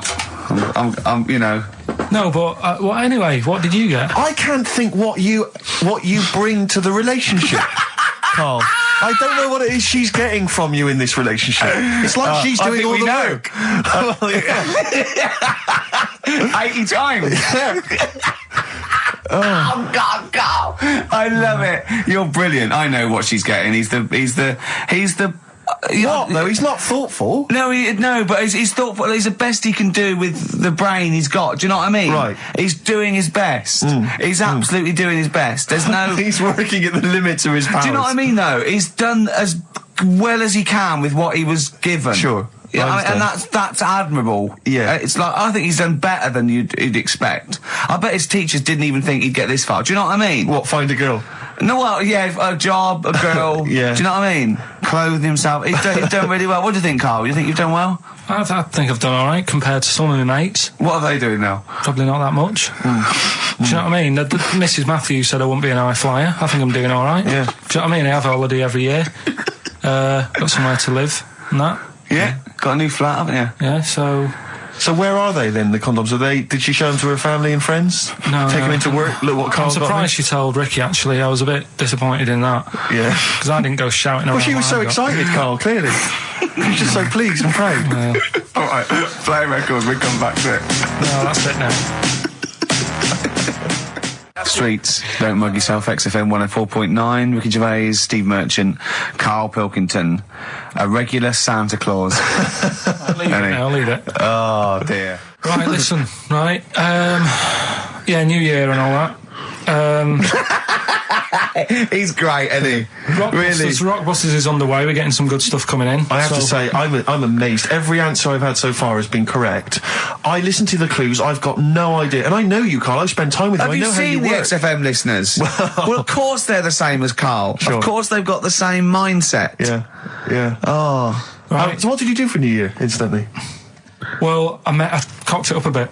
Right. You're joking. On, You're joking. You're joking, mate. Go on. I went and booked a table. You got the wrong day. No, right.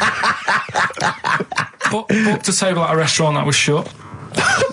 Right? What? I booked a table at a restaurant, and the one that I called, it wasn't the one. The call had been diverted.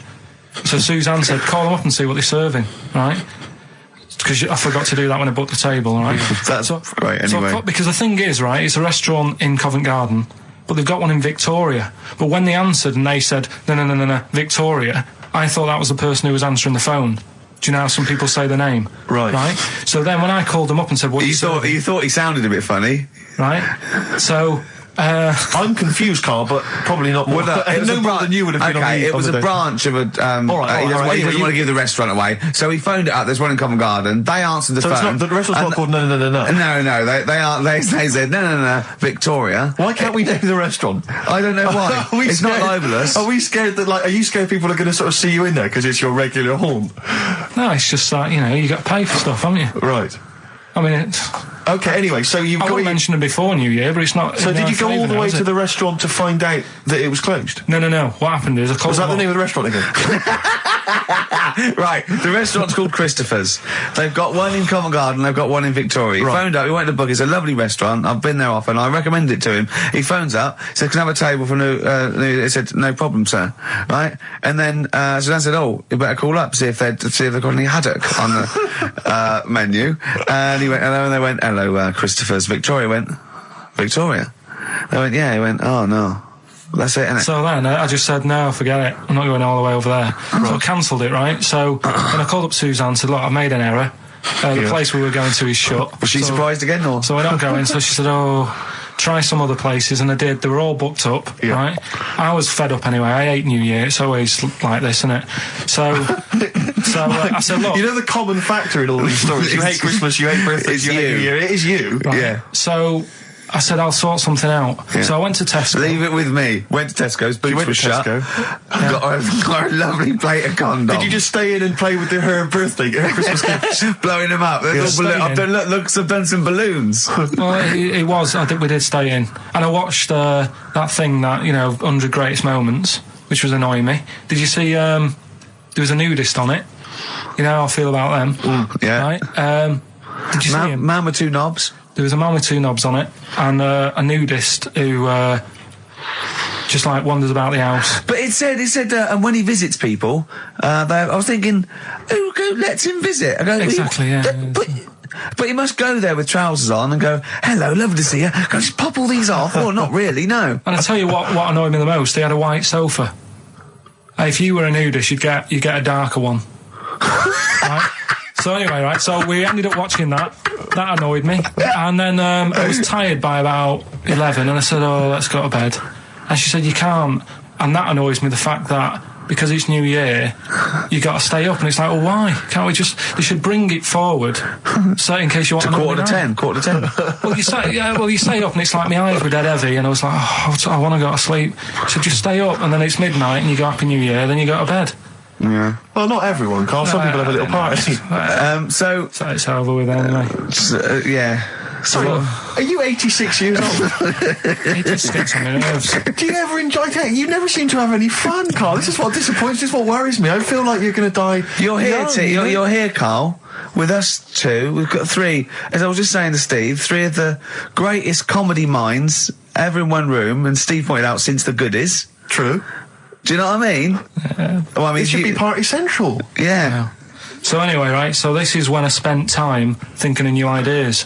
Right. We've got Rockbusters, that's rolling. There's people coming in, they're getting them right. I don't understand it myself. As ever, Rick, you'll be amazed and confounded. So I don't know the answer, and I haven't looked at the answers. I just like that moment. It's like when you go down Christmas and you're excited about a present, and it's like some condoms. You know what I mean? Well, I love that. that moment. Yeah. I don't know how he's going to top that next year. I don't know how he's going to top that. All I can think of is some corn plasters. Right. It's all right, love. The batteries are included. Got you a pumice stone. Right, now... And then we went on to a whole thing about homeless. He wants to do a game show with celebrities being homeless for a week.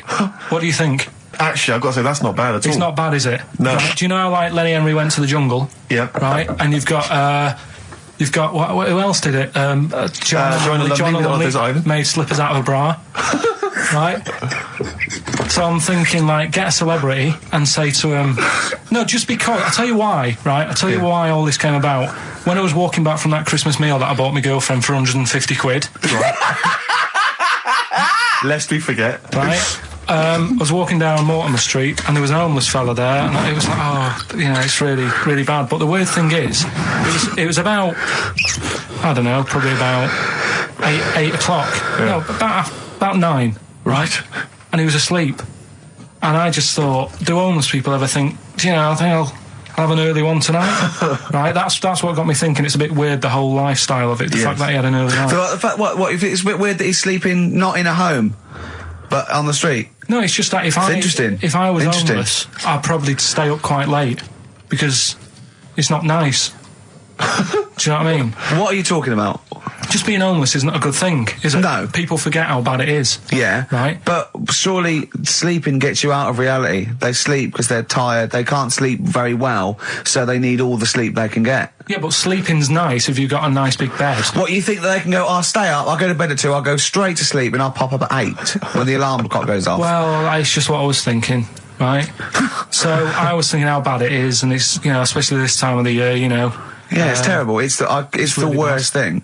And to sort of give it some publicity and get a bit of help behind it, get celebrities, someone like Phil Mitchell, maybe, off EastEnders, who's a big fella, he can look after himself, put him in a shop doorway, have some cameras set far away in a building or something, they can film him, and it's up to him how he raises money for food to eat. He could sign autographs. Well, they wouldn't know him though, would they? Because you never look at a homeless person. You get, what's her name? Gail Porter. Yeah. Gabby Roslin. Right, yeah. Narinda from Big Brother. Yeah. Who else would do it? I got a game show idea. Dennis, I reckon. I got a game show idea called On the Game. And what happens is, you get Narinda from Big Brother. It was your girlfriend's birthday, wasn't it? Earlier in the week? Or last week? On Monday, yeah. And, I mean, obviously it was a triumph with the stuff you got her for Christmas. The condoms. The box of condoms. Box set of condoms. Oh, yeah. Not just the singles, the whole set. Yeah, a complete collection. Brilliant. So what did you go for this time? What did you get her? Yeah, but... No, but it's her birthday. How long have you been together? About 9 years. Okay, so, ooh, God, it must cost you so much. I know, but it starts getting tricky, doesn't it? Because I spoiled her a lot in the first few years. Yeah. So then here's a packet of rubber bands. Enjoy them. Oh. Well, it's what she wanted. I mean, you're making out as if... No, everyone wants paper clips. Come on, what did you get her? Got her a new pair of gloves. Right. All right, well. And? What, nice leather ones from Selfridges or Harrods or something? They were good ones, the sort she likes, so... They weren't... Well, they weren't the little woolen ones that she had. Yeah. I thought that was a joke when she said he got me these, because I laughed. No, but I know that's the one she did have. When they said it was his birthday, right, it was her birthday Monday, and me and Steve wanted to get her, and she went, he got me these, because she had those little woolen gloves on. I laughed, because I thought she was joking, Carl. That's what she wanted. Right. I've told you before about buying presents. Did those gloves have your name sewn in them? And a piece of string that ran over the back of your duffel coat? You know, I've never been into getting presents and that. I had the problem at that Christmas one, that time with the Victoria Plum. Yeah, we'd hate that. We'd hate to bring that back. We've done that. Because you talked about it because it's kind of to do with your dad, isn't it? He's a very bad gift buyer. Was that the problem? Well, yeah, my dad just wouldn't bother. It was my mum who sort of made an effort, and she sort of worked out half of what I wanted, then she left it to me dad to get it off someone, see if he could get one cheap or whatever. I love the fact that usually people talk about, like, drinking heavily or violent abuse, right? Yeah. But here's what he's been left with and scarred with from parents is bad gift buying. Yeah, and that's the Victoria Plum incident. In the greater scheme of things in the world, that's not a bad thing to have, is it? Right, there was this, this is what it's like about getting presents and stuff, right? With my mum and dad. Go on. My mate, Colin, right?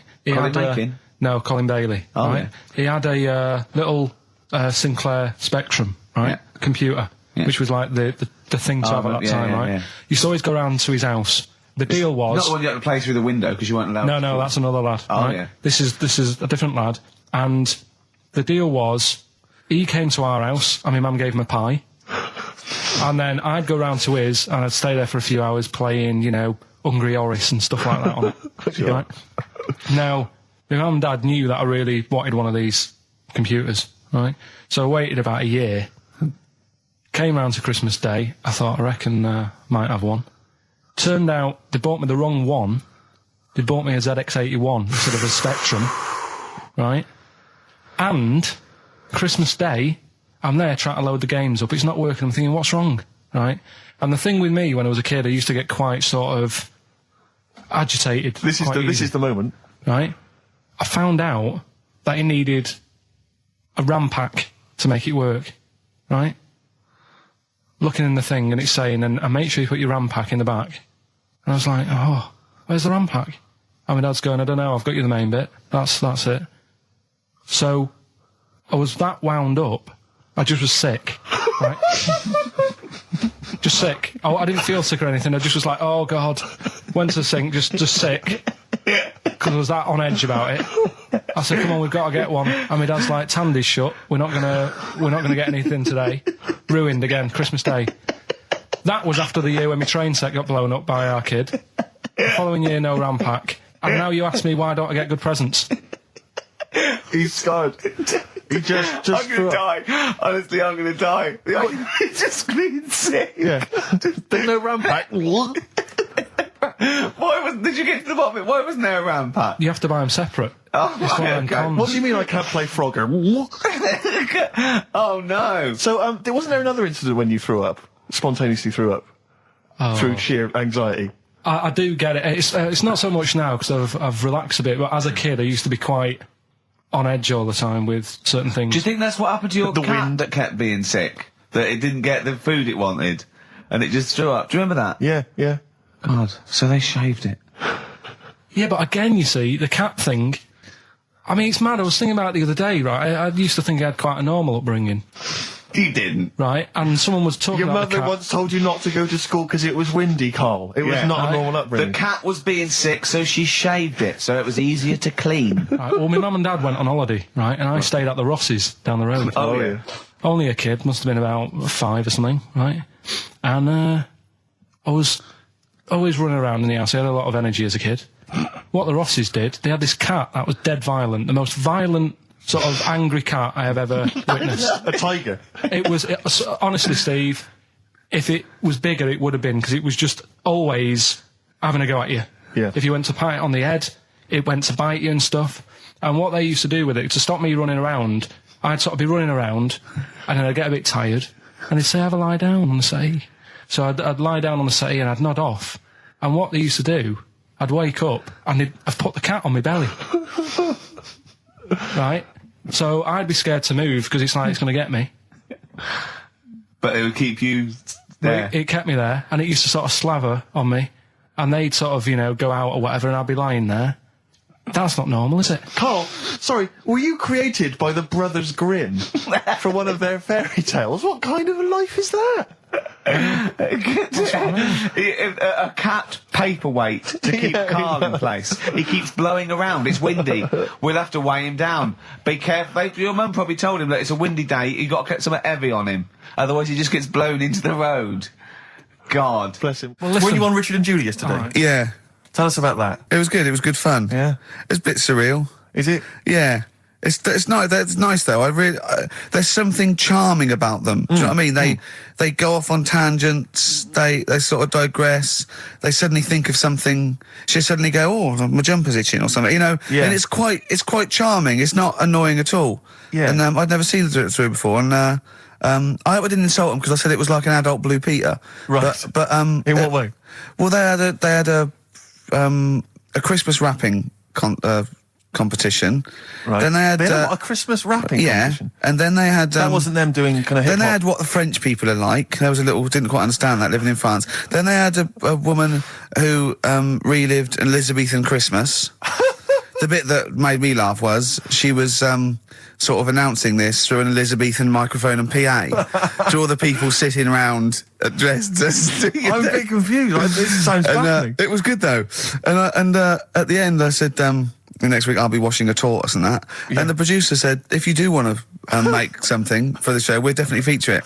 So I might make some of those things that you spoke on Blue Peter, like sending sort of, I remember they made a chest of drawers out of 3 matchboxes. Yeah. For Barbie doll or something, or Action Man. Roll Over DJ by Jet on XFM 104.9. I'm Ricky Gervais, with me Steve Merchant and Karl Pilkington. All right, Karl? Yeah. Bit miserable today, Karl. Let me explain why. Go on. Steve, and to you, the listeners. Well, we came in to a big bunch of stuff. Dropped off by, was it Becky from Marks and Spencer? Just like lovely stuff. Food, presents for the cat, books, just, you know, to Ricky and Steve. Ricky and Steve who do the show, right? Ricky Gervais and Steve Merchant. GQ presenters of the year. Creators of The Office, right? Award winning. Carl's looking over. I go, well, maybe, it's not for you, no. And then he told me why he's grumpy anyway. Go on. Do you know what XFM are giving everyone? How long have you been here? About 6 years. What are you getting for Christmas from XFM? 2 CDs. Is that of your choice, or do they choose them? There's a list of about 30. Right. Tell him what you chose. 30 CDs. I've gone for Kings of Leon album. Yeah. And the Best of Bob Marley. Haven't we, like, given them away in the past or something? Or you could have burnt them off, couldn't you? You could have done copies. Illegal, but you could have done that. Anytime you wanted. I don't think Bob Marley minds if you bootleg his CDs. It's out of order, though, isn't it? It is bad. Although Is that always the case? Has it always been the truth of all the time you've been here? No, it has been better than this. Yeah, although you do get paid quite well and you do have an easier time. Yeah, but don't give me the CDs then. If it was a milkman, you don't go, I have 2 bottles of semi-skimmed. Happy Christmas. Yeah. That is a valid point. Do you know what I mean? Have you complained? Who is it who made this decision? There's no point. No point, is there? Why? Just no point. I don't like moaning anyway, just... Has it come from up top? Is it like from the capital people? Just everyone. That's what everyone gets. Yeah. Yeah, but will Christian get 2 CDs for getting up at 4:30 every day for about 5 years? And keeping this station afloat. Probably. Yeah. So that's why I'm a bit fed up. What do you listen to first, Marley or Leon? Well, you have a bit of Marley. I'll tell you what Marley's good for as well. You'll go have a little beach holiday, aren't you, over Christmas, going to Lanzarote? Listening to that on the beach, you'll realise how wise XFM are in the long run. You know, you go, well, look, they could have given me 400 quid, right? Well, I'd have spent that. But this is, you know, the legend lives the gift on. that keeps on giving. So you're probably, you know what I mean? Think how much what you got to think of is how much all these great songs took, not only from the depth of his soul and, you know, all his sort of angst and knowledge and love, and then all the studio time, the marketing, and they're just giving you one that. They go, don't worry about that, Carl, just have it. And you go, what? All the time we spent with Bob Marley and everything is there. You know, have it, Carl, have it, Carl. And practice. Yeah, have that. Thanks, well done. Carry on. We're still going to pay you for the work. Yeah. That's just something on top. Here's a little piece of Bob, free. Yeah, so don't moan, it's extra. So, they didn't have to give you it at all. Play a record, you ungrateful little swine. Some people, like the homeless, aren't getting anything this Christmas. This is my favourite Elvis Costello track of all time. It's Alison. This wasn't on the list. Right. Elvis Costello, Alison on XFM 104.9. So, that's it. Well, maybe, I'll tell you what, a good idea, Carl, just beg, just ask for other things. What do you want? What do you want for Christmas? You must have a big fan base out there willing to make you things. Maybe like a little, I don't know, pair of gloves. Little woolly hat. If you want to send a necklace in for Suzanne, that'd be handy. Oh, yeah. That's what she wants. Is Suzanne listening today? No, she's out. Right, okay, this is the dilemma. Me and Steve, yesterday, were trying to convince Carl that it would be a good idea to buy Suzanne a Christmas present. Okay? Now, why aren't you going to buy her a Christmas present? Explain, Carl, why you don't think you should buy her a Christmas present. No, well, I've told her I'll get her one, but in the new year. We're going away on holiday and that, so there's no point taking stuff away. Yeah. Going to Lanzarote next week. Just get something in the sales after Christmas for the, Yeah. Right. And me and Steve were trying to explain to Carl that she would love it if you bought her something on Christmas Day. Yeah, but she knows now. But knows what? I've told her. So no, well, I'm going to tell you. Do you know? Right, this dear listener, this was Carl's worry. I said, I bet she's got you something, and Carl was worried in case he got her something and she hadn't got him something. Yeah, he'd be livid. He didn't want to be down. He didn't want to be a present down. Yeah. Look at his face. So buy her a nice necklace. Don't spend, just spend £100, you know, just a little token. We're going away. We're taking her away on holiday. No, you're not taking her away on holiday. What, you're paying for it, are you? Yeah. Are you really? Well, half and half and that. Right. So you're paying for you to go on holiday? That's good of you. So the gift is your company, really? She's done all right. She's done all right. Why do you talk like you're 60 years old? And you've been working down the mines?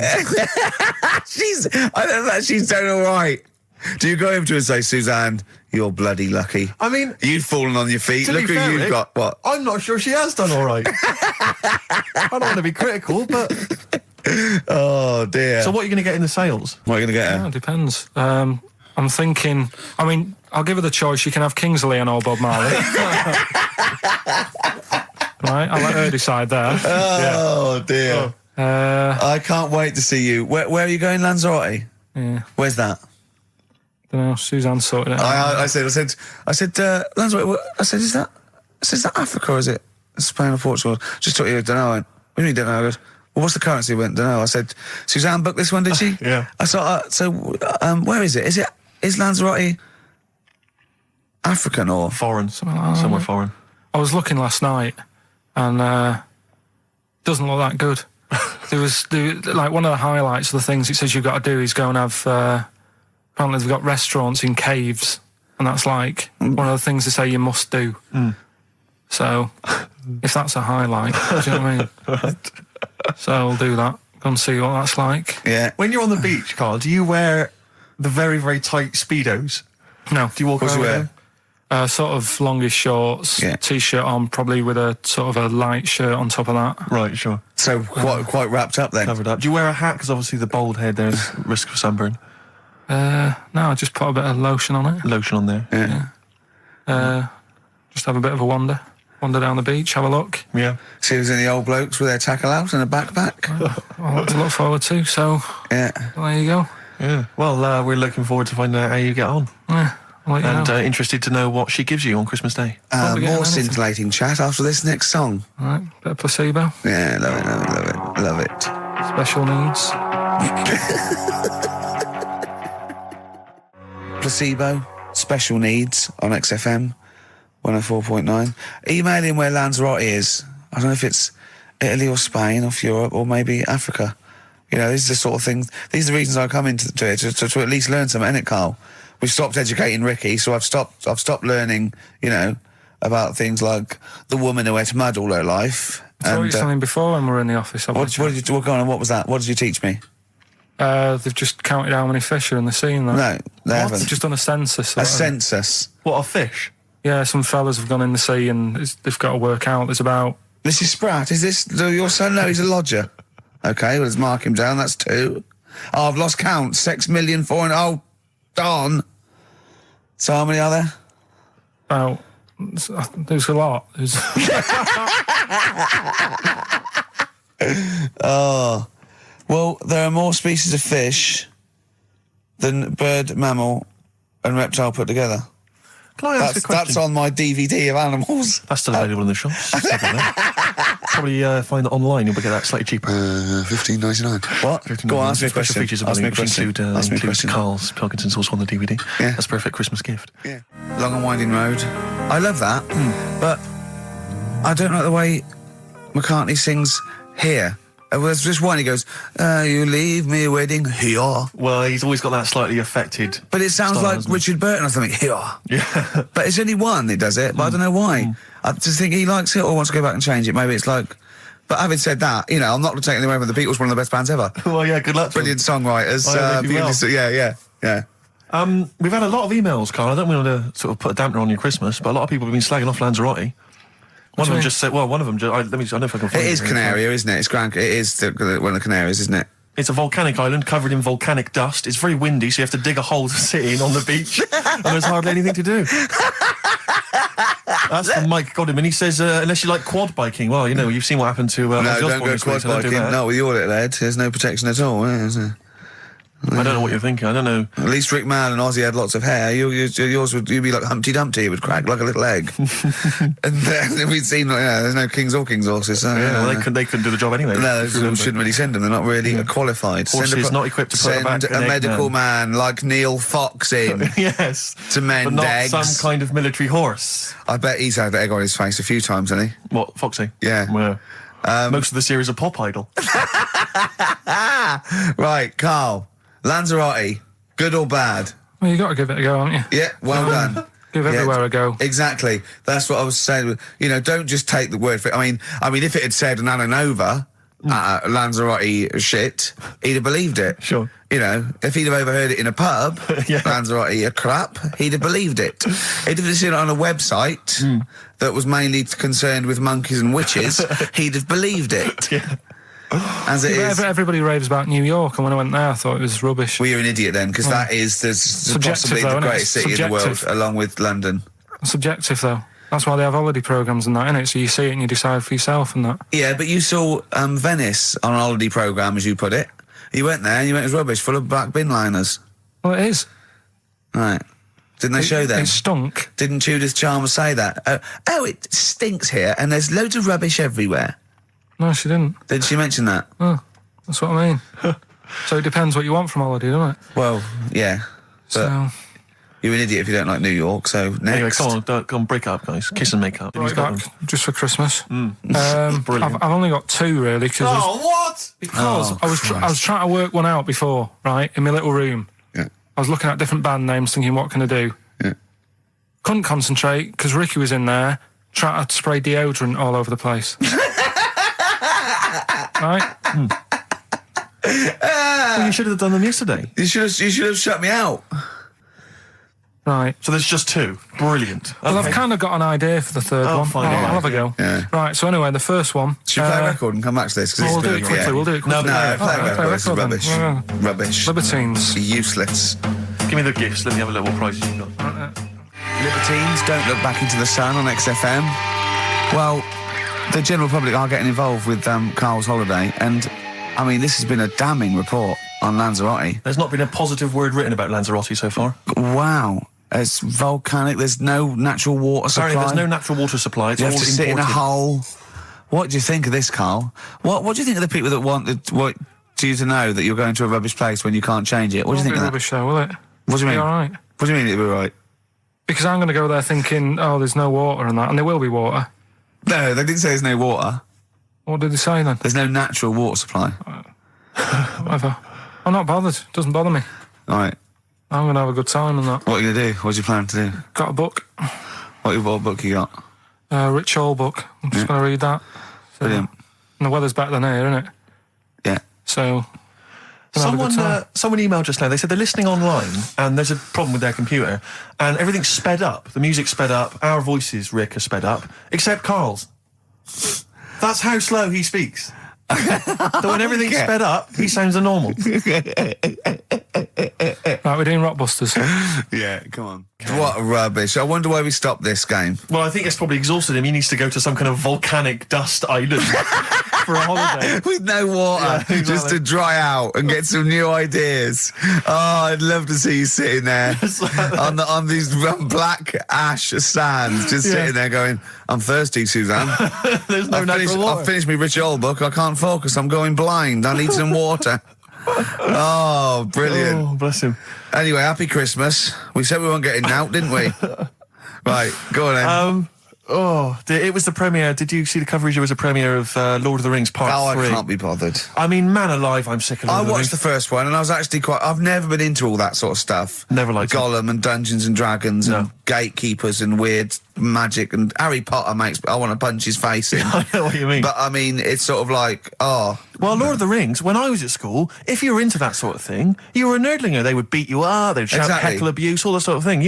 I wasn't a fan. I actually don't know anyone who admitted they were into that nonsense. It was shameful. It was embarrassing. Now, the whole world's gone crazy for it. Even the tough guys, the hard nuts, the streetwise kids, they're loving it. Can't wait for the third one. I see people raving about it. It's Jonathan Ross, all these people going, it's the best thing I've ever seen. It's 3 hours and 10 minutes of trolls and goblins and magic spells and large feet and magic rings. I'm loving all that crap. What's wrong with you people? I will smite you with my sword. It's just interminable. The orcs and the Norks.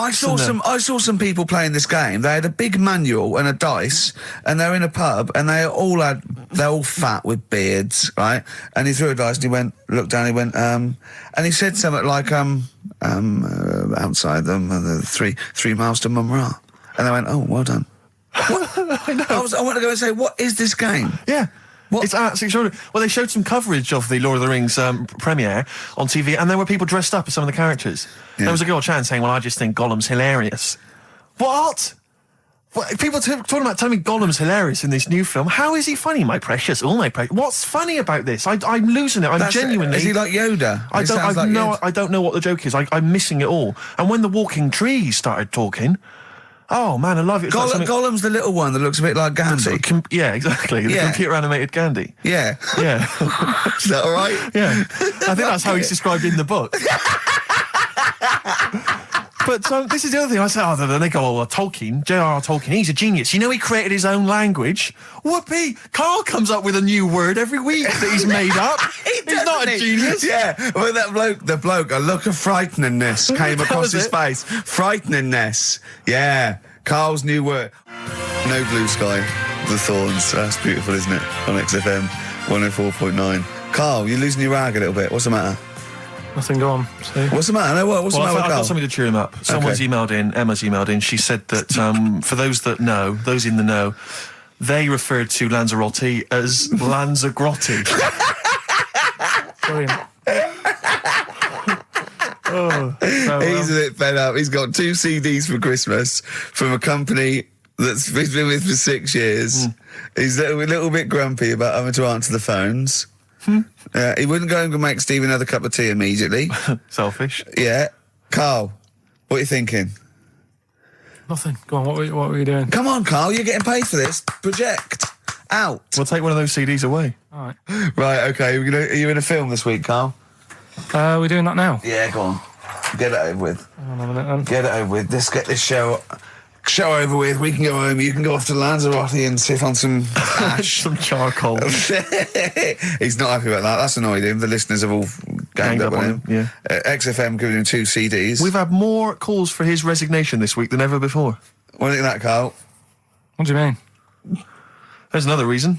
Do you know what I mean, though? Because he's grumpy. He's not just giving it. He goes, well, I can't help it, can I? I don't want to... You're being paid well to do a job. People have tuned in to be entertained, to have good songs. Me and Steve are working here. I'm pressing the buttons. I'm paid to press the buttons. That's what I'm doing. Has every CD started on time? Then why would they give you Monday off if you just paid to press the buttons? Don't get every other Monday off, do I? So have you stopped doing that now, have you? Well, yeah. Why? Because there's work to do in that. But I'm not moaning about it. Let's get on with it. Right, Scrooge, right, is the film that I'm in. Thought I'd do a Christmassy one. Okay. Right? Yeah. So get people in the Christmas mood and that. Yeah, you have got people in the Christmas mood. You're like Santa visiting them. Right. So... It's you in the film Scrooge. Yeah. Which version of Scrooge? The old one. Is it if it's just you moaning with bells, I'll be annoyed. Right, that is essentially Scrooge. Yeah. Right, Scrooge, listen to this, and then there's some question at the end. All right. And you can win some stuff and that. Yeah. All right. Yeah.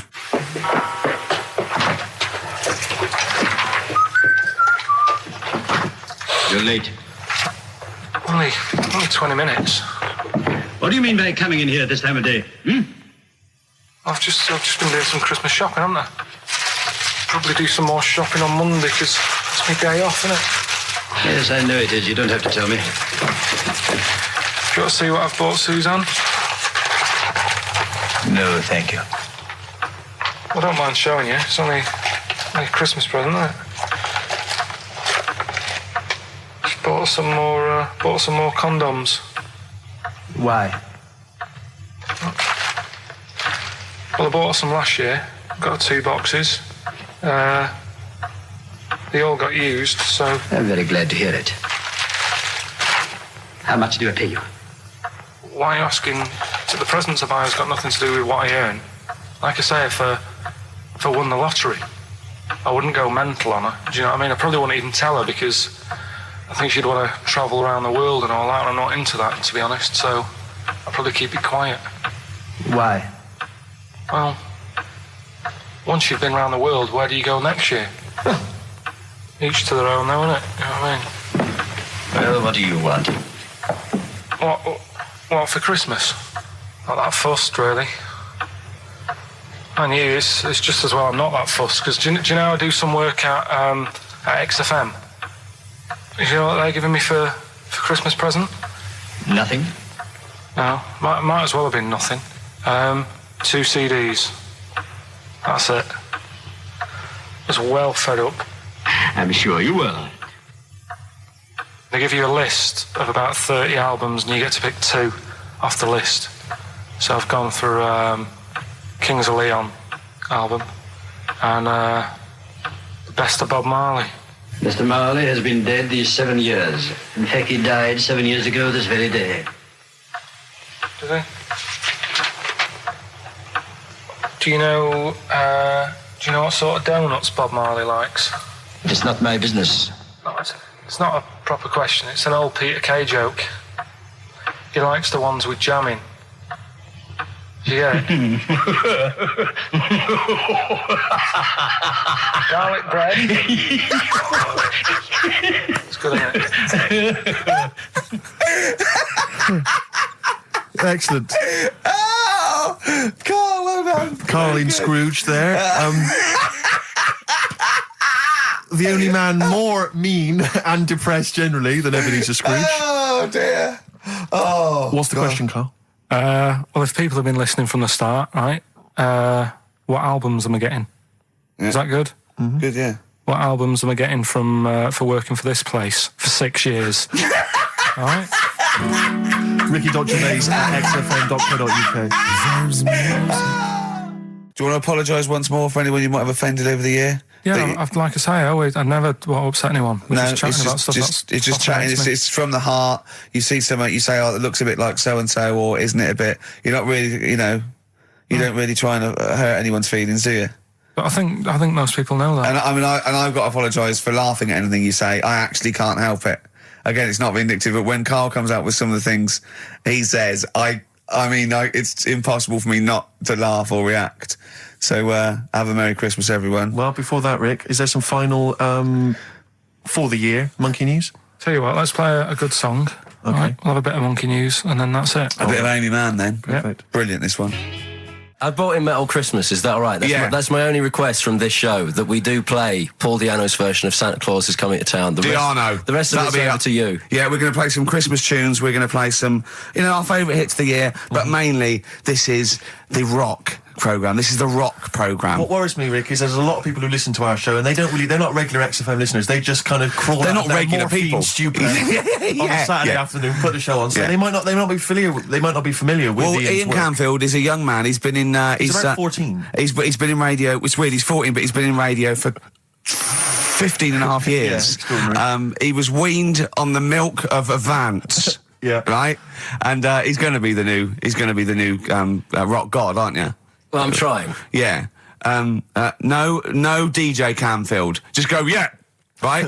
And over the 2 hours, I want to work out the 4 pillars of rock, right? I want 4 names, 4 pillars of rock, right?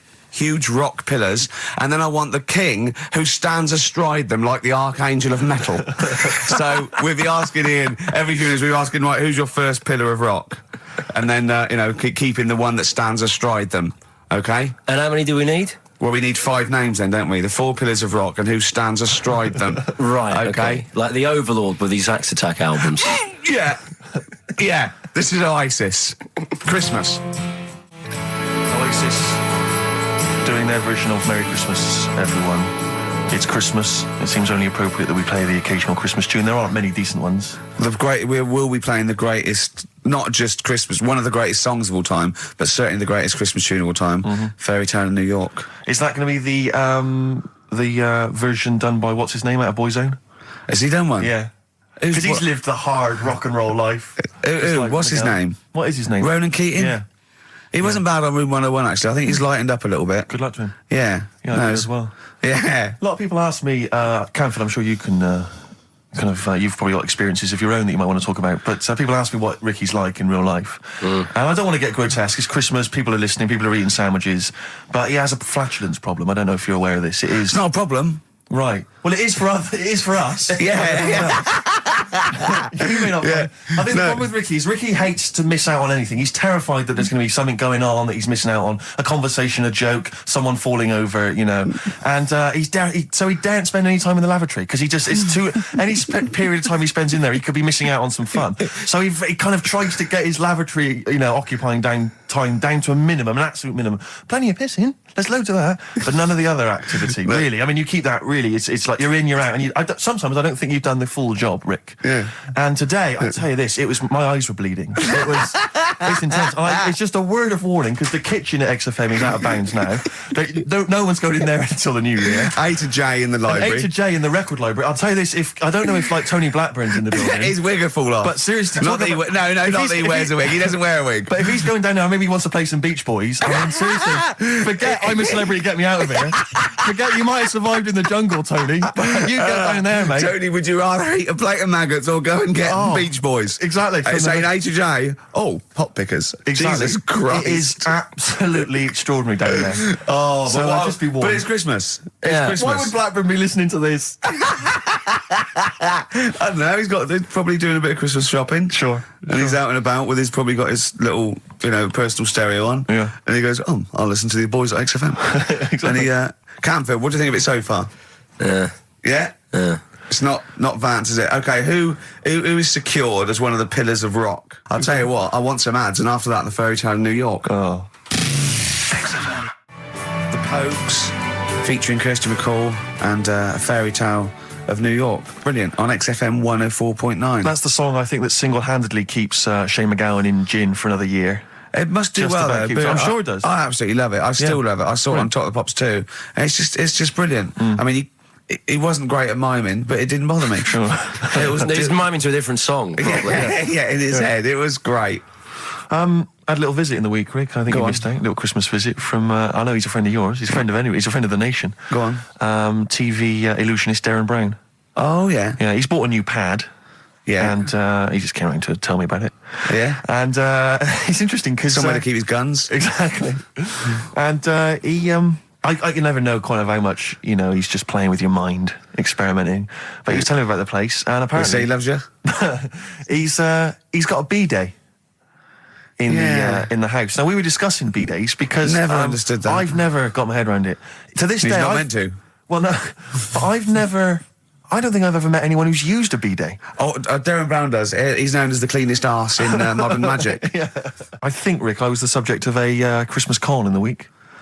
What, you mean you bought something for £4, then saw it for £3.90 as you walked home? That would make me livid. Because I've seen you really livid. I'm absolutely furious. When I bought my PlayStation, I saw I could get it for £5 cheaper down the road. I was absolutely And fuming. you'd already walked to about 19 places, I remember. I actually left you after about an hour. Yeah. No, I do. I'm furious because I got to get a bargain. I hate the feeling that I'm being ripped off. Yeah. And I'll tell you this, I'm loving online shopping. Oh, the savings I'm making, Rick. Really? It's crazy. Really? Getting 15, 20 quid off some things. Is it really? Oh, amazing. But these things, I might point out, are like Jaguars and Mitsubishi cars. Exactly. Yeah, but it's worth shopping round. No, this was not so much a con. It was a con, but it wasn't so much one of those just a missed bargain. Yeah. Doorbell rings, answer it. It's a couple of girls. They must have been 13 or 14, maybe. Now, I've always had a problem with teenagers. I'm intimidated by teenagers. In case they call you a dork or something. Well, I mean, I told you before, I was walking down the street once, and there's two guys coming towards me. I mean, real losers. Do you know what I mean? Glasses, the spots, greasy hair. Do you know, really pathetic. And I was sniggering to myself. I was thinking, look at those losers. And as I passed them, I heard one of them look at me and say to his mate, look at that geek. I was furious. I was thinking, I'm allowed to call you a nerdlinger, but gee, I didn't expect it back. I was really furious and upset. And so, as I say, these teenagers are at the door, and they were quite aggressive, quite aggressive girls. And they had a piece of A4 paper, and they went, "We're doing a sponsored thing." Yeah. But I didn't quite catch what it was they were doing that was sponsored. I think they sort of fudged it. They went, "We're doing a sponsor." Oh yeah. And I went, right. And they went, "Do you want to sponsor us?" Boy, they picked on the wrong person. I was a bit intimidated. I don't know why I said no. I was worried maybe it was part of some kind of, hidden camera show, Yeah. And so I said, yeah, all right, I'll sponsor you. So they handed me this form, and I always thought you were supposed to have quite an official-looking form for any sponsorship thing. But this was literally a piece of A4 torn out of a notepad. It was the back of a Gareth Gates poster. Exactly. And, with some blue tack on it. Yeah, well, and it said, and I looked at it, and I didn't really absorb it, but it had things like, Mrs. Jones, Mrs. Smith, £5. Yeah. And then no one's actual address, just Finchley Road, nothing too specific. Yeah. So I wrote my name on, and put down £3. 'Cause a lot of people were giving fivers, but I thought, I'm not made of money, it's Christmas. I've got to buy gifts and stuff. So I gave him a fiver and asked for change. Yeah. Well, I gave him £3. I said, I'll sponsor you for £3. Best of luck. And they went, can we have the money? And I said, well, aren't you supposed to do the thing? And the woman the girl just looked at me, she just went, no. So I gave her £3. But what difference did it make? Well, I'm assuming, though, that it's not going to any charity. But it's no sponsored thing at all. But then I'm not being funny. The charity that it's not going to, you wouldn't have given to it anyway. It's true enough. So all that's happened is you're £3 down. But I'm £3 down. Yeah, but if it would have gone to charity, you'd be £3 down. The fact that it hasn't gone to charity doesn't matter because you wouldn't have given it to charity. Yeah, but if it had gone to charity, Rick, I'd have felt a little bit superior, a little bit smug. That would have kept me going for another 6 months. Whereas now it's just gone to a couple of weeks off the street, who are scamming people, possibly old people, Rick, and that's who I feel sorry for. They've not got a great deal of money. That's why I'm not worried about myself. I've got a bit of cash, but about the old people. Yeah. Although you are £3 down, which probably still hurts, doesn't it? It's still stinging. That's why I decided to tell you now, get off my chest. It's Merry Christmas. Thing, yeah. Just be careful. If you're living up in North London, be careful. There's 2 girls that are going around. I expect, they might come to your door. But they might be wary. Be genuine. No, I don't think so. No. They were common. They were very common. Do you know what I mean? Was the giveaway things like, Santa Claus had given £10, exactly. Tony Blair had given £1? Yeah, I know what you mean. Yeah, I think you were conned, mate. Yeah. Right. Won't Get Fooled Again by The Who. Ian, I'm going to ask your expert opinion. Is that not one of the greatest rock songs of all time? Yeah, if you'd have played the proper version of it. I know, but it's 6.5 minutes, and we usually do, but we just thought, it's Christmas, people want to... but him and more Jonah Louis. Yeah, but we could have played like the full 8 minutes rather than making the show sound like strolling round your local Asda with the Christmas songs with a little bit more racism. That to me sounds like fighting talk. You want a rock challenge, Canfield. You can't handle the truth. Tell me what that song is. Don't know about it. It could sound like he's saying something to do with bell ends. Well, yeah. What? Heaven forbid. What? You think you meant that? Did he? Probably.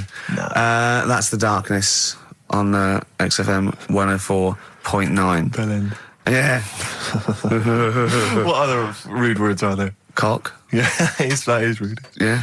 Especially at Christmas. Especially at Christmas, yeah. It's a time for families. I know. Now listen, time for family. Now, Ian. Yes. Who is your fourth? We need a lead singer in this mega group, the monoliths of rock. Who we got? Lemmy, Keith Richards. We've got Keith Richards on guitar. We've got Lemmy on bass. Yeah. We've got Keith Moon on skins. Right. Some terminology coming out there. Yeah. Who's doing the Vox? Who's given Golden Tonsils Award? Robert Plant. He's gone for Plant. He's gone for Plant. A lot of trad names there. There is the group. The lineup is Moon, Lemmy, Richard, Plant. Okay. Now our competition, Steve. Name that group. Okay. What's the best, heaviest rock name ever? Sure. This is obviously not a name that already exists. No. Okay. My mate of mine came up with, I think it was Brain Hammer, which right. I like. Velvet Nazi 666. Sure. So we want the heaviest, most mental piece of death metal, headbanging, bleeding out your brains rock. Axe Attack. Okay. Please welcome to the stage, Christ on a Bike. Please welcome to the stage. Oh, look at you. That would be great. Yeah. That would freak out the metalers. Yeah. Cheeky. Yeah. Oh, now listen. They need a manager. They need someone who could introduce them. They need someone to stand astride them. Who is the leader now? Who is the king of all that rocks? Well, it's obviously Tommy Vance, isn't it? Do you know what worries me, Rick? We've said Vance a lot today. I'm wondering if the kids today, do they know Tommy Vance? Are they familiar with him? If they don't know, they shouldn't be listening. Okay. Fair enough. So, Vance is their manager. They're on at Wembley. He's got them on at Wembley. They're the greatest rock band of all time. We need the name. Please please welcome to the stage. What are they called? Phone in, email in, and the prize, we're going to get some... We'll rummage through the bins as Carl normally does. Get some old tat like Carl does, some VHSs, some CDs, greatest air guitar ever. Betamax. Yeah. Do we need to give out the numbers and stuff? Well, can email, don't can't get they? Phone in. You don't want to talk to him, Ian, seriously. No, you don't want to, you know when, what's his name says to Agent Starling as she's going to meet Hannibal, don't let him inside your head. Yeah. Don't talk to the listeners, Ian. Exactly, it's very much the same thing. Please don't I'm a bit concerned that my email's going to be besieged by people sending you links to how to clean out the B-Day. Well, that's all right. But what's the most mental head bleeding, banging brain hammer operation this band can be called? Call in, Rick. Because it always amuses me. I know it's cruel to put you on the spot, but some of your former band names have always amused me. Well, the worst. The worst one. Right, I'll just leave this. Ricky's had a number of bands over the years. What was the worst one? Ready? Get ready to play that record because I don't want any aftermath. No, hang on, before you tell me, what was the one? Because these pictures of you, like when you're a New Romantic, keep on being published. That was Shauna dancing. Yeah, but that's pretty bad. But someone told me they were like, ask him about when he tried to be Bon Jovi. Can you imagine such a thing? I know the name you're thinking of. Right, here we go. Play the record. Immediately I say this. Ready? The Sacred Hearts. Play a record. Blur on XFM 104.9. I forget the name of that track, but it's good. Good song. Thanks very much. Oh, good song. Yeah. Oh, right. I just thought you were complimenting giving his opinion. Right, yeah. Go on. The what? Are we still on the air? Yeah. What are we doing? Merry Christmas. We got someone on the line. Oh, right. He's here. Who's that? Ricky. Yeah, go on. It's Jonathan, how are you? Good. It's only TV's Jonathan Ross. Ross, turn your radio down, you idiot. I'm here. I like to, I haven't got a radio on. What are you talking about? We can hear the feedback. Well, I haven't got it. It's not my fault. It's your incompetent radio station. And also, didn't you hear we said don't call him, we don't want to speak to the listeners? I'm not a listener. I'm a visitor to your shores. I'm special. You know that full well. I know you're special. Right. Yeah, exactly. What have you got a name for the band? Yeah, you ready? Yeah. Blump. B-L-U-M-P. I tell you for what, you can't have a normal word. If it's the monolith band of all time, if it's the big, you can't have a regular word. It doesn't make sense. How can you have a regular word? All these ideas you've come up with are rubbish. You need a word which only stands for that one thing. No one's heard it before. No one will use it again. Blump. I can't help but feel that that's a more appropriate name for maybe one of Ricky's bands. I love seeing that picture of him in that band. You see it everywhere these days. He was like a girl. He was like a little girl in a suit. It's like a little dyke at a wedding. What was that? That's got to be the kettle calling the pot black, surely. I've always got nothing but 100% heterosexual. We're not sure about. There's not anything wrong with it. I know that, but look at you. I actually had to get that in. There's not anything wrong with it. I'm Jonathan Ross. Oh dear. I was thinking the other day, right? Oh, yeah? The Comedy Awards. Yes, sir. You didn't have to say some awful things about poor celebrities, poor has-been celebrities with coke addictions and fat lips and faces that where surgery's gone wrong and everything. And when they're on the show, they're going, "Oh, you look lovely." Yeah, I'm nice so to good. Well, I'm nice to them to their face, but obviously when I'm not with them, I like to let my true feelings be known. What's wrong with that? That's how everyone I'll tell you what, you can get anything off your chest you want on this show. Any celebrities you want to talk about? There's no one listening. Yeah, it's just between me and you. A lot of people listen. They listen to my show, and after they've had a few hours of good laughs, they like something bland to just cool them down afterwards. So they flip over. We know this happens. Did you mention my DVD on your radio show? You know what? I forgot to. I forgot to mention it. Christ! I meant to mention by the office, but I forgot to mention it. And then I thought afterwards, it's not like he needs the cash, is it? It's not like he needs it. It's not like it is, but he's probably earned more money in a short space. You're like a lottery winner, and you've got about as much taste. You're like one of those burglars who's won the lottery. I am. I'm dressed like an Albanian window cleaner at the moment. A burglar from Reading who won the lottery, and now he's fritting it away on what? I do feel sorry for my neighbours. I've moved into a really nice place. I feel like it's the hillbillies. No, it's nice you've moved in though, because it's nice. It's given them something to sort of talk about behind your back. You've united the whole block. Right, go and play with some Japanese wind-up toys now. I'm going home to play Mario Double Dash with my son. It's going to be a good afternoon. I phoned you once after I finished my show. It was about 3 Yeah. And I don't mind if I said, how you doing? You went, it's brilliant. You said, this is what you said. You went, everyone's out. Jane's taking the kids out. I've already masturbated twice, and I'm playing with a new Japanese toy. I'm masturbating now. Play record! I just wonder if there's one more contender. I don't know who this was, Ian, that phoned in with it, but possibly it's topical. Deathly Hem. Yeah. Deathly Hem. It's brilliant. Oh, it's Deathly Hem. Please welcome to the stage, Deathly Hem. It's Deathly Hem. Who's that? We've got to give it to I don't know who that was. Oh, well, if you came up with Deathly Hem, email again. Deathly Hem. It's the greatest name for the greatest rock band of all time. Will you please welcome to the stage, Deathly Hem. It's Golden Tonsils. Isn't it?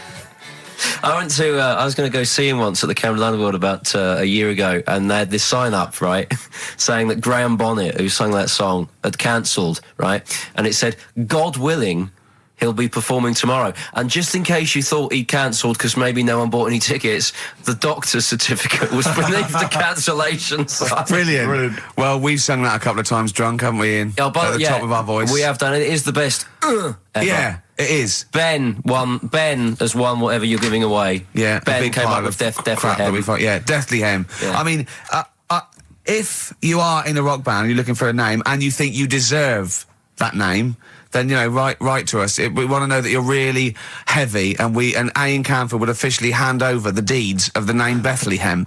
Bethlehem? Bethlehem, yeah. Bethlehem. They only play at Christmas. You only play, like, big venues at Christmas, and it's all things about, like, fighting, like, good versus evil, and God versus the devil. And you got to write songs like that, yeah. Bethlehem on XFM 104.9. Perhaps that the debut should certainly be a concept album based on the Nativity play. Yeah, Nativity, yeah, that'd be just good. The whole kind of Old Testament in kind of rock form. Yeah. With, like, it'd be extraordinary. It's the battle for humanity. Yeah. It's called Humanity Manatee, and it's a fight in the ocean of hell. Yes. Sure. Yeah. Sure. Yeah. I'd like to see a serpent. Maybe pictured somewhere. There'd be a serpent, isn't it? Track 4. Track 4. Yeah. I think we should give massive props and suitable regards to Ian Camphor. He's come in, he's pressed the buttons. He stood in for an idiot brilliantly. He has stood in for the retarded. It's a shame that you've not displayed some of the usual incompetence that we've come to love and expect from Karl. It's a shame. Okay, you are the greatest DJ in the world, though. The way you sort of, like, drop press these buttons. But, you know, every time I've pressed a button off air, Ricky's been going, "Oh, what great DJ!" It's great. Because he ends it. It's just brilliant. I mean, we're lucky if we can talk with the mic on. That's the title, not talk over a record. We did some great links during the ads. Yeah. And, of course, Jonathan Ross masturbating live on air. Just looking back at some of the highlights of this You don't get that on Capital Gold, do you? Like Tony Blackburn getting a call from Fluff Freeman going, "All right, mate, I'm knocking one out." Yeah. Well, have a lovely Christmas. Have a bloody great Christmas. Have a bloody great Christmas. It's the best of next week. Yep. The best of the last few weeks with some tat, you know. Carl's put together. We're back in January. We're playing some of our favourite songs of the year. I'm looking forward to seeing Pilker's tan and pictures from his holiday. Covered in ash from the beach. Yeah. And we're back on the 3rd, I believe. But Ian, do you want to introduce one? This is Ian's choice for the day. Yeah. We'll see you next week in spirit, and then we're back on the 3rd with Pilkers. Over to you, Camp. Yeah, enough of Jonah Louis. This is Paul Di'Anno, ex of Iron Maiden, doing Santa Claus is Coming to Town. Talking of sleeping, oh man alive, I went to see the last part of the Lord of the Rings trilogy. Why? Well, it's like a family thing now. Every Christmas, my family and I have been going to see the Lord of the Rings, the next instalment. It's like a family thing. What will you do if they keep making them? Oh, I'd say I've wasted now about 10 hours of my life with that tripe. You can never get that back. I can never get that back. That's what Peter Jackson owes me. 10 hours now he owes me of my life. It is absolute drivel. Well, I know. We've said this before. I don't want to harp on again about it, but I cannot fathom why everyone is so excited and loves these films so much. Like you say, people review saying it's the best film ever. I think this is the greatest movie I'll ever see. And I don't... It's like they go, oh, but look at all the fight sequences. But Tolkien being up there in literature, like, you know what I mean? It's sort of like Shakespeare. Tolkien. No! Yeah. No. But what is it that he's writing about exactly? I don't know. Little midget fellas who can't get shoes. I mean, I've got big feet. I've got size 14. I can get shoes. Oh, God. Send off from mail order. I know, it's like Harry Potter taken seriously. Yeah. But I know who's watching it. It's like these people who are watching it are obviously nerds, people who live in Forbidden Planet. They love it. They can't believe their luck. But that's the core audience, but it's obviously bigger than that. But then it's also people who can think they have a go, like menopausal women thinking, well, I'll write a book then. the Globling came into the cave. Exactly. Right? And they're sort of like 13-year-old sons who've never shown an interest in anything except glue now writes Orc yeah, exactly. on his exercise book, and so they're loving it. It's like, it's sort of uniting, bringing people together. But at the end, right, I mean, it's taken them now like 9 hours to get from one part of Middle-earth to the end, to the other end, so they can destroy the ring, the evil ring. Did they do a line? Was it? I don't know what they... Like these little Chinese fellas. And it's taken them 9 hours of their time and my life as well to get there. And at the end, they all say goodbye. They do it in real time. Why didn't they edit it? I mean, that's what it felt like. It really, it can't have, it must have taken them less time, you know, within the sort of logic of the book to get there than it did for me to watch it. And at the end, they sort of say goodbye to each other and they all hug. So there's like, you know, there's little midget one, you know, Frida, saying goodbye to, you know, Bjorn. What are they Benny. called in the thing? Because are they PC in it? Are they called like midgets and dwarves? No, they're called hobbits. Oh, are they? Yeah. So we should call small people hobbits from now on. That's what they are, just to make it kind of topical, and they'll like that as well. Give them sort of, you know. So if you see a little, on the way home, if you saw a little midget fella, 4 foot midget fella, just say, excuse me, hobbit. Yeah. Okay, that's call fine him then. Frodo. Right, Frodo. He'd like it. He'd love it because everyone loves the Lord of the Rings. They love it. No, everyone loves the Lord of the Rings. In the end, if you ever get to the end, they all hug each other. They say, well, basically Frodo has to say goodbye to all his other little fellas, and so he's hugging them. I don't know how many of them there are, and he's hugging them, right? And it is the most interminable thing I've ever seen. It's like the music's playing. They look into each other's eyes. He hugs them. He hugs. They pull back. They look at each other again. That's like, we'll never see each other again. Then he hugs the next one, and I was just screaming. I was thinking, hug, just one big group hug. Yeah. Then we can get out of like an American football team. Exactly. Just go. knock Not heads. each individual one. I mean, it's dragging on and on and on. And apparently on the DVD, there's like an extra sort of 20 minutes of extra footage of scenes he's cut out. Who's watching this tripe? Who cares? I don't know. I genuinely, have we lost some of our popularity by slagging off Lord of the Rings? I don't care. Screw them. If you love it, if you can't live without Lord of the Rings, screw you. I don't want you as a listener. I can't fathom it. Really, Rick, it's not like I'm trying to be wayward or controversial. I can't get my head around the popularity. But doesn't Harry Potter annoy you as well, though? Yeah, but at least it's kind of over in an hour and a half. Is it? I haven't seen it. I went to the toilet 3 times during the course of the film. Really? It's unbelievable. The woman sat next to me. Sexy stuff in it, was there? Some of those little pixies with the pointed ears. It just took me back to all, Mr. Spock. All those glorious days. But, it really is just... I mean, have you seen any of them? You've not bothered? I've seen one, and it was long, and I thought it was nicely filmed, and I thought, well, okay, I'll just get through it. I even think, it was just a list of, and here come the orcs. Exactly. Right, okay, we see the orcs now. Yeah. But it's like people go, look at the amazing fight sequences, the amazing immense battles. And it's true, he's got thousands of actors and stuff on horses, brilliant. But I'm not impressed by good time management. No. Well done, he's got all those people together, he's orchestrated it, well done.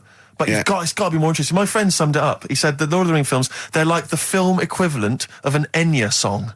Yeah. And that to me is exactly right. Lots of billowing dresses, slow musical moments. That's good. People riding majestically on horses. Enya. Constantly riding majestically everywhere. Dido's taken over from Enya in that. Well, I've got a confession to make. Go on. I like that latest Dido song. I'll play a song. I know. I thought I'd never... I don't know what to say. Let me explain something to you about Dido. Oh, God.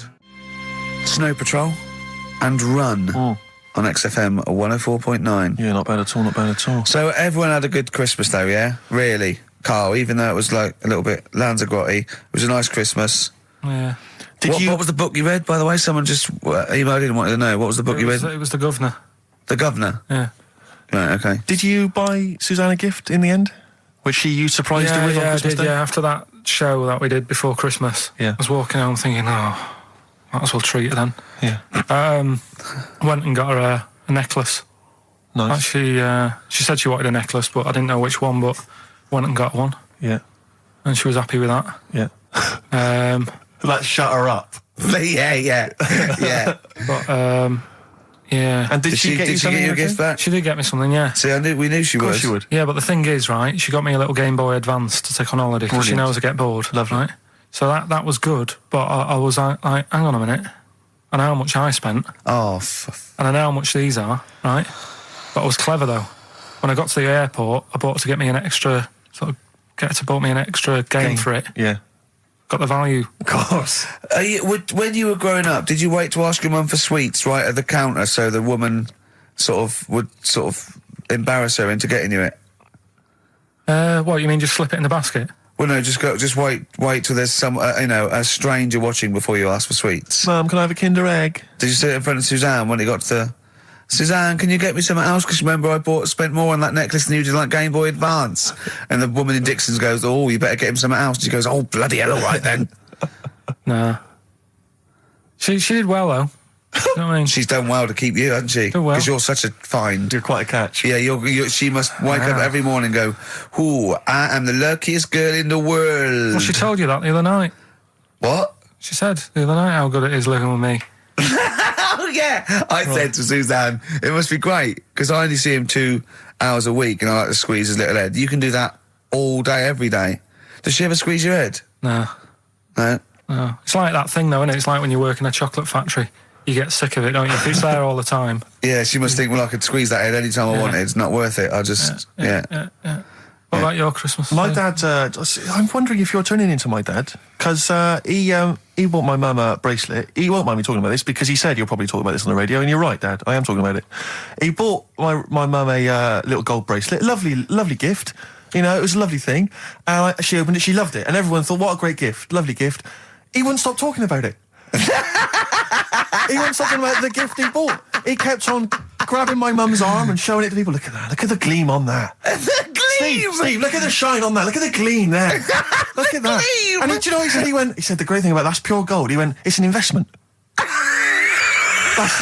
That's an investment, that. Because gold, you know, it's always worth something gold. I love that when people get a gift and it goes an investment. I love it. But what? Not only does it sort of take away any of the romanticism of it, but it was the way he constantly was talking about how great a gift it was that he bought. I haven't heard the word gleam for 30 years. Look at the gleam on that. The gleam. Look at that. Look at the sparkle on that. And look at that. And it looks like rope. That's what he kept saying. It looks like rope. It looks like gold rope. And he just, I don't know, I heard it, he disappeared, we were opening gifts, he went disappear, I could hear him in the kitchen going, think about that's pure gold, that, Elaine, that's pure gold. I might melt that down. Yeah. John, next door neighbour, John, look at that, look at the shine on that. That's great, that's brilliant though. But it's just, it sort of undermine the gift a bit, if you keep on droning on about how great it is. If people enjoy giving, that's nice, isn't it? And you got to, you know, what did your mum say? She loved it. She couldn't get a word in edgeways. That's a step up from a jar of coffee, though, isn't it? It is a step up, yeah. That's good. Oh. What about yours? I didn't get my mum and dad anything this time. No, because I'm always treating them anyway. Whenever if they need a few quid, if I can help them. Well, you are the gift that keeps on giving, Carl. No, but don't just go giving anything just for the sake of it. You know what I mean? Wait for the time that's right, sort of thing. Just because it's Christmas. Because... yeah, I mean, there's no better time, is there, really? No, I just was going to say my mum and dad didn't get me anything, but they did. What did they get? But, just some money. Mm. But, I'll get them something when the time's right, do you know what I mean? They always need bits and pieces through the year, so... Yeah. I'll look after them. Sure. But, it was weird being away on Has anyone got caught onto the fact that, you know, they leave groceries in the telephone box near your dad yet? No, that's still going on. Is it? Going on, yeah. Oh, that's fantastic, isn't it? That is just fantastic. So when he needs a loaf of bread, pint of milk, just goes down. Does he ever give that as gifts? Now listen, are we doing the film thing in a bit? Oh. Got more prizes. Yeah. Is it better than Rockbusters? It's all right. I did it in a bit of a rush because I was only in yesterday, wasn't I? Sure. Well, yeah, if you take 3 holidays a year, then there's not enough time for the work. Me and Steve like to, put our priority into, doing the work, coming up with a good product, and getting a holiday when we can. You know, I haven't really. I love a holiday, Rick. You know, I love a holiday. But I don't do the holidays for me. It's for Suzanne, isn't it? She's the one who likes going away. With you? I'll just go, So I'll go with her. Do me bit. When you were playing Game Boy, right, and you'd looked in the hole, and you were reading your book, what is she doing? She'll make things seem more interesting to me. Do you know what I mean? So, like, when we're at the hole, and the bus driver said, "You got an hour here," I said, "Why have I got an hour here?" I go to a funeral with someone who I loved in the ground and don't spend an hour around it. Why do I want to... Do you know what I mean? Why do I want to spend an hour looking in this? Wasn't that terrible when your auntie just shot up in all this magma? Yeah. That was terrible, wasn't it? That was the worst funeral you'd ever been to, wasn't it? But she'll tell you, that would make funerals more interesting. If they just... It was a cremation and a burial. Yeah. You just put them in a volcano and they go 2, 3, here they go, whee! Up to heaven. I was having a conversation with my flatmate about songs that would be inappropriate to have at your wedding, at your funeral. And horny, surely is one. It, yeah, was what we were thinking. Really? Yeah, that was the first one we came up with. I'm horny, horny, horny, horny. That was the first one we came up with. Isn't Robbie Williams' Angels one of the... Yes. Biggest and ones. I think Wind Beneath Your Wings. Yeah. I think is apparently quite popular. Oh, yeah. Yeah, we'll play that on Auntie Nora's. Yeah. Won't Bit of Boston? Yeah. A bit of who? Busted? Boston, more than a feeling. Right. It's much more than a feeling. Boston, more than a feeling. XFM 104.9. Well, another big moment here. We've had Rockbusters. We're going to have Carl's film quiz thing, isn't it? Yeah, it's a film quiz thing. I've done Planet of the Apes, right? Because one of the things we did in Lanzarote went on this tour with sort of 3 northern blokes, and they didn't really know what they were talking about. Joking. You're joking. Northerners not knowing what they're talking about. You're having a laugh. No, they'd obviously sort of not had much luck here, right? And thought, let's go over to Lanzarote, buy some vans, right? Get people in it. We'll do a tour of the island, and whenever someone asked the question like, what year did the volcano happen? They go, oh, we'll take you to the visitor centres, you can read about it there. So they never actually answered anything, right? So they were useless. But one of the things that they told us was that Planet of the Apes was filmed in Lanzarote. Right, okay. Right? That makes sense. A bit of it. Well, does it? Does it make sense? Well, what do you mean? Well, maybe it was, maybe it wasn't. Okay, anyway. No, I mean, if they wanted to show sort of an Aaron... sort of barren, sort of post-apocalyptic sort of subject, choose where you went on holiday. Yeah. Obviously. Yeah, but when we were there, he took us to this sort of beach, and I said, is this where they did it? And he was like, yeah. I said, what, right there, yeah. And I watched it, and I couldn't see where I was. Yeah, you know that if you watch a film from 1968 and you've been to the same place, you're not going to feature, you're not going to see you in the back walking along the beach. It's a new one, new Planet of the Apes. Oh, the recent Planet of the Apes. Yeah, that's what they said, yeah. Right, so I thought I'd sort of... Now that sounds a little bit more far-fetched. I'd have thought that was probably a lot in Hollywood. Yeah. Well, anyway, is this the current Planet of the Apes or the old one you've done? Current Planet of the Apes. This is the recent one. All right, there'll be a question at the end of it, so listen on that. Is this entertaining to anyone, this? I mean, just take the last 4 minutes of conversation. But seriously, Rick, who cares? I don't. Do you? No. I don't. DVD's selling well. Exactly, what do I care? All right, come on then. All right, so Planet of the Apes, question at the end of it, listen and win some stuff, all right? Hey, where am I? What is this place? Hang on a minute, hold on. According to the Lanzarote guide, we've been dropped off at the volcano bit. Apparently there's 36 volcanoes here to be seen. I hope you don't mind my saying, but this is a waste of time. I know what you mean.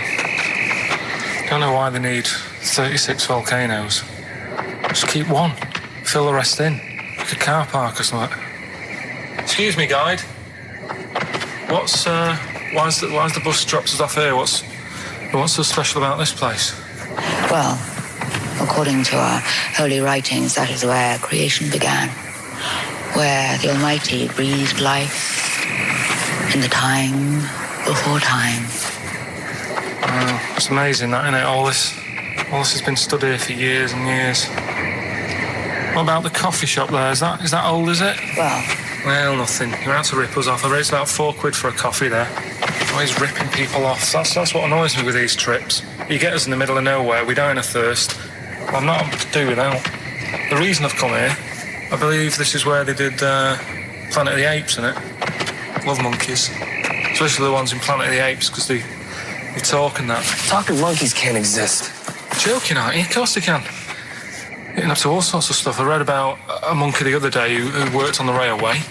Right? There was another one about a chimp that did a bank job and went off to Spain to sort of... Shut up! Oh, yeah. What is that? Little monkey fella. He's come from that little coffee shop. It's been serving coffee. Now that is worth paying £4 for. No, you're teasing him. I'm not teasing it. It's working, isn't it? It's serving the... We want some coffee. Get us some coffee. I've heard about this. You can buy coffee that's been sort of hand-picked by monkeys. It's like Coffee Mate, except it's more sort of coffee primate. Yeah? Hello, little fella. We want coffee. What do you mean, we? You're gonna have a coffee, aren't you? What else are you gonna do? Go and look at another 35 volcanoes? I'm staying here. I'm having a monkey coffee. It's brilliant. You find this amusing? Jesus, it's a talking monkey. Right, mate. Have a couple of coffees. Don't start now. We're off duty. I'm starving. What do you mean you're off duty? Have you bananas later? Just get us a couple of...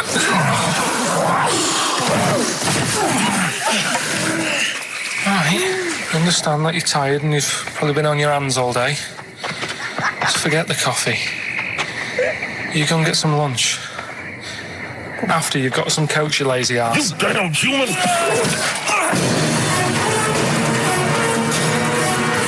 Powerful. Lovely. Excellent. So, what's the question? If you've been listening to the whole show, how many volcanoes do I think's on the island of Lanzarote? Okay. Yeah. I might have it wrong, what I've been saying, but it's roughly around that. Yeah, so what have you been saying? Yeah. Yeah. Brilliant. Ricky.gervais@xfm.co.uk. You're more likely to win the prize if you leave your address on the email. Yeah. Because otherwise we can't really be bothered to phone people or email them back. So, Good point. Put your address on there and you could win some crap. In a jiffy bag. Carl's theme tune there by Placebo. Special Needs on XFM 104.9. Alright. New Year's resolution, Carl? I don't know. I don't do it. Really. So what about something like, I don't know, start smoking? Do you mind? There must be something. No, it's a waste of time, isn't it? Don't bother with that. Right. You, Steve? Yeah. Me, no, I've never really made any New Year's resolutions. I just be good to people. Just treat everyone as you want to be treated yourself. Give to charity. Hate crime, racism, famine, sexism. I know you're going to keep to all those, except the give to charity. That's... Me and Carl find that a little bit hard to believe. Never going to happen. Well, you've always got to break at least one of your New Year's resolutions. Yeah, exactly. Yeah, well, I think I'll be nicer to Carl. What about learn more? I was thinking that. I want to learn more. I'm always teaching you stuff. I'll watched... I'll tell you what, Christmas telly was dreadful this year. I don't know if I've hit that age where I think... But I think consciously I thought this is worse than usual. Yeah. And I ended up watching Discovery Channel and History Channel again, and I watched 4 episodes in a row of this fantastic documentary, 1418 War, narrated by Dame Judi Dench, and it's brilliant. I just can't get enough of it. I hated history at school, and now I want to know everything. Yeah. And I think that's mine. Learn all the stuff about stuff. I like learning though. I always say that to you. I'm always looking up stuff. When I was on holiday, even though it was sunny outside and they had big holes to look at if I wanted to, I stayed in and watched Discovery there and was watching stuff about scorpions and that. Yeah, what did you learn? Well, nothing, because it was all in Spanish. But I just watched it. What I found odd, right? What I found... Scorpions, I get it. It's only about poison. You get it. What I don't understand is with scorpions, right? They have like this sort of weapons, don't they? They have the poison and stuff, right? Yeah. Which can kill a man. Yeah. But there was a couple of little animals and that were its sort of enemy. Yeah. And it stung them, and it didn't kill them. So what's the point? Well, firstly, not all scorpions kill a man. Some of them, this one did, they said. Yeah, well, they range from like bee stings to so much venom it can take down a horse on things like spiders and snakes and scorpions. So it depends. But a scorpion that will kill a man would kill a rabbit. So I don't know what you're talking about. No, there was a snake that it stuck its thing into, and some sort of beaver, and they were just like running about. There's nothing funny about that, so why are we laughing? Well, the snake wasn't running about, was it? Well, it was slithering about a bit. Yeah. What was the beaver doing when the snake... Just sort of... I think it ate it in the end. What? Ate what? Ate the scorpion. Just wandered off. Well, it wasn't a beaver. So there you go. There's no way it was a beaver. All right, an otter. This is what you've pieced together from a show in Spanish. Well, I'm just saying though, how come he can't kill something that small, yet there's someone on holiday that's no sort of danger to that scorpion, we're not going to harm it, right? And yet it can kill a man. So you say, but I don't believe it. Shut up, mate. Seriously, this is gobbledygook. Taught you something again, though. That's what I'm saying. No, what have you taught us, though? What is the fact that's come out of that? A scorpion can kill a man, but the beaver was dancing with a snake. Then you do that all the time, though. That's not a fact. Down. New Year's Eve, I taught him something, right, about dead people. No. You know, the things that taught me, I was saying you're talking shite. He says they found out your soul weighs an ounce. Your soul? Yeah. Your soul weighs an ounce. Right, who found this out?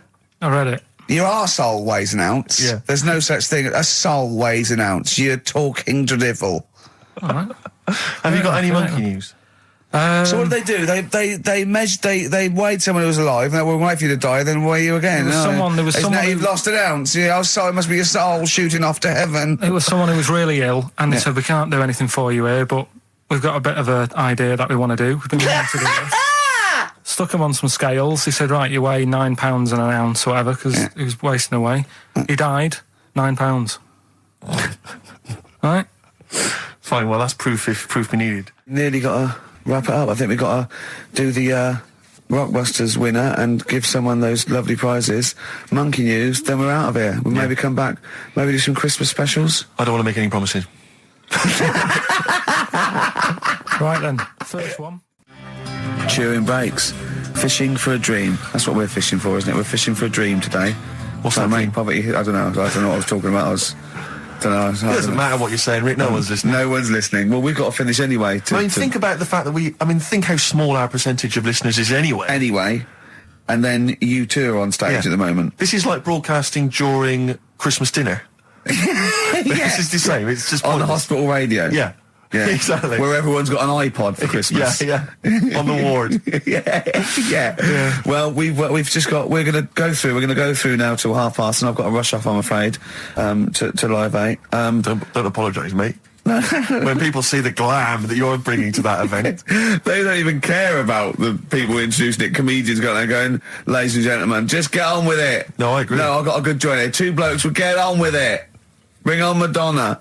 But we're going to give it to them, Carl. We're going to go through to the end. We've done everything we have to do. Monkey news. The final monkey news of the year, possibly. It's been a joy, I'd like to say, on behalf of myself, Steve Merchant, and this little bald mank. It's been a pleasure. Yeah, speak for yourself. Yeah. I feel drained today. Do you? Go on. This is the strangest radio show in the world. Yeah. Isn't it? Yeah. Because we can do that. We can talk about this and go, I feel drained today. Just like he's not.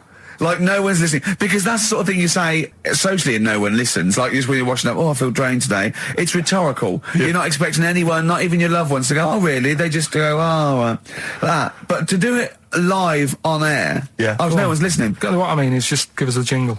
But the exactly. But the truth is, the contempt we have for our poor listeners is unbelievable. The listeners aren't listening, and we don't want to be here. So this really is one of the most pointless things ever. No, I would have been quite happy to do a full show. But you know what? The flow of it's just. I would love to listen to this back in 10 years. This actual show. Let's keep this forever. Let's keep this show forever. The show we went early. We were bored. It was a day we're trying to save Africa, but we're a little bit annoyed that no one's listening. Yeah, right. Right, once and for all, the final monkey news of the year. Oh, go on. What were you going to say? No, I was just going to say, if you're not into the Live 8 and you're gay, you're not listening, because you're on a walk. Game went on for hours, right? No one's listening. The terrible thing is that not even we're listening to Carl now. I know. Literally no one is listening to Carl. It's so insulting. There was a lot of smoking going on. It's going on. A lot of eating and nuts going on. That was a bit weird, because they don't normally get through as many, but for this night. So, come on, let's just play Bruce. Goodbye, everybody. See you maybe Christmas time. Goodbye. Well, here we are again, XFM, on a Saturday. Just gone 1 o'clock, Steve, if I'm very much mistaken. But we're not here. No. As such, we're away again, gallivanting around. We've got to do the special sort of best of again. Okay. Which we did a few weeks ago. So this is the best of the last 3 weeks. Which I think is, I think it's the best 3 weeks we've ever had. But I'd like it condensed into 2 hours. Yeah. Yeah, some great music as well in there. Yeah, there'll be some great music. interspersed with fine chat that you've already heard. Yeah. Except this bit. This bit's new. We've actually, out of the kindness of our heart, we've come in last week. Yeah. Yeah. And we've done a few clips just because we felt a bit guilty about shooting off. Yeah. I mean, even now, having heard this link, I'm beginning to wonder if it was worth our time. Yeah. Well, should we play a classic link? Let's play, what, from the last 3 weeks? After this is Feeder. Alright, so, here's the first bit. Yeah, you might want to try and you heard about the hanging one when the fella was... Sorry, mate, go on. When the fella was hung. Well hung? He was hung, and... Sorry, what's hung? He was hung by a rope. So, isn't that... No, I think it wasn't he, a Chinese emperor? And wasn't he hung? Yeah. Sorry, he was hung. Some fella who'd done something, they hung him. They wanted him, it's not a word anymore, he was hung. Look, don't be doing that again, because you said squoze wasn't a word, and then I showing you a menu today that someone sent, and it said fresh orange, squoze. Inadvertent commas, and next to it was the word colour, spelt C-O-L-O-R. So, presumably either the American menu, right, in which case there's loads of American words that we don't use, or it's just a badly typed piece of work. Anyway, there was a bloke that was hung. He was hung and that, but he didn't die. Hung on that, he was definitely a Chinese. Hung on that, yeah. I remember him now, yeah. He didn't die, and they said, oh, just hang on a minute whilst we change the rope and that, and he stood there waiting, changed the rope. They tried to, do it again, and didn't work. It didn't work, right. So, they got another rope, right? Didn't work. And then they had to let him go, because it's like there's a well-known saying or something from this thing. Yeah. What do you make of the first genetically modified baby? Oh. Are you worried about this? Do you know what did they do? What? Let me see what it says here. Isn't it just choosing the, eye colour? Well, this is the concern, isn't it? That in the future you'll be able to decide whether it's a boy or a girl, how intelligent it is, what it looks like, is it handsome, is it ugly? Obviously, no one will choose an ugly baby, and so on and so on and so on. And so it means that where will it lead? Where will it end, Carl? Are you concerned? I've thought about this a lot. What will us three look like in the future if they're being, genetically modified beautiful people? What will we be like? How will we be considered in society? True, yeah. But we've talked about this before, haven't we? About the cloning thing. Yeah, that's a bit weird. Yeah. But I don't think it matters, because at the end of the day, right, you might look like some other kid, but it's the way you brought up that will change your features and the way you are, your personality. If you lie, you get a long nose, don't you? Well, no, but listen, right, because I remember when we, I was growing up on this estate. This is going to be good. Go on. No, it's not. It's just an example of how this doesn't work. Go on. So we don't need to worry, sort of thing. Sure. Right? Okay. So I'm growing up on this estate, and there was this woman about 4 houses down, right, who's a bit rough. All right. Didn't fancy her. Oh God, no. Right, but she had a baby. Well, tell me about her first. I'm interested in this woman. What was she? It was a very... Was it like a man in a dress? I mean, I didn't grow up in a posh house or anything. I'm not saying that if you live in a bit of a rough house, you're a bad person. What did she look like? But anyone can tattoos, clean up. Look like Tony Green with a fag on. They didn't clean up much, right? Oh. Which, even if you've not got a lot of money, you can still try and make a place look nice. Yeah. Right? But she didn't, and a kid used to take a horse into the house. Sorry. Whoa, Neddy. What do you mean a kid used to take a horse into the house? Where did they get a horse? Must have nicked it from somewhere. Must have done. You seen a horse in it? No. What, is that from outside the saloon round the corner? Yeah, was it just tied up with a bit of leather? Right. And, oh, that's great. Big Jake, I'm looking for it. I'd been out. Oh. Sorry, let me get this. This was before the lynching stopped or after. Where did he get a horse from? What do you mean he must have nicked it? His mum said, where'd you get that from? I bought it. All right then, but keep it out of the kitchen. I don't want you going Catlin rustling. Where did he get a horse from, Carl? And how long did he have it for? Was he leading it or riding it? Mum, open the door, I can't stop. I can't stop it. Open the patio door as well. Looks like we got us a runaway. What do you mean? I don't know, but the thing is they couldn't afford to buy one because they're not cheap. So I'm just guessing. Maybe that's wrong of me. But I think he had a horse. Yeah, right. So that's why the family didn't have any money. They'd spend it on the horse. No, I don't think, that's what I'm saying. I don't think they would have bought it. So anyway, it's always to whisper, Carl, in case they're listening. Yeah, and they could be in the room next door. It's not buying it; it's keeping it as well. Oh, so I was like in the car with my dad coming into the avenue, and you used to have to drive down it to turn round. And you know, sort of go back to our house. You had the traditional method of transport. And the horse was in the lounge. Reading a paper. Just like walking around. Oh, God! What? And when I was doing I tried to earn myself some money once by flogging little flowers in plastic cups. What? This is genius. It just keeps coming. What do you mean you're trying to flog little flowers? What do you mean? Wait. Let's play a record. Let's play a record and come back to this. Because it's always going to just unravel and unravel. It's going to go for hours. Let's play a track, deeper and deeper. It's like an onion, isn't it? We've created a whole world here where there's a man living with a horse. Just walking around the lounge. I come from the West Country. I've never heard anything like that. I just think of a big sort of like orange carpet and a rediffusion telly and this horse going, I'm fed up in here. Exactly. This is really... I am not taking the rubbish out again. Yeah. Right, play a record. Let's have Velvet Underground. We've got that lined up. Oh, yeah, the classic from the first album. I'm waiting for the man. Let's come back to the horse in a second. Little flowers in pots. What do you mean? Carl's found love on the street before, haven't you? How's it going with your bird, Carl? Are you married? No. How long have you been out with her? Going out with her? 7 years. Because, I mean, you're quite a simple man. Yeah. You're sort of a simple in a nice way. Ways. I mean, you're like Helen from Big Brother. Yeah, you're sort of nice enough, but I look normal. Well, yeah, you sort of do. But you could be one of those that just suddenly go mental with a pen. Yeah, do you know what I mean? Stab people through the eyes. Yeah, you sort of look normal. But if I wouldn't really want to wind you up to a point of frenzy. How did you meet your girlfriend? Through work. What, through her work? What, you phoned up and said you worked at the same place. Oh, you're right. Yeah. You're quite an enigma, aren't you? Could you give us more on that? At work. You met her at work. What, she came in selling sandwiches? She was going through the bins outside. What do you mean you met her at work? Why are you having an attack on me? You're the one who's sad and lonely. No, he's done you again. Yeah, but what I thought was interesting was I just scratched at him and he just went mental. Yeah, no, it's like a bear caught in a trap. It's funny, isn't it? You'll never learn. No, I was just interested to find out what the story was, because it might be a really romantic story. Well, it's not. All right, jeez. I love the fact he doesn't want to talk about his love affair. I was thinking about you in the week, and like... Does it worry you? I mean, you sort of joke about it now, and we're talking about it in the office, you know, like, oh, is Steve really touchy about the way he looks? And, oh, what's this? Where's that come from? He's done it again. He's done you again. I was walking home the other night, and I was thinking about it.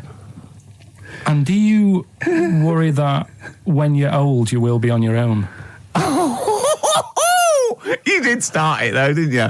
Well, Carl, I'm glad you brought this up. Because I mean, for me...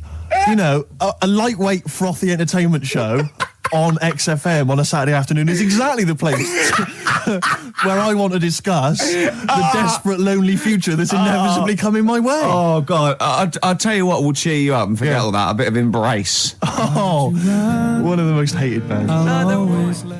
Placebo, Bitter End on XFM 104.9. This is pre-recorded. We recorded this a couple of weeks ago, before Christmas. Hope you had a great Christmas. If you didn't, not our fault, really, is it? Nothing to do with us. Wouldn't have thought we'd have. We're well over time because we've got plenty of cash now, thanks to a lot of you who probably bought the Office DVD. Yeah, probably got and that. If you haven't yet, and you've maybe got vouchers or money, still available. Still there in the shops. Still available. You can still make it the best-selling DVD of all time. Please do. Yeah. Please do. I'll tell you what you want to hear though before you make your mind up. I'll tell you what. If you like this next clip, go and buy the Office DVD. I think you will. It's a brilliant clip. It's the one where we talk about. Well, it's self-explanatory. Yeah. That blew me away, right? That the fact that he got the name, he got the number. Spooky bit, right?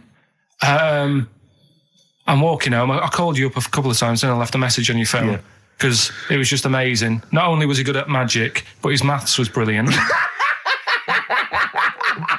No, well, that thing adding up to 42 was like, how did he do that? I mean, we didn't even make a big deal out of that. He said that to me. He said, all Carol Vorderman's got is the maths. Do you know what I mean? Imagine him on Countdown. Yeah.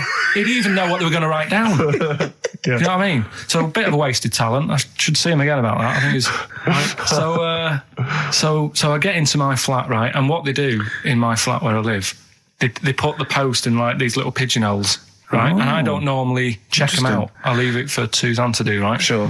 But this time, for some weird reason, I thought, right, I'll check it, see if we've got any posts. open it up. There's only this. A letter for Miss Harris. Yep, there it is. Bona fide in front of us. A letter addressed to a Miss Harris. Well, does she live there? No, it's my address. She doesn't live there. Did she ever? Dunno. It doesn't matter. It's weird, isn't it? But we've never had. Normally, I think there was a guy who lived there called Yaki Shoki. Mr. 42. It was definitely wasn't an Harris, right? This is the first time we've had a letter for this woman. Yes. Right. But what are you claiming? Because Darren Brown himself admits that it is not paranormal, it is not supernatural, it is a trick. It's a trick. Is it? But he would say that, wouldn't he? Hitler said that. Play a record. Well, can we open this? No! It's illegal! No, but I'm thinking if it's a birthday card for someone's 42nd birthday. Right. You can't open that letter. Go and put it back, or you cannot open that letter. Why not? You can't open someone else's mail, because you think Darren Brown's supernatural. What if we steamed it open? Then resealed it? No one would know. It's only a letter. You can't, you can, but I don't want any part of it. Carl, I think you should open it. No, you open it. I'm not opening it. It's against the law. You should open it then. We won't open it then. They won't send you to prison. Forget it. You'll get off. Cure? Yeah. Bit of cure? There's no cure, no. I'm looking, I'm tempted to open it. Well, do you want to, Steve? There you go. No, I'm not going to open it, but I think you should, definitely. 6 Different Ways by The Cure from the album The Head on the Door. We've enjoyed that. The Head on the Door, Carl. Ooh, bit of a coincidence. Spooky, isn't it? It was only 4 weeks ago you were talking about a head and a door. Exactly. Has the door got a number on it? 42. Oh, dear. So we're not opening it? No. Well, I can't open it because as the producer... Right. Oh, yeah, because your standing in society is such that they'd make a real example of you. Yeah. A producer of a tin pot radio show once a week. Yeah, he should know better. He can press buttons and talk at the same time. Sending down. But they wouldn't try you in an adult court. You would get away. You would get away with it. Just they'd hear you speaking for a little while, and the judge would end up squeezing your head and letting you off. It'd be like those people who train monkeys to break in. Do you remember down in South London? We talked about it in the past, and they were going around robbing stuff, and they trained them to do it. Yeah, I don't think those monkeys would have got in trouble. It would have been the keepers. So, I think XFM would probably take the rap. Will you open it? No, I can't be seen to open it. No, he's a writer-director. Exactly. So am I. I can't be seen to open it. I'll give it here then. Right, I'm having no part of this. That's against the law, but... Right, I'm having no part of it. Open it. Come on, you've started now. Right. The thing is, right, if it's important, we can say maybe she's listening. But do you need the stress? What it could be anything. What are you going to say? We're going to say, oh, and if you are listening, Mrs. Harris, you have got gonorrhea. Call the clinic. Do you know what I mean? It could be anything. Oh dear. Oh well. I think my talk did well. Well, what is it? It's the number 42 on there. What is it? Can you say? Be careful. What? Let me see what it is. What is it? Dear Sir, Madam, your periodical dental inspection is now due. Would you kindly contact the surgery to make an appointment?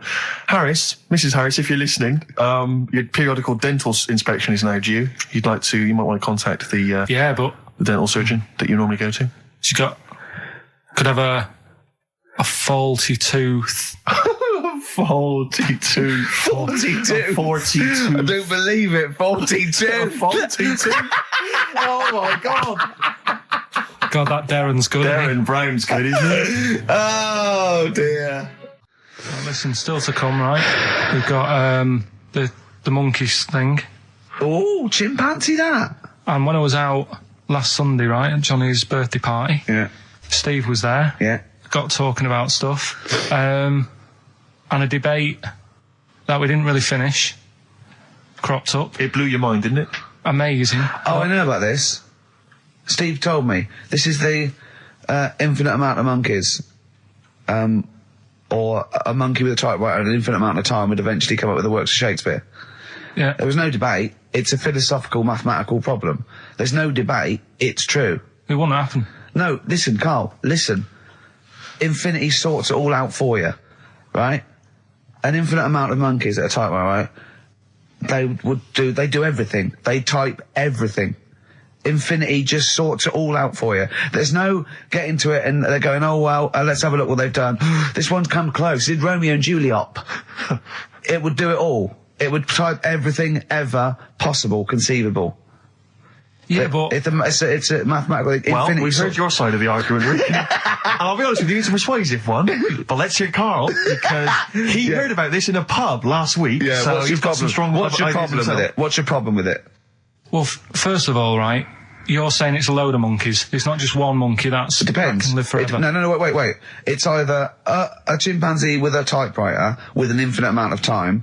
He would eventually, by definition, mathematically, type everything ever possible. Okay, or it's an infinite amount of chimps with typewriters, and one of them will type it first time. But already, that's not right. You either need to have What do you mean? monkey. What? You mean Let's hear his employment point. laws? He What do you mean can't- it's not right? Let's hear him out, please. If it's one monkey Yeah. with a typewriter that's got loads of ink in it and that, right? At least it knows what it's done in the past. It's not. Keep going. Crime. If you've got a load of monkeys, it's like if you have too many. What's that saying about too many chefs? Too many chimps spoil the soup. Right. Well, it's the same thing. It's like, well, I didn't tell you to put salt in it. I was going to put salt in it, and it messes it up. Whereas if it's just one, they know what's gone on. So what I'm saying is, just leave him go. I can't be bothered. I want to hear. I want to hear the rest. This blows my mind. He doesn't know what this does to me. It's a mathematical problem. I want to hear the rest. well, it's just I just don't think it will happen. What do you mean you don't think it'll happen? Infinity works it out for you by definition. Well, what's stopping them typing the same thing again? They would. In fact, the problem should be if you had an infinite amount of time that it would type. It works for Shakespeare an infinite amount of times and everything else an infinite amount of times. But you know, that's not as. But not Shakespeare. Oh, shut up, you idiot! Rick, do you know what he said to me? I said to him, I explained it to him. I said, you've got an infinite number of monkeys, infinite number of typewriters. They will type the complete works of Shakespeare. He said, have they read Shakespeare? You're an idiot! Play a record, no, I'm not having this conversation. I'm not having it because it really, really winds me up. But you're saying they'll do it with no spelling errors. Well, they do it an infinite amount of times. And they do it wrong an infinite amount of times. And they spell the last full stop wrong an infinite amount of times. And they do it and they get one thing wrong in Hamlet wrong an infinite amount of times. They do everything an infinite amount of times. But are they going off a story that they've... Play a record, Karl, because I'm going to knock you out. I'm just saying... Shut up! Do they know the story? Oh, they're monkeys! Oh, Christ. No, right, okay. We went. It was a great day, wasn't it? Brilliant round of golf, absolutely brilliant. Such a beautiful place in Stoke Poges, it's like a really posh place. And are you a good golf player? Well, we'll get to that. Oh,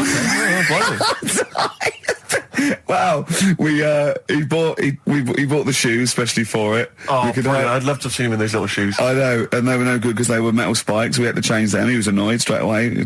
He spent over £22 on these golf shoes. We hired a buggy that was brilliant fun. I was bombing along, wasn't I? I don't drive, but it was great on that buggy. Well, you've been on a buggy with me and you were a bit scared. Yeah. What? I nearly killed us once. I was just taking banks and things, but you don't see sort of bunkers, and he'd scream and go, stop! And he'd put his foot down the brake, and then I reversed. At one point he sort of did a handbrake turn next to the lake, and then we had to reverse, right? And you know, you just flick a switch and put your foot down. He did that without looking. I looked behind, there's a big oak tree there. He screams, watch the tree, right? He's so... Dukes of Hazzard. And I kept jumping in and leaving him behind because I had to go to my ball. Because anyway, so the first shot, I got on my driver. I honestly did one of the best shots I've ever done. It went straight down. It was great. I thought, phew, got away with that because it's always the first one because it's a clubhouse and you want to look good. Yeah. So. He tees up, and I've been saying, buy some balls. He just got 6 balls. I was going, what if you lose me? I want these 6 balls, right? He tees up, right? Whacks it. It goes miles, like right angles, straight into these the woods, right? He turns around, he goes, go and buy some more balls. So I'm laughing because it's like impolite to laugh, but he broke the ice for me, and I was falling around. And then his second shot, I go, you know, you're off for 3 now. If you take another shot, he went, oh, right. So it's his third shot. He puts the ball down. he hits the ground before it and misses the ball altogether. And I was on my back, wasn't I? Unbelievable. Actually rolling about on his back. And we were terrible. I went round 107, he went round in like 119 or something. Sure. It was just rubbish. How long did it take? 5 hours. Of course. And there was no one around, luckily. But it was fantastic. So then we go and have our meal. What annoys me, I said, right, I'll go for a run. He went, I'll have a bath. I said, I'll see you at 7:45. At 7:55, I have to call him. He's not ready, so he's let me down there. I can't stand lateness or laziness. You hate lateness. Yeah, and he's let me down. Do you know his excuse? He fell asleep in the bath because there was no light bulb. There's no light bulb in the bathroom. So instantly he fell asleep, and he was late. No, do you know what I mean though, Steve? If you're sort of like nice and warm and what have you, I was tired anyway. I've been stressed out for 4.5 hours, right? My life flashed in front of me a few times in that buggy. So it's all sort of wears you down a bit. I thought, right, I've got a headache. You're going for your run. I'm going to have a bath. I walk in, put the light on. For some reason it didn't come on, but I thought, it's all right. I'll just, doesn't matter. You can have a bath in the It's summer, so it's light anyway. Well, there's no windows in the bathroom, so... So you were in the darkness? So I'm in the darkness. I nod off because I'm shattered. He calls up, hassling me. So I said, well, it doesn't normally take that long for me because... I haven't got, like, long hair. I've got a dryer and I can sort of one wipe. Yeah, he's already 10 minutes late, though, when I called. Well, 10 minutes. 10 wow, minutes. lateness is lateness. Next. Doesn't matter. Dinner wasn't until 7:15, so we had, like, another 20 minutes anyway, so it doesn't really matter. Yeah, but we said 7:45. So he's calling up, hurry up. So I said, yeah, all right. So I get out and dry and, like, my tackle and what have you. Calls back again 30 seconds later. No, I don't, I don't like that. You're not going to do that, no. Give it a wipe. 30 seconds later, come on. So I end up going downstairs to the meal area. Naked. With a wet shirt on and wet socks. I've got headache as it is. Meant to be a relaxing weekend. But anyway, so we have our meal, which is really nice. And then we're sitting in the bar. I'm having a cigar by the fire. Yeah. Like, we're having a rather nice Pinot Grigio. Yeah. He's there going, I've got headache. Is this 1955 that you live in? I know, yeah. It's so right. And we are knackered because he's not used to work. I've seen him moaning, falling asleep. He's not used to it at all. And you've been on your feet for over half an hour. Yeah, right. So we didn't even walk around the golf course. We had a buggy. Yeah. It wasn't even exercise. That was Bowie and Waterloo Sunset. Love that. Love the original. Love Bowie. Bowie was my gig of the year. These are my singles of the year. These are our clips of the year. I'm Ricky Gervais, with me Stephen Merchant. We're just picking some lovely little bits and pieces. Do you remember when we talked about this? What was that one you told me about with the porn? That was a good one. Oh, this was fantastic, right? Right. There was this.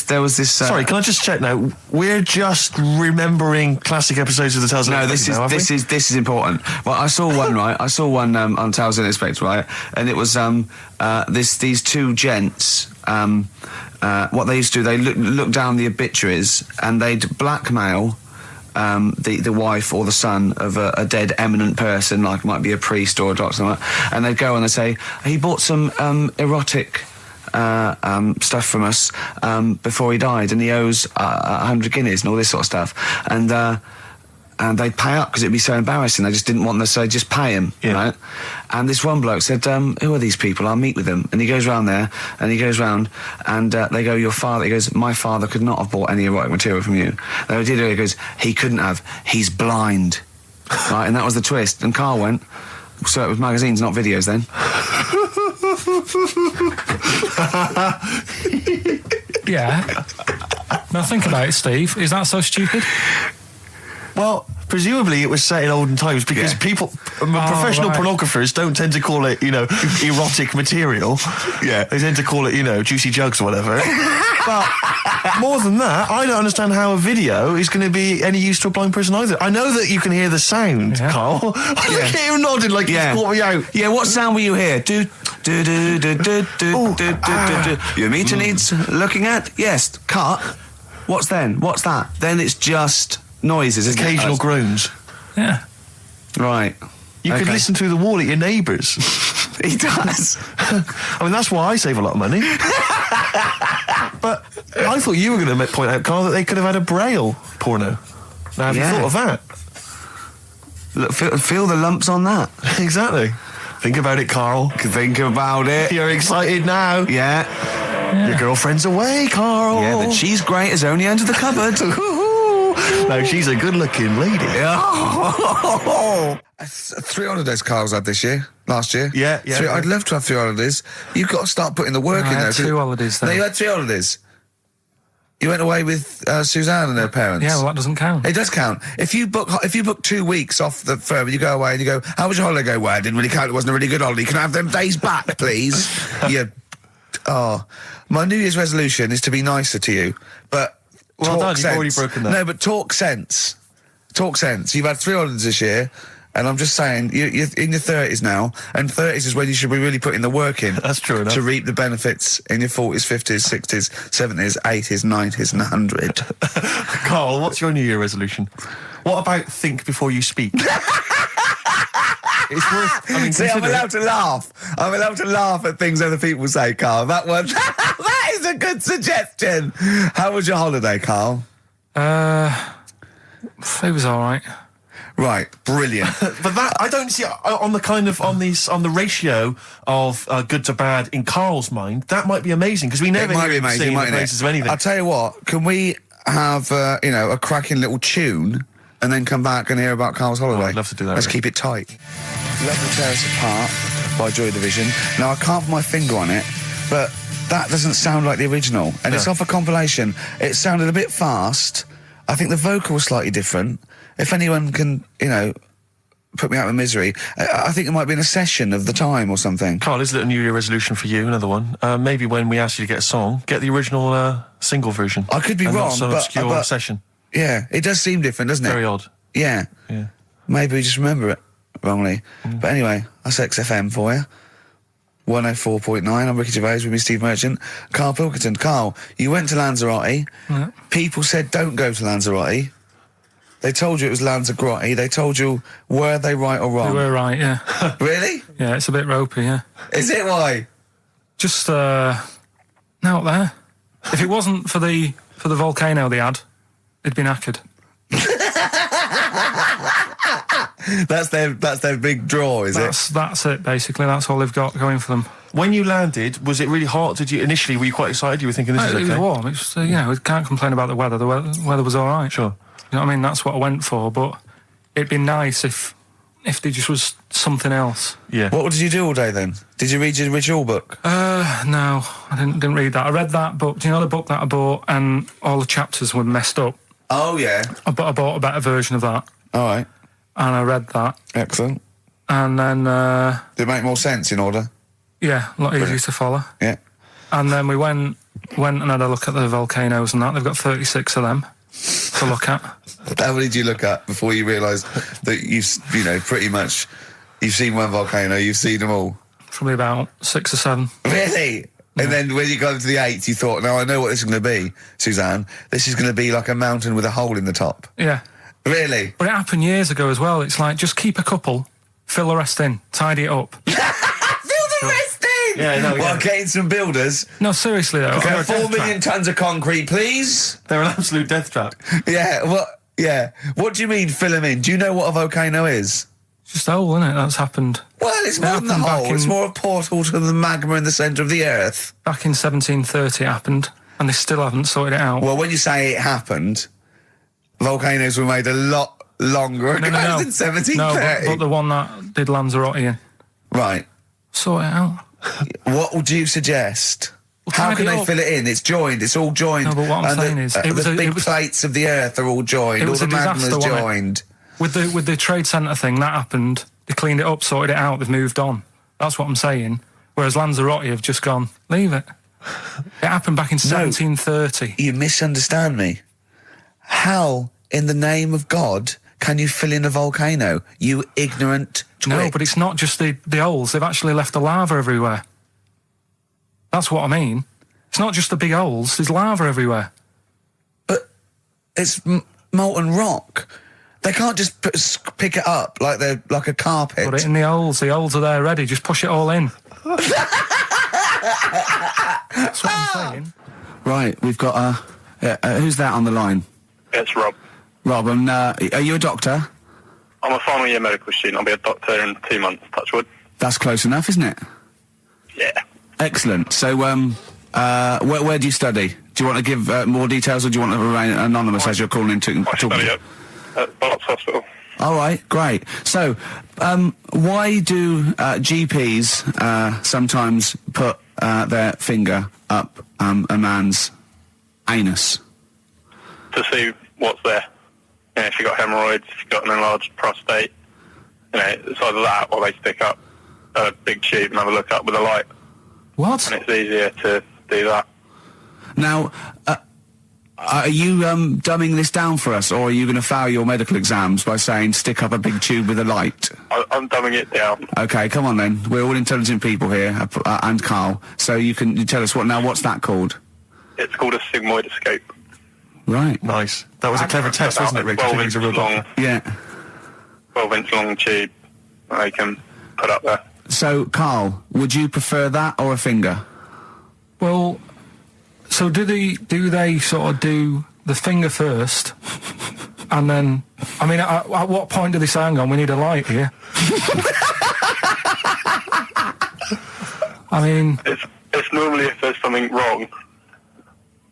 But, so if I go then, say if I go to this well-known clinic, right, and they go, yeah, the art's good and that, yeah, finger, there you go, and then they go, hang on, I'm going to go and get me light and tube.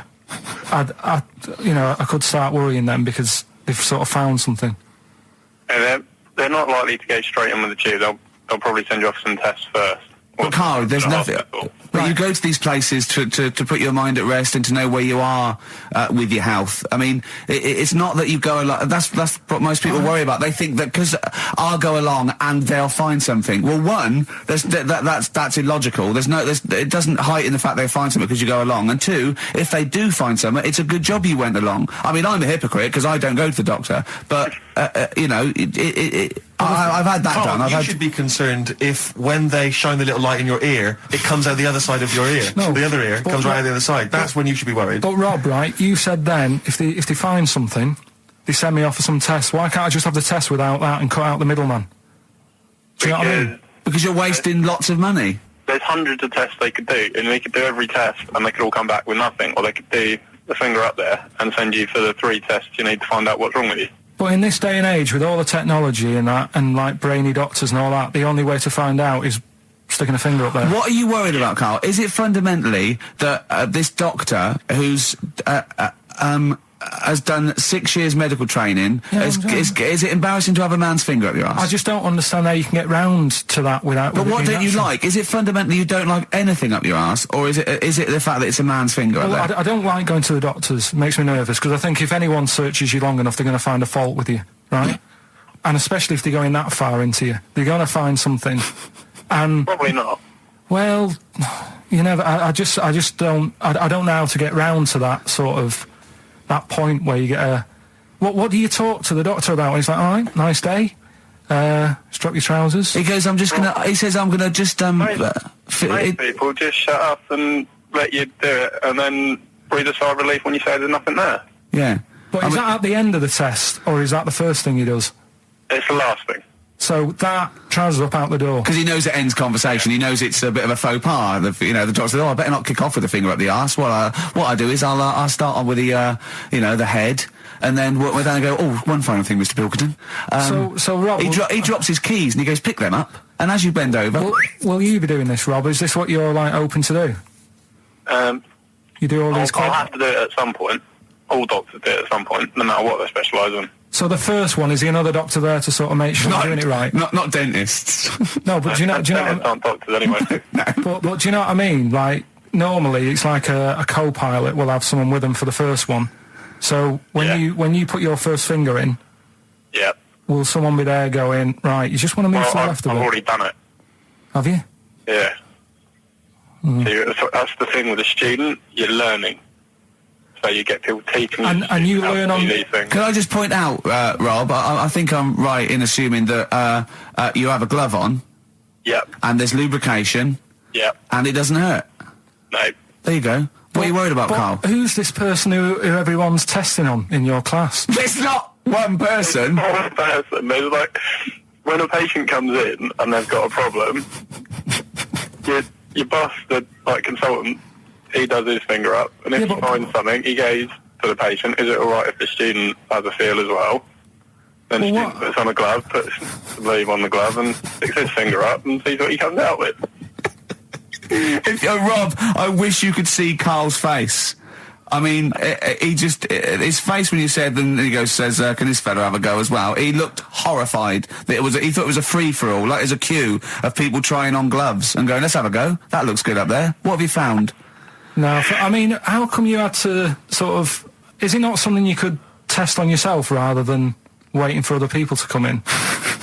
Because then you know... It's an awkward position to get to, really, isn't it? Well, but you can have a good rummage then without feeling too awkward, but to sort of have a go on your first patient when you don't really know what you're looking for anyway, do you know what I mean? Never really thought about it. Because you don't, if you've never done it before, you pop your finger in there, and you've got to sort of look, you've got to have an expression on your face like you know what you're finding. Well, they can't see what you look, they can't see your face. There. You got the big boss consultant man going, now move your finger there and you'll probably feel this. But he's just done it, he knows what's there.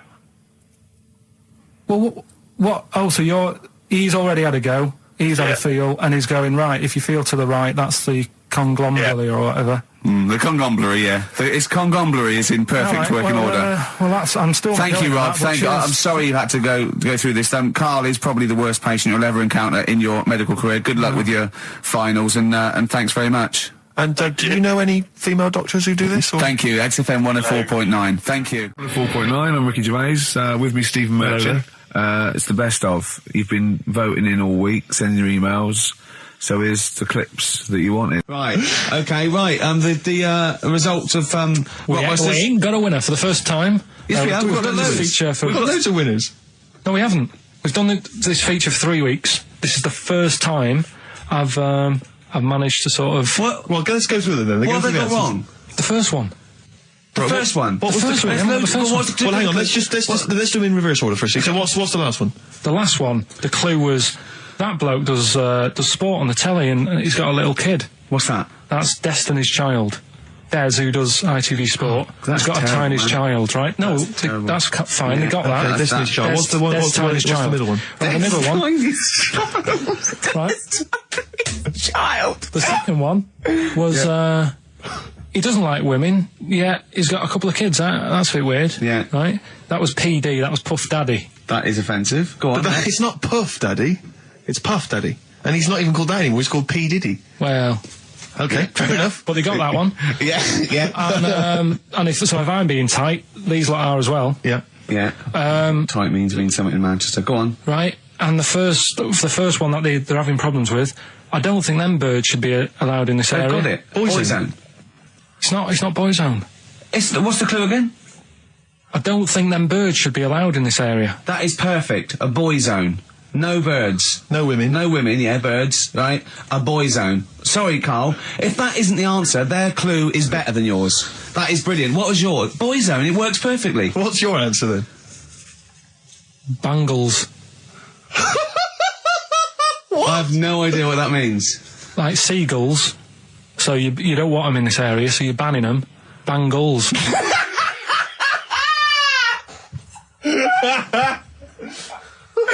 Oh! Well, give it to Boyzone, because Boyzone's better. Don't use birds being loud in this area, it's a Boyzone. I think we should have a rollover. Carl beat them. You have to use his logic, surely. But theirs works. You can't do what am I thinking. No, that's not what I'm thinking. It works perfectly. I think you've got to give it to the ones that got the Boyzone.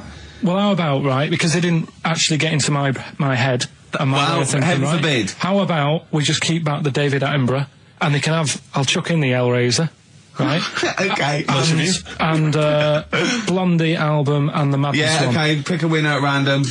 Pick a winner, Steve. I'm going to give it to Paul Sloman, who got those answers, and he also says, P.S. Carl, you're a moron. So, I'm giving that to Paul, and good luck to him. Right, well, he's got a crazy night tonight. If we can rush these over to him, he's got a cracking Saturday night. Well, if I'm a moron, I might get your address wrong when I send them to you. Ooh. Coming right back at you, Paul. Yes. Carl, you're making noises while I'm talking. Yeah, but you do this all the time trying to wind me up. And I'm not saying Manchester's the best place in the world, but what I'm saying is there's bits of it that I really miss. Yeah. Like last Sunday, right? When I'd met up with Ricky, We had spaghetti bolognese, which was all right. And then I said to her, I need some soil. Damn, I wish you'd invited me. It sounds amazing. So I need some soil. What do you think? You need some what? Soil? Soil, yeah. I need to repot a plant, right? Yeah. So, you need to repot a plant? Yeah. Fair enough. So, I'm like, where you can't see these shops in London. Do you know what I mean? There's nothing around. I took him straight to one in my street. Yeah, but near your street, and that's probably the only one in London. Well, you say that, Carl. No, it does annoy me. Round my way, it's like, you know... You can't move for soil shops. There's Earth, you can just pick up handfuls walking down the street. Yeah, incredible. People just lean over into someone's front garden. No, you can take the plants as well. No, but what I'm saying is, Manchester, there's loads of decent hardware shops. Yeah. Here, you know, if you want a panini and a latte or whatever, you can't move from. But for soil, I had to go virtually how many miles away from me to carry that soil home and stuff. Yeah. It's not good. I mean, London's all right, but if cities were sort of it's neglecting the peat market, really. Well, there's barely any mulch available in central London. I'm sick and tired of not getting a good decent compost of a Sunday. Indeed. So you know, I'm thinking of moving to the north, where there is loads of soil and gravel. Indeed. And animal shite. Whatever. Yeah. So you were going to say, if you were marking cities out of 10, what would you give London? Well, if you were marking them on, like, you know, on what they have. Right. As opposed to what? Well, as opposed to... How do you spell it? Say, like, I think the greatest city in the world is Rome. Right? Okay. It's pretty amazing. Yeah. Have you been? What? Yeah. Why do you think that, though? Just because, like, you turn a corner and there's something there that's really old. Right. Like, you're going down a normal street. Go and stay in a Derby and Joan club. Yeah. No, but it's like you're going down the road and then you turn a corner and like the Colosseum's in the middle of a busy road. It's like, what's that doing there? Yeah. And just when you think there's no more, you turn another corner. It's almost as if that was there first. Yeah. Well. Yeah. But do you know what I mean? London. Yeah. What have we got? You know, Trafalgar Square is world known. And you go there, what's there? Yeah. Do you know what I mean? So there's a lot of space there. Get one big B&Q. In Trafalgar Square. To cater for the whole of people who live sort of central London-ish. Yeah. And then I'd be happy, but what I'm saying with Nelson just popping up through the middle? Because you can still see it, couldn't you? Yeah. It's a great idea. So B&Q could be like the whole sort of flat thing and make it sort of grey so it looked like rock, and then Nelson popping up... Make it classy is what you're saying. Yeah. Stone clad it. Yeah. So it looks like you've made an effort. Exactly. And then you can pop in, and then you can go out and go, oh, look, Nelson's column. Oh, look at that. Isn't Nelson? Oh, look at that. The victory. Defeat. That's fantastic. One of the greatest living. Yeah. I need some nails. Yeah. Perfect. Killing two birds with one stone, you say? But why isn't there more than them shops? Because when I went into yours, every time I've been in there twice now. The first time was to get a shower head. Right. And I went in there, couldn't resist buying something else. I ended up getting some super glue as well. Blimey. Hey, big spender. And then, last Sunday we went in there, got 2 bags of soil, not one, I bought 2. Yeah. And I bought some scissors to cut plants with. Secateurs. Well, you never know when you want, you might need more soil, I suppose. Well, I've got You've stocked out now. Where'd you keep it under your bed? Sorry, this isn't going out, is it, this conversation? It's not going out on air. I got a feeling it might be. You're joking. We better play a record. Okay. Play a classic. 100 Reasons. If I Could. Ladies and gentlemen, will you please welcome to the stage Pop Will Eat Itself? Carl, have you got like a sound effect or something of like, get the atmosphere we're going to test? Cheering. We'll seek it out with. Have you got something there? Have a look on there. I'm just looking in the NME for the kind of forthcoming gigs of the smaller known bands, and it might be a useful place to just begin the Ladies and gentlemen, peoples around the world, will you please welcome to the stage Chumba Awamba? Have you got a sound effect? We got one. Nice, yeah. Ladies and gentlemen, will you please welcome to the stage the Parkinsons? They're playing in Leicester this week, so I look forward to that. That's a good plug, isn't it? Let me see who else. If anyone wants to pop down to Leicester to see the Parkinsons. Ladies and gentlemen, please welcome to the stage Cyclefly. Okay. Oh, there's a genuine one here. This is someone. Simon's emailed and he says, "Will you just test this name for us?" Okay, Carl, if you can. There you go. Ladies and gentlemen, will you please welcome to the stage Coach? Not utterly convinced. No, it's not too bad. It's not. I'm worried about the sound effect. We start to sound like Chris Moyles or something. He's a top broadcaster. Everyone loves him. Losing weight as well. He is hilarious. Funny man. Just there's one more coming here. I'll just check this one. Ladies and gentlemen. Ladies and gentlemen, will you please welcome, this is Chris Oxford. Ladies and gentlemen, please welcome, meanwhile back in communist Russia.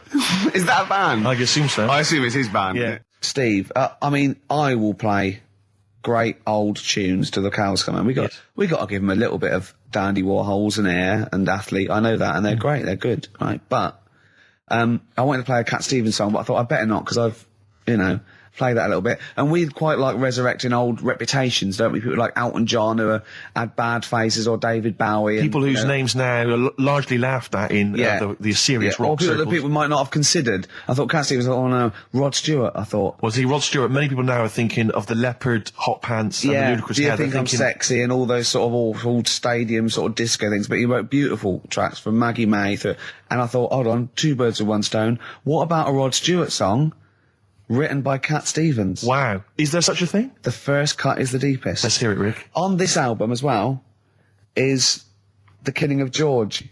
Georgie Part 1 and 2, remember? About the gay bloke. Georgie Boy was gay, I guess. His favourite song. Carl's favourite song, right? Yeah. And I was going, oh yeah, I remember that, yeah. I said about, and I said, did not intend to take his life. He just pushed it when he gets mugged and killed.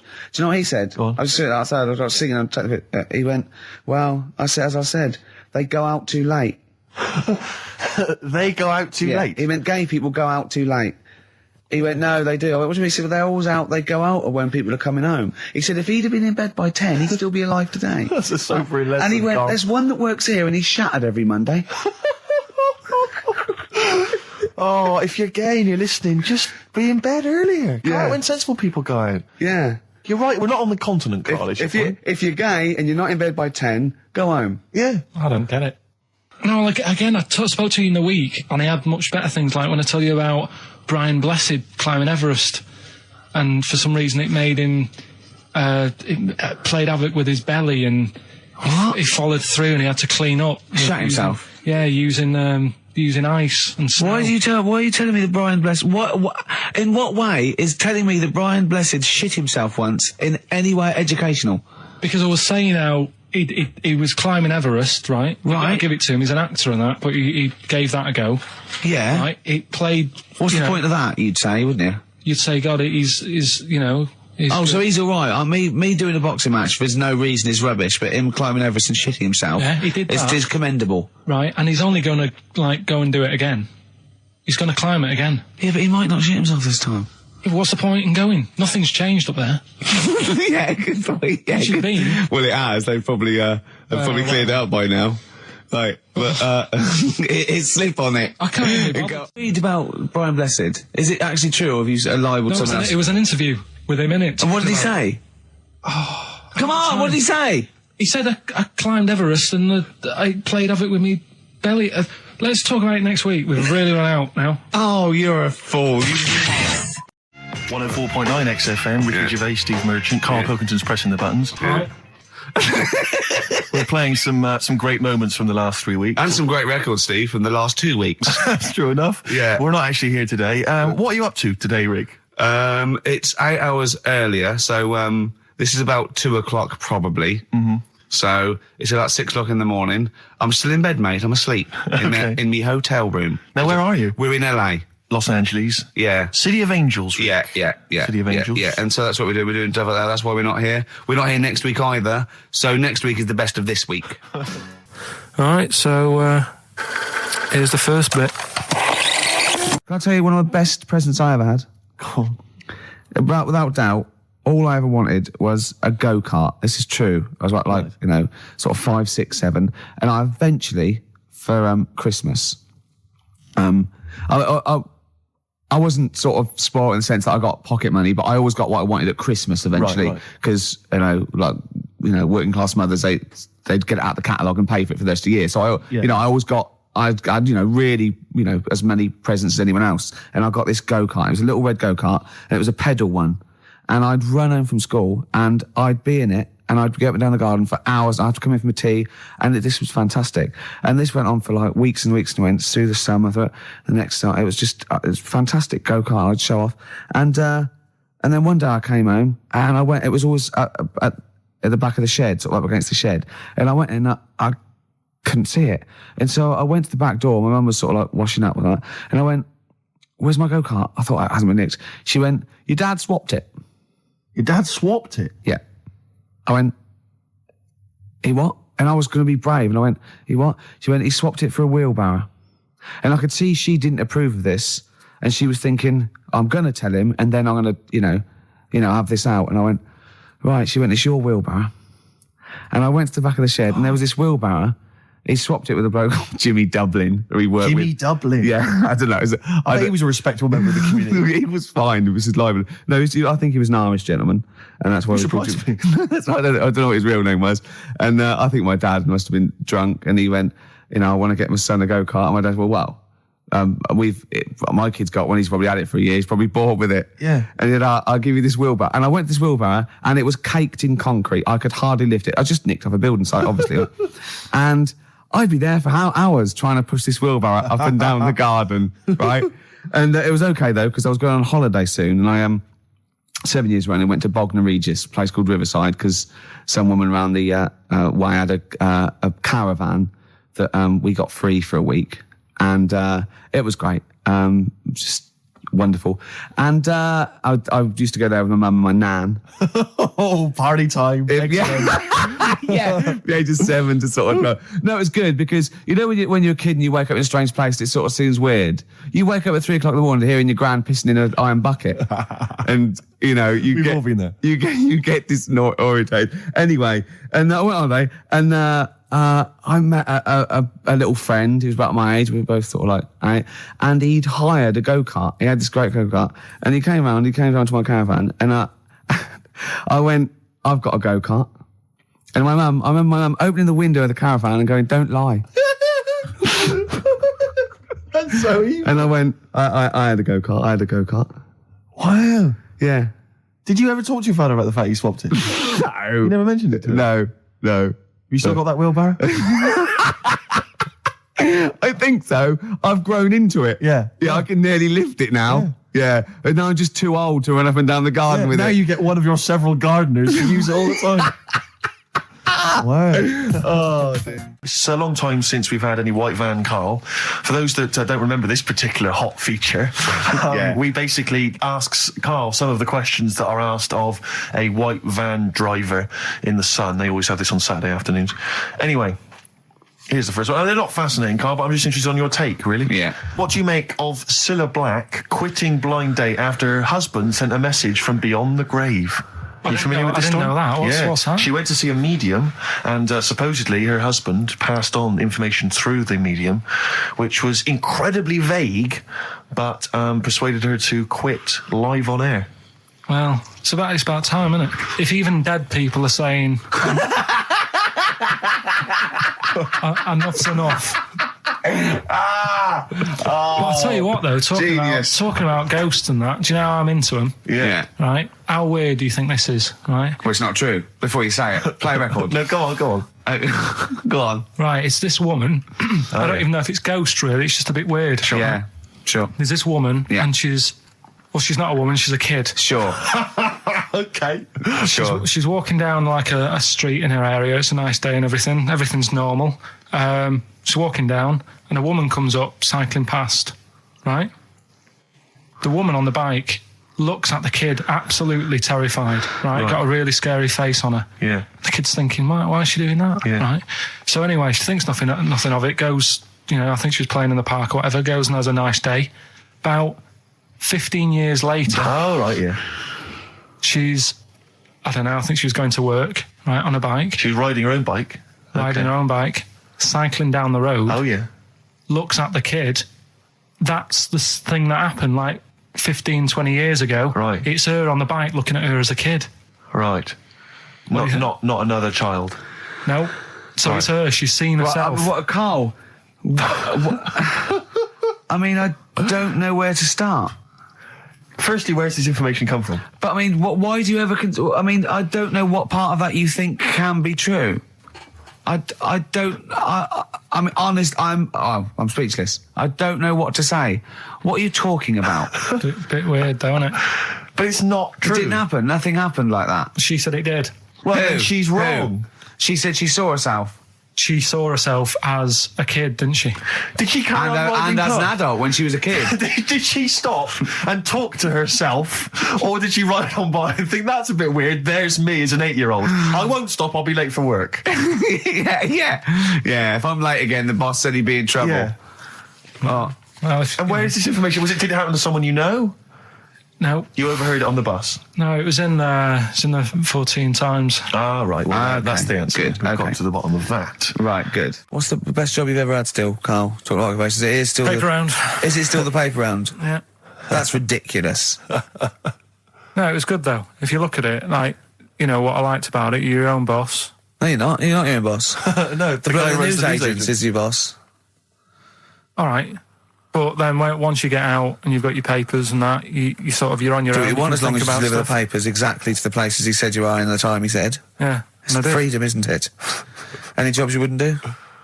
I've just thought of one that you wouldn't do. Go on. With your sort of mild homophobia. Well, I'm not. Proctologist. What's that? Basically sticking your finger at other people's arses. Right, well, I wouldn't do that, no. Why have you got to do that? What do you mean, why have you got to do Well, that? why does anyone need that doing? Because they got to look if they've got an arseache or something. Which trainee doctor makes that their speciality? Do you know what I mean? That must be, right, we got a place for proctologists, and it's you, Meadows. You came last. Oh, seriously, what? I'm not the arse doctor, am I? Yeah, you came last. Oh, I'm a bum GP. I can't believe it. Yeah, you got to, I can't believe this. Yeah. Now listen, I'll give this one. This is an easy one. Now just think, right? Think just what it means. They're not that hidden. They're not that cryptic. Just think what this means, okay? Okay. When the Hares addressed a public meeting and claimed that all should have fair shares, the Lions answered, "A good speech, hairy feet, but it lacks claws and teeth such as we have." How would you use that? No. What do you think that means? This is translated from the, I don't know, Greek or something. I don't know. It was Aesop. Where's he from? Greek. Yeah. So shall I do it in my own language? Okay. So what would happen if there's hares and they have a meeting in the jungle with like loads of lions and go, "Hey, hold on, wait a minute. I think we should all be equal and share everything, all right?" And the lions go, "Well, yeah, it's easy for you to say. We've got claws and teeth." Yeah. What does that mean? It's saying like, of course the hares want that because it's better for them. The lions get nothing out of it because they're already king of the jungle. That's right. So it's negotiating from weakness. Anyone can negotiate from strength, but negotiating from weakness is it's be lovely. It's a lovely utopian look at the animal kingdom. But the way you said it is better than the way they worded it. Well, that's because Ricky's very much the modern Aesop. I mean, many people have thought that. You know, that's why he's getting a lot of awards with the TV show. For him, that's a fake. So look, hey, I'll take that home and read ones you like and tell me about the ones you like, ones that click. I don't care if you only come in with like one or two. Go, I'll tell you what, Rick, that's there's one thing that I've learned from that. You know, because sometimes you can know all these phrases and until something happens, you don't think, you know, everyone's heard, you know, I don't know, to err is human, to forgive divine. And then something, you know, might happen, and you go, oh, that's what that means, that's amazing. So, you know. Do you know any, Steve, offhand? What's that? A fable. Well, I would imagine that the most famous one I've always remembered is the lion with the thing in its hoof. Do you remember that? Paw. The lion, yeah, with the spike in its paw, and a smaller animal gets out for it, but it still attacks it anyway. Well, that's life, isn't it? Well, I read one the other day, actually, which was very interesting. It was one that the famous film director Orson Welles said. Oh, yeah. Which he said, apparently there was a bear going across a lake, wading through the lake, and a scorpion said, well, let me go on your back, will you? Come on, just let me go on your back, we'll go across, it'd be brilliant. He goes, well, no, you'll just sting me. You go, don't be stupid, if I sting you, you'll die, and we'll both drown. And he goes, oh, fair enough. Who was doing the stinging? The scorpion. Right, okay. And the bear's wading through the water. Yeah. So the scorpion jumps on the back, and they wade through the water, and halfway across, the scorpion stings the bear. And the bear goes, well, we're both going to die now. He goes, yeah, it's my nature. I thought he was going to say, I can swim. Oh, you're the best. What's the one about... Does that mean anything to you? It's my nature, i.e., you know, that's in my nature. That's the way it is. That's what I do, yeah. I'm a scorpion. Yeah. One of my favourite ones... These don't mean anything to you, do they? I mean, one thing is you're not impressed by them.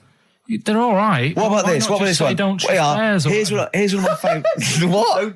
He said, well, why not just say, don't trust bears? the bear's the one that was too trustworthy. Don't trust scorpions. Yeah. Right. Here's one of my favourite ones of all time, okay? A lion is dying. It's an old lion. He's in the front of his cave, and all the animals come around, like the foxes and the hyenas and the rabbits, and they're all taking the piss out of him, and they're laughing at him, and they're laughing and going, "You can't fight us now." And just before he dies, he goes, "Fine, but I was a lion once." What does that mean? Don't know. Well, he's saying it's better to have lived and had what I had, because I was great, if only for a short time, and you lot are still alive, but you're nothing. You're rabbits and hares. I was a lion once, so I'm Are they happy. always using animals for these stories? Well, yeah, I could change it to refrigerators and household appliances if it would make it help, but animals, I remember the one about being ill a lot, and you say something about go on. If you keep doing that, if you keep having time off, well, I won't believe you. That's the boy who cried wolf. Is that right? Yeah. Do you know that one? Have you heard the famous one? This is probably the most powerful one. When you're pulling a face, and they say, well, if you keep doing that, the wind changes. I've heard stay like that. Because that's scientifically proven. That is. That can happen. That can happen. Should we have hip hop hooray? Yeah. Are you queued up for that? No, but go on, you... Carl, sort it out, mate. I was going to... No, come on, this is what I asked you to play, mate. If you've not, you're getting too big for your boots now with your showbiz lifestyle. You're not paying attention, are you? You're not playing the record if we want you to play it. Heat magazine's favourite. Yeah. Okay, so, you dropped that. CD now. That's clumsy. Oh. You're, with the big I can't believe you're not... Oh, fables are great. He's not impressed, is he, Rick? No, I am. I mean, once I take this book home tonight and have a read, I might change my mind on them next week. You're coming all stressed. I'm not impressed with the ones you've been talking about, I must admit. Okay. XFM 104.9, Ricky Gervais Show with Steve Merchant. Hello there. Good. And we're not here this week. We're off jetting around the world, so we've pre-recorded these links. The time is currently somewhere between 1 and 3 o'clock. So a time check there from Steve Merchant. No problem. Yeah, and what about this weather? Isn't it warm? Edit that, Carl. Cold. Okay, whichever one. I'm pleased to see that the congestion charge has had some considerable effect. Had no effect. So just, wasn't that great on telly last night, the film? Yeah. I particularly enjoyed last night's EastEnders, Coronation Street, Brookside. Okay. Yeah. Rockbusters. Yes. I don't want you to have monkey news right now, because we've just had a little story there. Sure.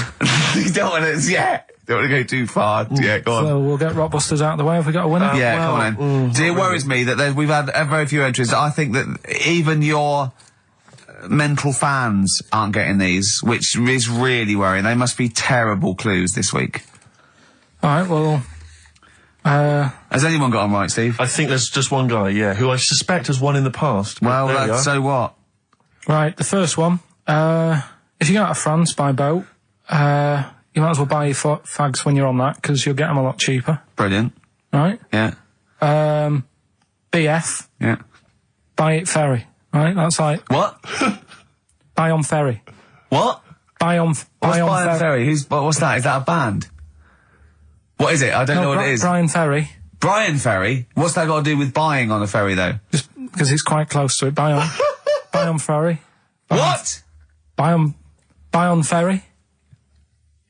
Sorry, what's your first language? The second one. That's rubbish. That doesn't count. No, Brian Ferry.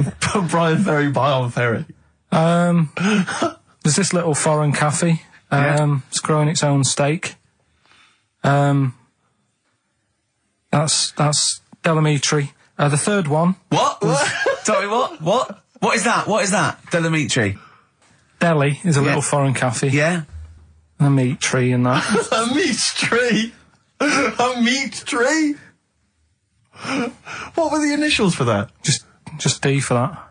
Just D for that? Yeah. So not DA? So you didn't even give them a chance to get the group? Well, they got it. Well, no. No, they didn't. Right, it's the end. Go on, right. Go on. Delhi meat tree? Delhi meat tree. One word. D. Or any letter. They're growing their own meat. M's in it. Go on. Okay, so Bayern, I love Bayern Ferry. And Oxy Music was brilliant. I love Oxy Music. Go on. Can I just point out, Rick, that, we've David Bowie? Deli Meat Tree. Yeah. I don't see why necessarily, Aidan, who, emailed in, why he doesn't get to win, because he emailed in dire steaks. Seems to me just as valid, as far as I can tell, but Deli Meat Tree it is. And the last one, if there was a Jamaican fella on the Titanic... I'm looking forward to this. With a little bit of fear. Jamaican fella, if he was on the Titanic, he probably would have screamed this. Yeah. That's Christ de Berg. Oh! I don't know what to do. Stunning. So who's the winner? I'm not going to give it to anyone. I just don't... So what's the Jamaican bit got to do with it? Just the D. Just Christ de Berg. Say it again? No, I think they've worked it out now. Say it again? Christ de Berg. And who's that? What? Who's that? Who's what? Who's Christ de Berg? Chris de Berg. Who's the winner, Steve? Do you know what? I'm going to give it to Aidan, because he just treated you with nothing but contempt. Steve Martin emailed in again. He got the first two, and then the last one he just emailed, I neither know nor care about this answer. I'm tempted to give him each one. Do you know what you've done there, don't you? Go on. You've put the nail in the coffin of Rockbusters. I warned you for 3 weeks, and you sort of bucked your ideas up for a little while. But Christ did Those are the worst you've ever done. The worst. Delimitri. So and didn't it just put D, and then Bayern Ferry. Bayern Ferry. Bayern Ferry. So is that it then? Aren't we doing it? Play a record. Aren't we doing it anymore? I'm ashamed. You're an idiot. Are we doing it anymore? I'm just going to keep saying you're an idiot. Play a record. Carl, have you learnt nothing from Dr. Fox? Yeah. That's not Sony out the window. Aren't we doing it anymore? What, you need to start working on it now, because they're so good. You need to start working now for next Saturday. Aren't we doing it anymore? Just, I don't know. Aren't we doing it?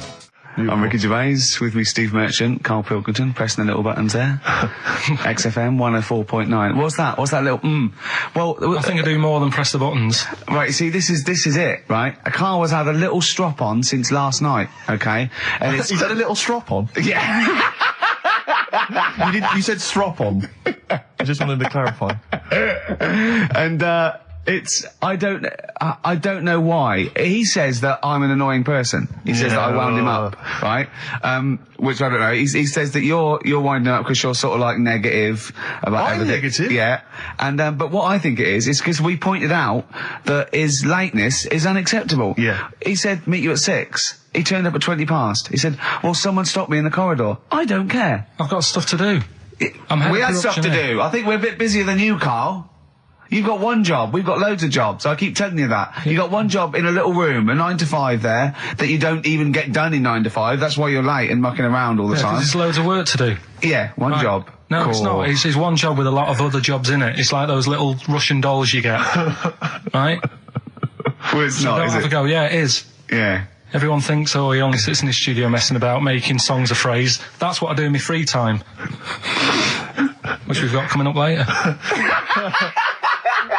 Super slick. I still think 20 minutes late is an outrage. Yeah, 20 minutes late is... Yeah, but I didn't say bang on 6. I said around 6. No, you didn't. You said 6, which means 6. Well, it doesn't.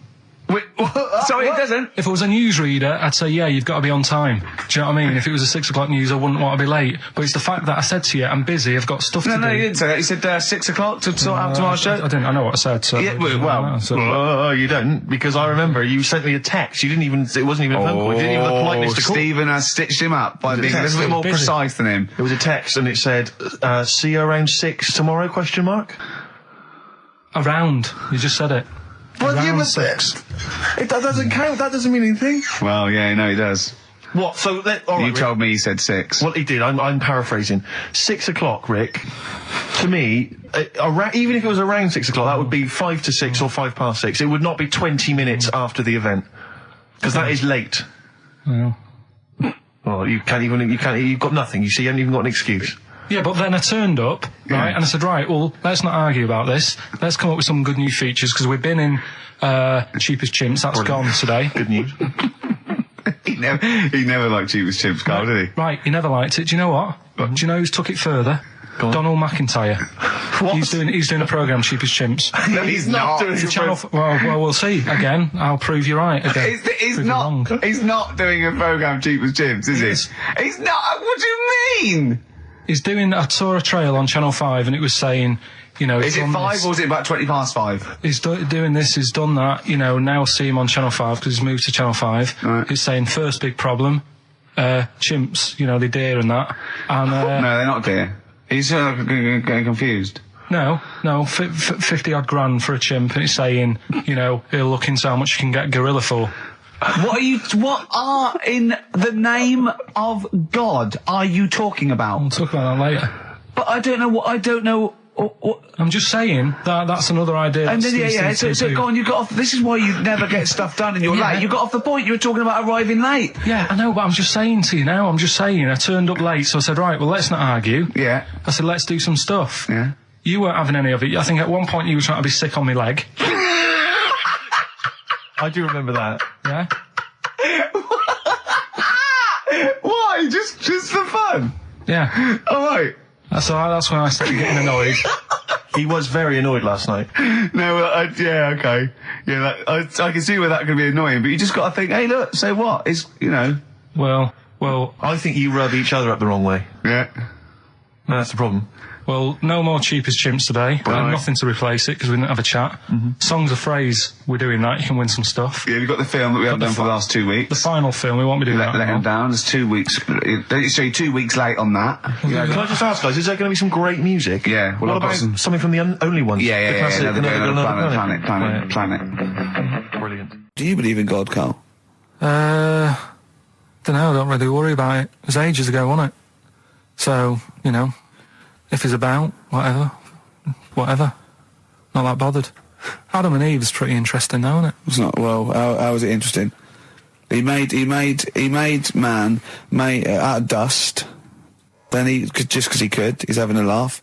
Then he made her out of one of his ribs. Again, he'd like to vary it a little bit. Then they had 2 sons, which gave rise to the entire human race. What was going on there then? What would have happened if they didn't get on? That's interesting. Sometimes with pandas, they don't fancy the other one, do they? They go, well, that's my choice. One. You've brought me one panda from Lisbon Zoo, and I've got to shag that. What if I don't fancy it? What if they bring in a right slapper? Do you think what if it's the equivalent of like Love Island, whatever it's called? It was like Celebrity Love Island. Yeah, and they're going, I am not shagging that slapper. Every panda in the world has seen that dirty old mott in magazines. Why am I meant to mate with it? I've got some dignity. Are you talking about Adam there or Panda? Was that... either is fine, I suppose. Bad do you think pandas. that Adam had any say? When God was making Eve, was he saying, can make the boobs a bit bigger, would you? And then... I'm a blonde guy, I'm into blondes, really. I mean, I don't know, did he have any input, or was it just... I don't know. Well, I suppose it was one of his ribs. I know, but it's probably restricted. You go, well, I'm working with a rib, Adam. Give me a break. There's only so many things I can do. Well, he's probably in kind of intensive care, wasn't he? With the whole. They go, well, I can't just keep making the boobs and things bigger because their legs will get short. I don't mind short legs. Yeah, make the legs longer. I don't mind no legs. As long as the boobs are sizable. I tell you what's weird though, Steve. Right? Everyone's heard of like Adam and Eve. Yeah. What's the surname? Yeah, where'd they get their post from? Unbelievable. Then 104.9, Ricky Gervais, Steve Merchant. We're not actually here. It's the best of. Got some new ideas for you. Go on. Well, they've all been blinders in the past. Go on. Did you do any competitions when I was away? I think we did, didn't we? Didn't we give away a DVD? Did we? Yeah, we did. Yeah, go on. Yeah, right. Go on. Anyway. Well, I thought of some... This isn't like radio, is it, as we know it? This is just people talking.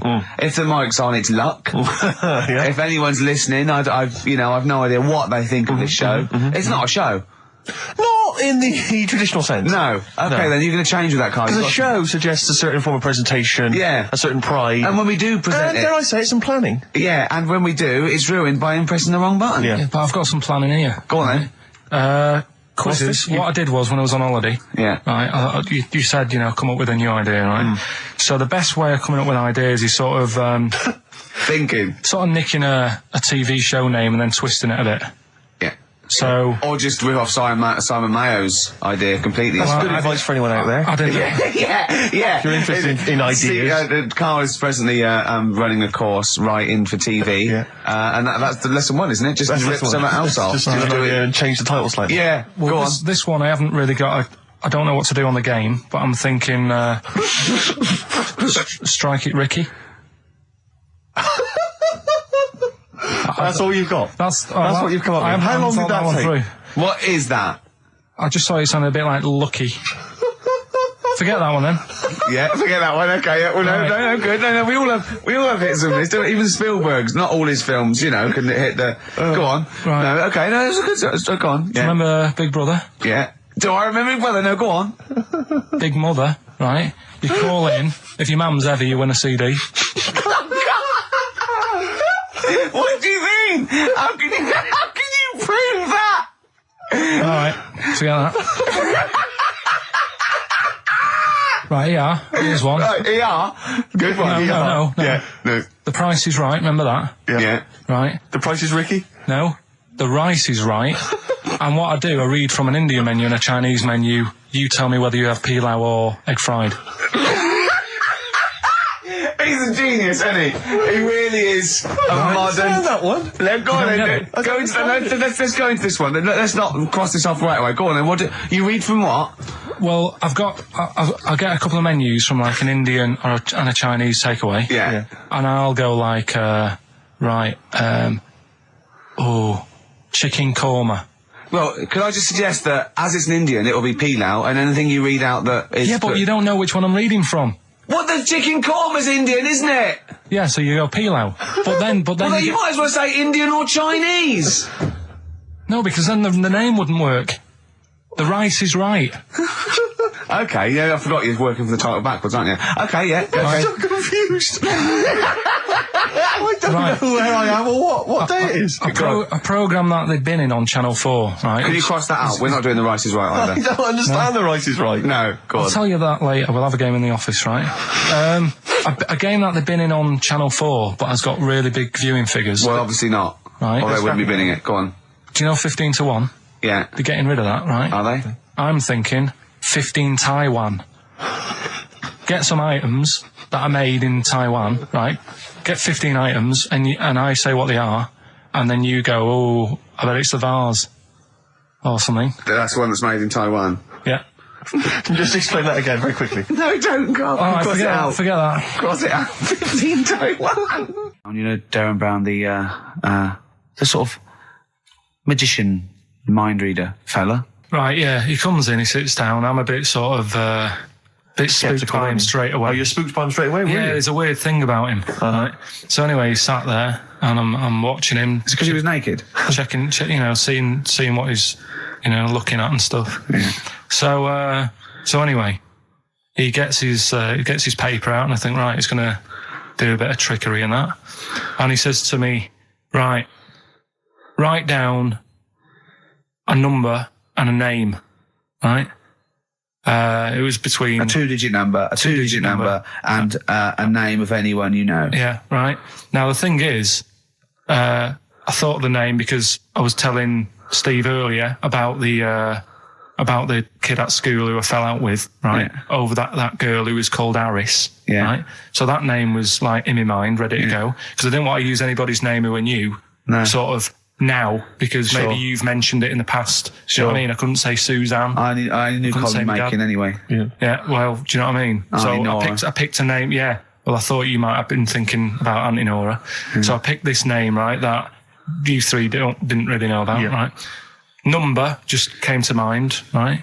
So he 42, says, right, we were never thinking of that. 42, right? He said, right, just keep saying it over and over in your head.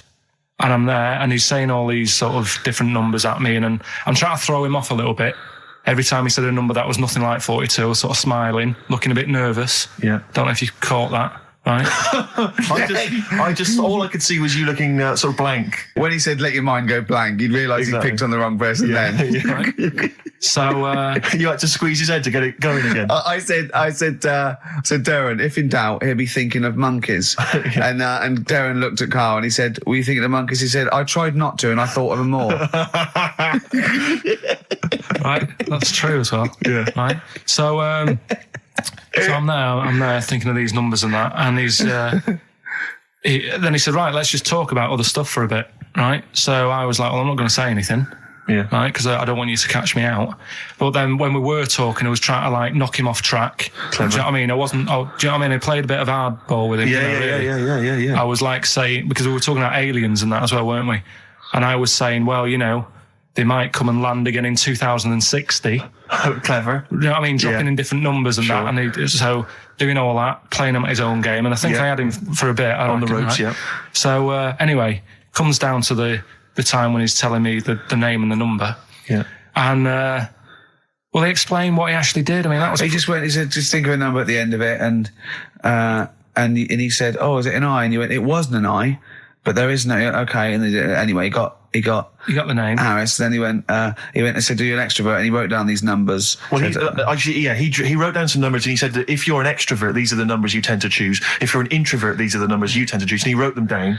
And he said, I don't think you're really an introvert. I don't think you're this. I don't think you're that. And I think he came up with the number 32, didn't he? He said to you, you're thinking of number 32. You said to him, no way. You couldn't believe your luck, could you, when you'd caught him out? But he said it's either 42 or 32, didn't he? Yeah. Well, no, but it was beside the point, because then he said, you know, rather brilliantly, hang on a minute, if you just add up these numbers here, that adds up to 42. It was a magic if you add square. Up those numbers, that's 42. That's 42 across diagonally there. That box is 42. All the numbers that added up on the page, whether you go across, sideways, down, across, or whatever, always added up to 42. Yeah.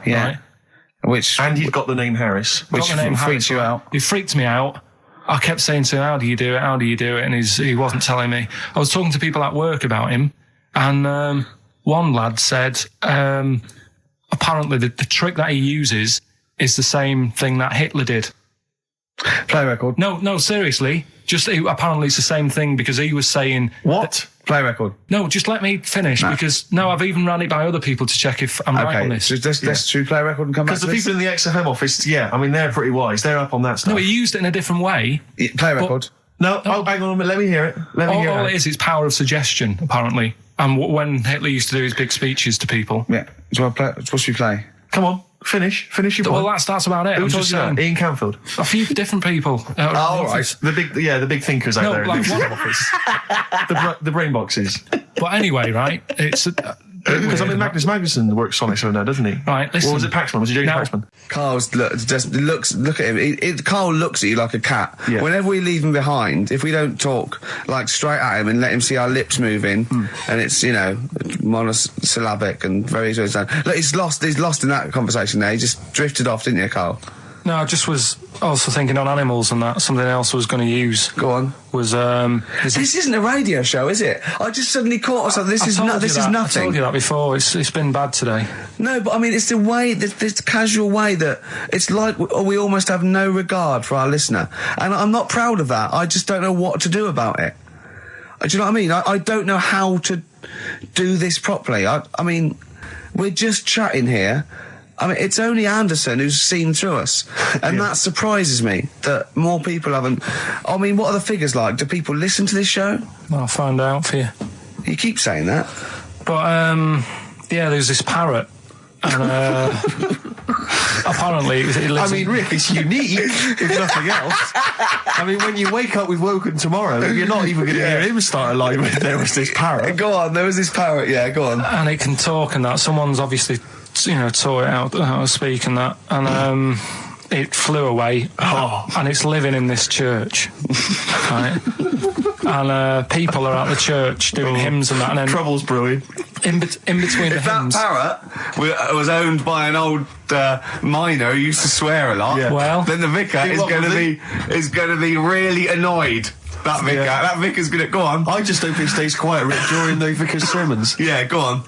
Have you read it? No, go on. Have you read it? No, go on, because that's what happens, right? Go on, tell us, Carl. During the hymns, it's sort of effing and jeffing and stuff. Effing and jeffing? Yeah. And everyone's like going, oh, you know, it's quite funny, really. You know, it doesn't know what it's doing. Everyone's having a laugh. Yeah. But it's causing a havoc at funerals.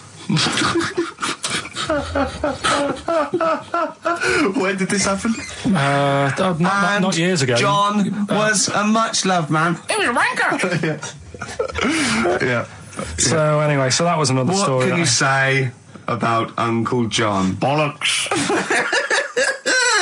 Oh, Carl, I love the fact that when you look at things, you go, that's interesting. A parrot swears at funerals. That'd be a nightmare. And it stays with you. You see, for a simple man, you retain an awful lot of knowledge. It's just all rubbish. Do you know what I mean? If you just replaced all this rubbish with good stuff, you'd be an intellectual. Yeah. Really. Because, I mean, your attention is fantastic. Yeah. So I lose you again there, did I? So was it the word retention? We've still got Wash Up With You. Yeah. Should we play a record and do Wash Up With You? Yeah. We'll play a bit of Aqualung. Aqualung! That was Bowie and Waterloo Sunset. Love that. Love the original. Love Bowie. Bowie was my gig of the year.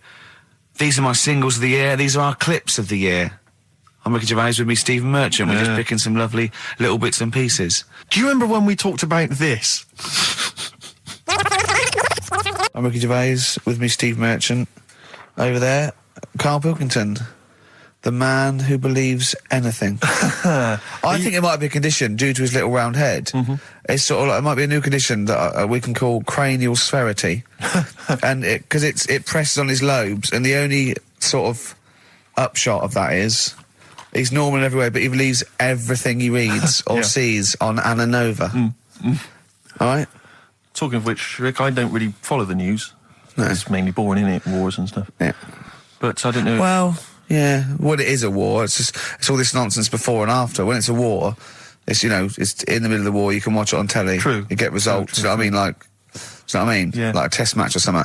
But it's all this rubbish before and after. It drags on. This recent war seemed, I thought, just generally, it was better presented than the previous one. Because I remember the first Gulf War, it was often during the night, and I couldn't stay up. Yeah, because I think the American had rights to it, like the Tyson fight, so we had to get it at 2 in the morning. Exactly. Which is annoying. They had, you know, their prime time in that. And a lot of it was in black and white, when the bombs went in. When the bombs went in. So, this time there seemed a lot more colourful stuff. Yeah, it's much better coverage. I think there should win awards. Yeah, well, I'd like for to see it. awards So, like Channel 4 won for cricket. Yeah, I mean, a few times as well, I was quite pleased to see they actually had footage of the bombs exploding. Yeah. No, good. Well done. Generally, you know, good on you. Well done. Good on you. Yeah, it costs a lot though, doesn't it? It isn't a costly War's thing. a lot more. When you got something like, you know, a Jimmy Carr game show, which probably costs about $100,000. Yeah. Like half an hour of war costs millions. It's almost as expensive as like Terminator 3 or something. Yeah. But I mean, you know. But then, you know, you got a variety. Exactly. Sorry, Steve, you were talking, mate. Well, no, I just wanted to make sure you're aware that the World Elephant Polo Championships have taken place. I did get it. I think they mentioned it on. Yeah, we won, didn't we? England won. Yeah. Well, my question is, where have they been practicing? I don't know. Do you remember ever at school anyone ever saying to you, "Are you interested in playing polo with elephants?" Do you reckon it was 5 blokes in pith helmets kept sneaking into a whipsnade? Possibly. What are you doing, lads? We're practicing. Get down. Yeah. Get off them elephants. Yeah. I didn't even know we had a team. I can't believe it. No, it's like Johnny Wilkinson and the rugby lads. They're going to get MBEs, all sorts. The elephant boys, the elephant polo boys, nothing. They're going to get nothing. I haven't seen the sun talking like them. To be fair, it's not like horse polo where I don't think there's a stick long enough. I think the elephants kick it, don't they? I think you might be right. I think they're not allowed to use their tusks. They'd burst it, won't they? I think they go, start again. Raheem! Yeah. What do you mean the elephants kick it? All right, I've opened a can of worms here. You know, normal polo on a horse, they have like mallets. Yeah, they whack them, right? But I think it's obviously they're too high up. I think I might be wrong, but I'm pretty sure they just train the elephant to kick it. So why are people talking about? Why not just let them have a kick about without? Imagine that! And why does horse racing have to have a jockey? Well, they just let the horses go, okay, lads, on your, no cheating, on your marks, get set, go. You, no, get back here. Brilliant. You've got a real problem with Rick Waller, haven't you? He turns my stomach. I know, but don't... Because he's arrogant as well, Exactly. That's the problem. To explain to people that... No, he is a bit arrogant. It's his whole thing that it's the whole package, so to speak, that you don't Well, there's another thing in this quote, because it's not just the fact that he eats too much. He tried, apparently, to lose some weight, and he said, the first month I lost 11 pounds, the next I lost a stone, but in the third my body did somersaults and I put on 9 pounds. I had a slip up. I can't say when, why or how, but it just sneaked up on me. Yeah. I don't believe it. Yeah. Don't believe it just sneaked up on him. That body's never done a somersault in its life. No. It just sneaked up on him. Yeah. It was the cakes again. Yeah. It was the same old cakes as before. It was exactly the same problem. Sleep eating. Yeah. It's called. It was the KFC bucket again. It was the family-sized KFC bucket for breakfast. Dear. Poor man. The other thing is that I don't think that's a very good shock tactic for a doctor to tell a 20-something, well, to be honest, you've got 20 years to live. Yeah. That's not, and when I was 20, the thought of dying at 40 was fine. Yeah. I didn't want to live to 40. I just thought, what can you do when you're 40? Yeah. Just laying around doing nothing. Eating cheese. And then you got there and you discovered... No, but someone said... The dream came true. Sophie here sent me something and she says, I realise you're not Graham Norton, but I had to send you this. And she sent me the top of a little cream cheesy thing. And it's the brand name is Gervais. Oh, God, that is... Have you been... They've named a cheese after you. I think it's a big French company, and this is from the Czech Republic. It's all over Europe, and so that would be a dream come true, wouldn't it? If they named a cheese after you. No, I think it's probably ancestors, and so I've cheeses in my blood. Sure, quite literally. It literally is. Yeah. Another heavy Friday night, was it? It comes out of pores like those Play-Doh things. Yeah. I can squeeze out different shapes. Jay, bring the Stilton in. It's Friday night. This isn't fried. Exactly. But yeah, so we can't really have a go at Rick Waller. I eat too much, but you're not big. I mean, one of the other contestants on the Fat Club, Celebrity Fat Club, is another one is Jono Coleman. Oh, we love Jono. Now Jono, I don't know, you know Jono, he's that guy who does, he used to be on TV, and I think he does a breakfast show on a rival station, doesn't he? He's happy, isn't he? He's so true, and he's a really nice bloke, Jono. It's funny because he does a breakfast show on Heart, which is wrecking his own. There's a bit of irony. Oh, I love Carl. Thanks, Carl. Do you know what I mean? Yeah, I love you. I can see where you're coming from. Yeah, that's good. But we've met Jono a couple of times. We saw him at a couple of, not wishing to say not to show off, but a couple of awards dues. Yeah, like that's showing off. But like people would have seen dead there. Well, yeah, but we went to one where everyone was in like tuxedos or suits and ties. Not Jono. Jono was wearing a pair of Bermuda shorts, big Bermuda shorts, knee-length Bermuda shorts with just these little. But I saw him again another time, and he had shorts on at a similar event, and I've seen him since in the street, and he's all. I'm wondering if he can wear trousers. I don't think he can actually wear trousers. I don't know if there's a medical reason for that, whether he's just, his legs are too fat. I think the material is a waste of money. I think it's just that you can get shorts that big and they're comfortable, and, I mean, to be quite honest, I don't want to squeeze into a tuxedo anyway. So, if you can go, I'd love to turn up those things in Bermuda shorts. Well, of course. Flip-flops. But do you think he started off by wearing, maybe he just had the upper half was a tuxedo with the tie and then the shorts for and the shorts underneath, and he would just have to come in, kind of sneak behind, a sideboard. Potted plant. Or a potted plant, or bring his kids ahead of him. Yeah. You are wearing trousers, aren't you? Of course I am, yeah. In you go. Kids move a bit. Well, no. Exactly. Of course I'm wearing trousers. Why would I? Wearing trousers. And they just thought, this isn't fooling anyone. So now I'm going to make a wacky effort to sort of, The next zone is, I've heard he's going in a grass skirt and a garland around his, and he's going to come in limboing. But you did ask if you could go to the BAFTAs in a dressing gown, didn't you? Just for ease. Yeah. What do you mean your fortunes are on the up? Anyway, DJing. Well, I'll tell you, I was hired. Well, I say hired. I did it as a favour to a friend. His wedding the other week, and I got there. I was thinking, because everyone had their little role to play, and then people were doing a good job. I love you taking it seriously. And I spent ages putting together some CDs, special selection CDs. I love that. Because what I did was I burned them on iTunes. Did you turn up with your own headphones round your neck? Own headphones, wearing a suit but headphones. Metal case. Didn't need it. Just had them all in one small box. Brilliant. Boom. I thought this is good stuff. I got some classics here. Give me an example. Give me an example of that, like the first hour, the warm-up hour. Rick, I'm coming straight in with Frankie Valli, Oh What a Night. Brilliant track. I mean, when those beats start at the beginning, who's not getting on the dance floor? Wait a minute, what's this following it up? Go on. It's the Jacksons. What, I Want You Back? I Want You Back. Brilliant. It sounds good at the moment, Carl. Yeah. So I'm thinking, I'm gonna roar this, because they laid on a good spread. The ceremony was nice, food was nice. I'm thinking this is going to be the piece de resistance. Yeah. Alarm bell started ringing. Why? When I realised there was a marquee outside. Of course, it's a balmy summer evening. I'm stuck inside on the dance floor, so I'm thinking I'm going to be struggling here to get them in. even with flavours like this, I thought I'd struggle, Rick. So I'm sat there in my suit. I'm sat behind this little DJ console. I've got all the big numbers. There's one or two people making some token effort, but frankly, most people are outside everywhere at the time. I was livid. Of course, they couldn't hear it out there. So I was playing to an empty room, really, and I was furious. I was absolutely furious. Because, I mean, what is, they're wasting my time. They're wasting, now I could have just stuck the CD on and gone out. They're wasting Frankie Valli's. Frankie Valli's time. They're wasting the Jackson 5's time. They're wasting, D-Light's time. Yeah. And, so I'm sat there, and there's a couple of people making a cursory effort. Mainly when they come to get a drink from the bar, they might have a little quick, couple of twos. You shout, we don't want your not interested. All of your no one. All of your no one at all. And, then there's a microphone set up because people have been doing speeches. This little girl gets on the mic, right? It's being funneled through the speaker system. So every time I put my headphones on... Miss Dynamite, was it? It wasn't, sadly, Miss Dynamite. Although she decided to have a little go at MCing. She was screeching her little head off. How old is she? Oh, I don't know, 8 or 9. At their most annoying. when children are at their most annoying, because they got a bit of confidence there. They're a bit cocky. They're not shy anymore. They're a bit arrogant. Yeah. She's screeching her head off. So I'm playing, and she doesn't know it. Your face! I'm playing into the groove. No one's getting into the groove because she's going mental. She's just going, what's this?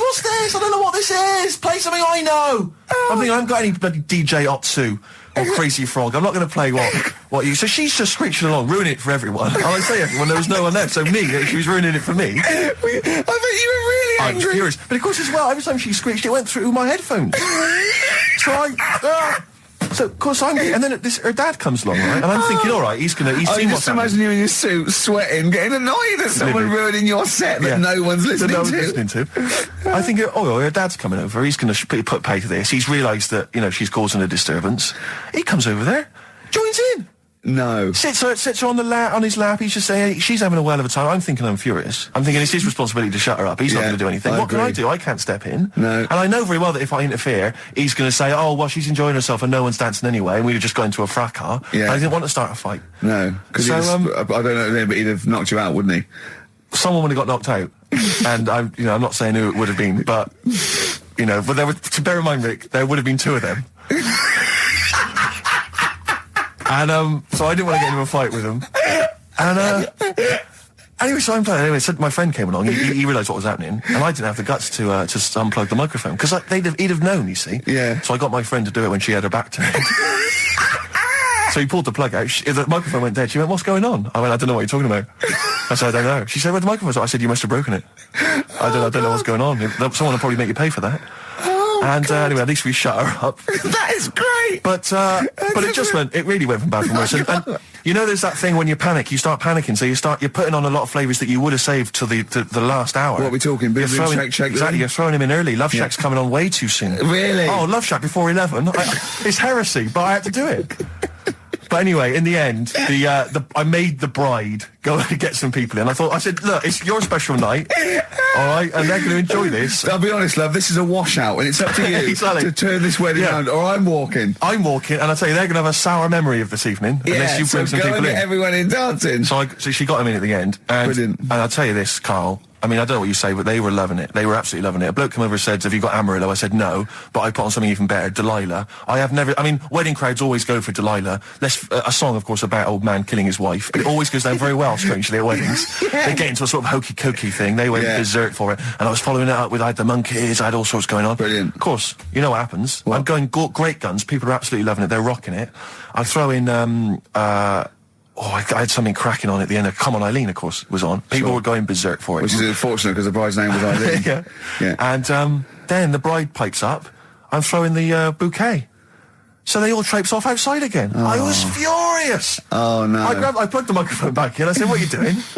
We got, but they went out there. And, of course, you can't get them back once they've done that because all the women are running around. I got the thing. And then they got to wave everyone off, throw the confetti. They ruined your day. I was having a great time and they ruined it. She ruined your special day. She ruined my special night. Oh, no. It's on her head. What would you put on about now, Carl?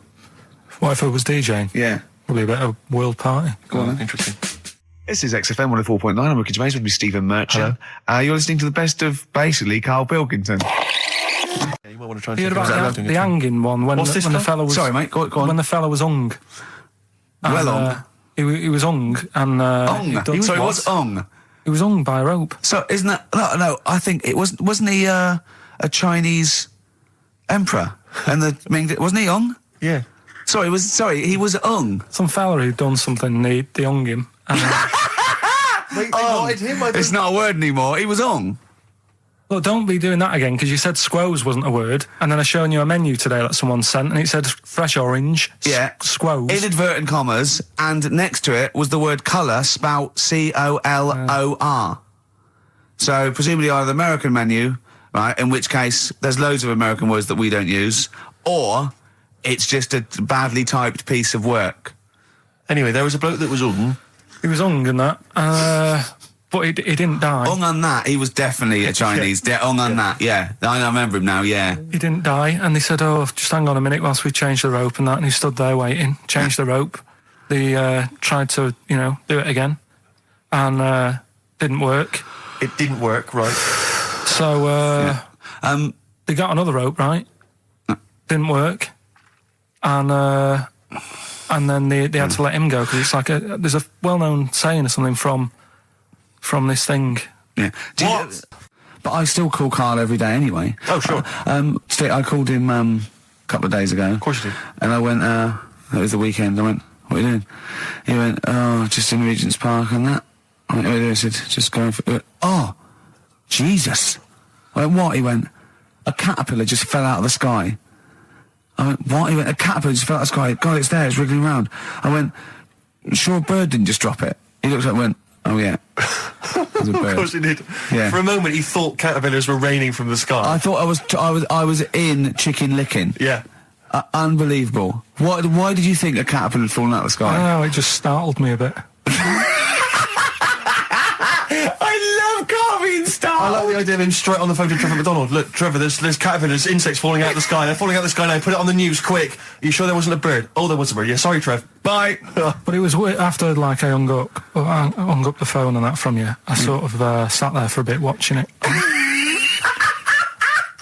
I imagine him cross-legged, just in front of it. But do you know what? Because of his shape, the shape of his head, and his sort of IQ, I bet the caterpillar was thinking, Mama. Yeah. Do you know what I mean? Yeah. It's unbelievable. Go on.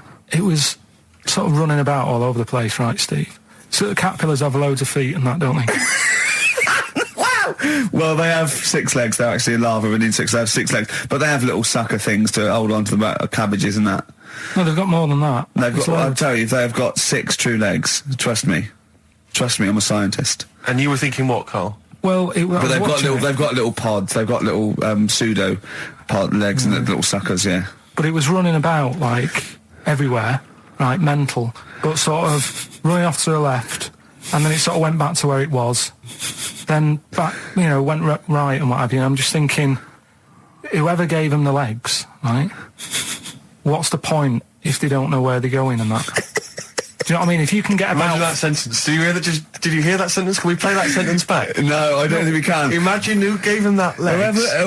Whoever gave him them legs, what's the point if they don't know where they're going and that? And that. Always and that. And that. But maybe you just, to be fair to the caterpillar, with all its legs, okay, and you didn't know where it was going, it had just been plucked from its house by a bird, shot up into the sky, and then dropped from 80 feet, hitting the ground. Onto the head of a weird, bold-shaved monkey. It was probably concussed. Yeah, it's one of them things again, though. But it still knew more about the world than you. How does that make you feel? I just think it's a waste of time having all them feet. It's the same thing as the... now it's got feet now! It has a nightmare buying shoes, doesn't it? Like, that got a load of attention in the press, but the Trisha programme got nothing. Okay. Which, I know, Steve called me up in the week, right? Like 10 o'clock in the morning, I was at work, and he goes... I should think so at 10 o'clock. I should think preparing this show. Most people go to work about 8 or 9. Are you watching Trisha and that? I said, no, what is it? He goes, oh, you'll be loving it, right? Freaks, was it Help Me, My Mum's a Freak? Siamese twins. Right, so I couldn't watch it, but he said, oh, it might be on again, because they repeat stuff on ITV2. Right. So I had my dinner late, right, instead of having it at like 1 o'clock like I normally do, I had it at like 2:30, sat in the office, put the telly on, ITV2, these Siamese twins. Did it blow your mind? It was amazing. you know, we talk about a lot of things on the show quite a lot. The Airy Kids crop up a lot. I was waiting. It's been 10 minutes and you haven't mentioned the Airy Kid. Right, and last week we were talking about Siamese twins, weren't we? So it was weird that this programme was on, but it was amazing. I mean, what I think you can't refer to them as Siamese twins. I think they're known as conjoined twins. Why? I think Siamese is maybe considered derogatory or as an old antiquated phrase. Yeah, I think it's because the first famous ones were actually from Siam. Right. But anyway. And that doesn't exist anymore. No, it's conjoined, Carl. Yeah. Get the phrase right. But you'd think that if that's happened to you, that wouldn't be that sort of offensive. The names that you must get called. Right. You think that's the least of your worries? Siamese twins, I'd say, well, that's, yeah. Now, were you stunned by where they were connected? Just live with it, we'd say. Because they were connected, of course, at the forehead. Oh. Sort of, which was quite extraordinary. Well, there was one set of Siamese twins. One had a job and the other one didn't. That's ludicrous. Yeah. The other one was unemployed. The other one had a job. She had to go to work. She had to get up at 6 o'clock on her day off. I'm supporting you, literally. Yeah. Then they get done off the social for sort of... Yeah, because the other one was signing on. That wasn't a question that Trisha asked. Annoyingly, because I know that much of the audience was thinking that. There's a few things that didn't crop up. What questions would you have asked of them? Because what things did you feel weren't mentioned? I'd love to just watch Carl watching amazing things. Exactly. Do you know what I mean? It's like early learning thing. Mouth slightly open. Yeah, mouth open at a dribble, looking round to see if anyone else has seen it. You know, I hate that. Like when a cat sees a bird land on the balcony. Exactly. It can't believe it's luck. I'd probably say, how do you buy her like a birthday present? A surprise gift, yeah. Because everything's ruined. Sure. Right? I'd probably ask... yeah. Well, did you not think it was interesting that one of them had a boyfriend? Well, that was a bit weird, wasn't it? Uh-huh. But what was the other thing that I was thinking when I was watching it? I was thinking if one got into crime and that was sent to prison... Right. What would happen? How would you handle that? It's brilliant. It is brilliant. If a chimp could talk. And what was the other one? The other thing was, what did he talk about? Because it's not as if you can say, oh, guess what I did today? Do you know what I mean? Yeah.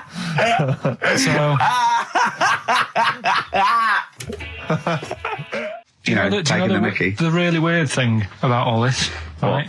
And it's annoying because you were saying about, you know, oh, what should have Trisha have asked and all that. Yeah. But one of them mentioned that one of them was adopted and the other one wasn't. Don't talk rubbish. No, seriously. I didn't understand it, right? Of course you didn't. And then Trisha sort of said, well, let's have a chat. And they were like, no, don't want to go into that. What do you mean one was adopted? That's what he said. One of them... don't quiz me on it, but that's what was said. Hello there, hello there, I'm a multi-millionaire. And I've just seen your orphanage. I'd love to adopt one of your children. You'd like to adopt one? I'd love to adopt a children, because I've got loads from around the world, so I'd love to adopt one. I'd give you $10,000 towards your orphanage. We're speeding through then, yeah. Okay. We've actually got 2 left. I only need one. I'm only interested in one.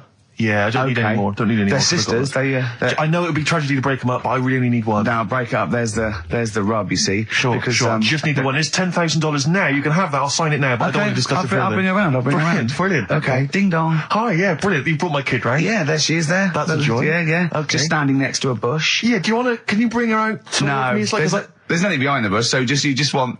I just want to be able to walk 360 degrees round her. Do you want her or not? Yes, I can't believe it! What's that little trolley? She's talented. Oh, dear. You're talking nonsense, Carl. Well, whatever. This is a bit easier, but I still think it's a good one. So this is, we should explain what this is if you've just tuned in. It's one of those stupid lateral thinking problems. That Carl himself has created. Yeah, that was his homework. Right, this one. It's a fella. He has a normal day doing stuff. Nothing wrong with him. Right. And it's the twist in the tale. It's just like Tales of the Unexpected. Yeah. Just a normal day, nothing wrong with him. Hold on, though, he's got the legs of a fish. Go on. So that's why he's been hiding his legs. So Go on. He does his legs of a fish. Sorry, can't carry on. He has his working day and that, and then he gets a bit tired. Goes to bed. He puts the light on, leaves it on, goes to bed. Oh, that's crazy. That's mental. I can't think what's happened. Anyway, here's Radiohead. Right, okay. The question is, why does he put the light on when he's going to bed? He's had a normal day, he's come home from work. Is that right? He's come home from work, or he's not been working? Yeah, he's just been out? No, he's been working and stuff, I think. You think? You've made it up, Carl, you can decide. The question is, why has he put the light on when he's asleep? There's a reason that he's put the light on when he's asleep. Has he gone to sleep? No, Carl, don't shrug. You're meant to answer these questions. He put the light on before he went to bed. Yeah, and the question you're asking me is why? What's the scenario? And the light's on and that, but he's gone to sleep. Yeah. He started reading and then he fell asleep. No. Did he intentionally, for some reason, put the light on? Every night. It's mad. Sounds mad. That's Carl, doesn't it? Every night he does it. Yeah. He puts the light on. Carl, is the point of this, he puts the light on for a very good reason. Not for us, but for some people. He's blind and it's always been on, and he thinks he's turning it off, but it was on in the day, and he thinks he's turning it off, but he's turning it on because he's blind. No, that'd be stupid. That works. No, that works great, Rick. Yeah. Thank you, Carl. So you've got to come up with... Hang on. If you're blind, why would you put a light on? No, he thinks it's off. Yeah. But why would he turn it on anyway? Just think so he doesn't get burgled, so people know he's in because he can't see him. So he just he puts the light on when he's there, then he turns the light off when he goes to bed, so people think it's fine. But he's got it out of kilter, and actually he's walking around in the dark all day. I don't believe that if you're blind you turn your light on. I don't think you'd be living on your own, would you? I'm not having that for a second. Do blind people live on their own? I'm not having that for a second. Well, some people do. Lonely blind people live on their own. No, if you got bad eyes. Any even women? Are there any blind women who are living on their own? Rick? No, I mean, if you know of some blind women. 08700 800 1234. We've gone through this. If you are a blind woman with no standards and you don't care annoying voices and smell, yeah, then get in touch with you. Yeah, I mean, you've got to be within the ages of, say, 25 to 65. You know, right. Well, call it 75. You fussy all of a sudden. Yeah, go on. If you were blind, would you live in London? Because someone said yesterday there was one struggling outside in Leicester Square, and I don't understand. If you were, I mean, you know, might have been a tourist. But why come to London if you're blind? It's the worst place in the world to come if you're blind. To hear the sights. To hear the sights. It's a bit mad, isn't it? They do the same job. They have tourist needs like anyone else. Yeah. No, but it sort of stinks, and you'd go away going, oh, it's not that good. I just thought I thought it was a bit weird. Well, never mind your concern for the partially sighted or sight impaired people coming to London. Get on with this. Yeah. So there he is. Yeah. It's like, oh, a bit tired. Yeah. Just put the light on, get to bed. Yeah. So he turns the light on and he goes to bed. Yeah. Oh. Should we play a track? He's not sleeping on the job. He's a lighthouse keeper. Well done. Is he a lighthouse That's keeper? not it, Carl. He's a lighthouse keeper. Right. Why wasn't the light on all the time? Because it's light in the day. You idiot. Play a record. What? Play a record. You're a buffoon. No, actually, the light isn't on in the day, is it? No, it's not. I think you're the buffoon. Yeah. Carl has won! Hey!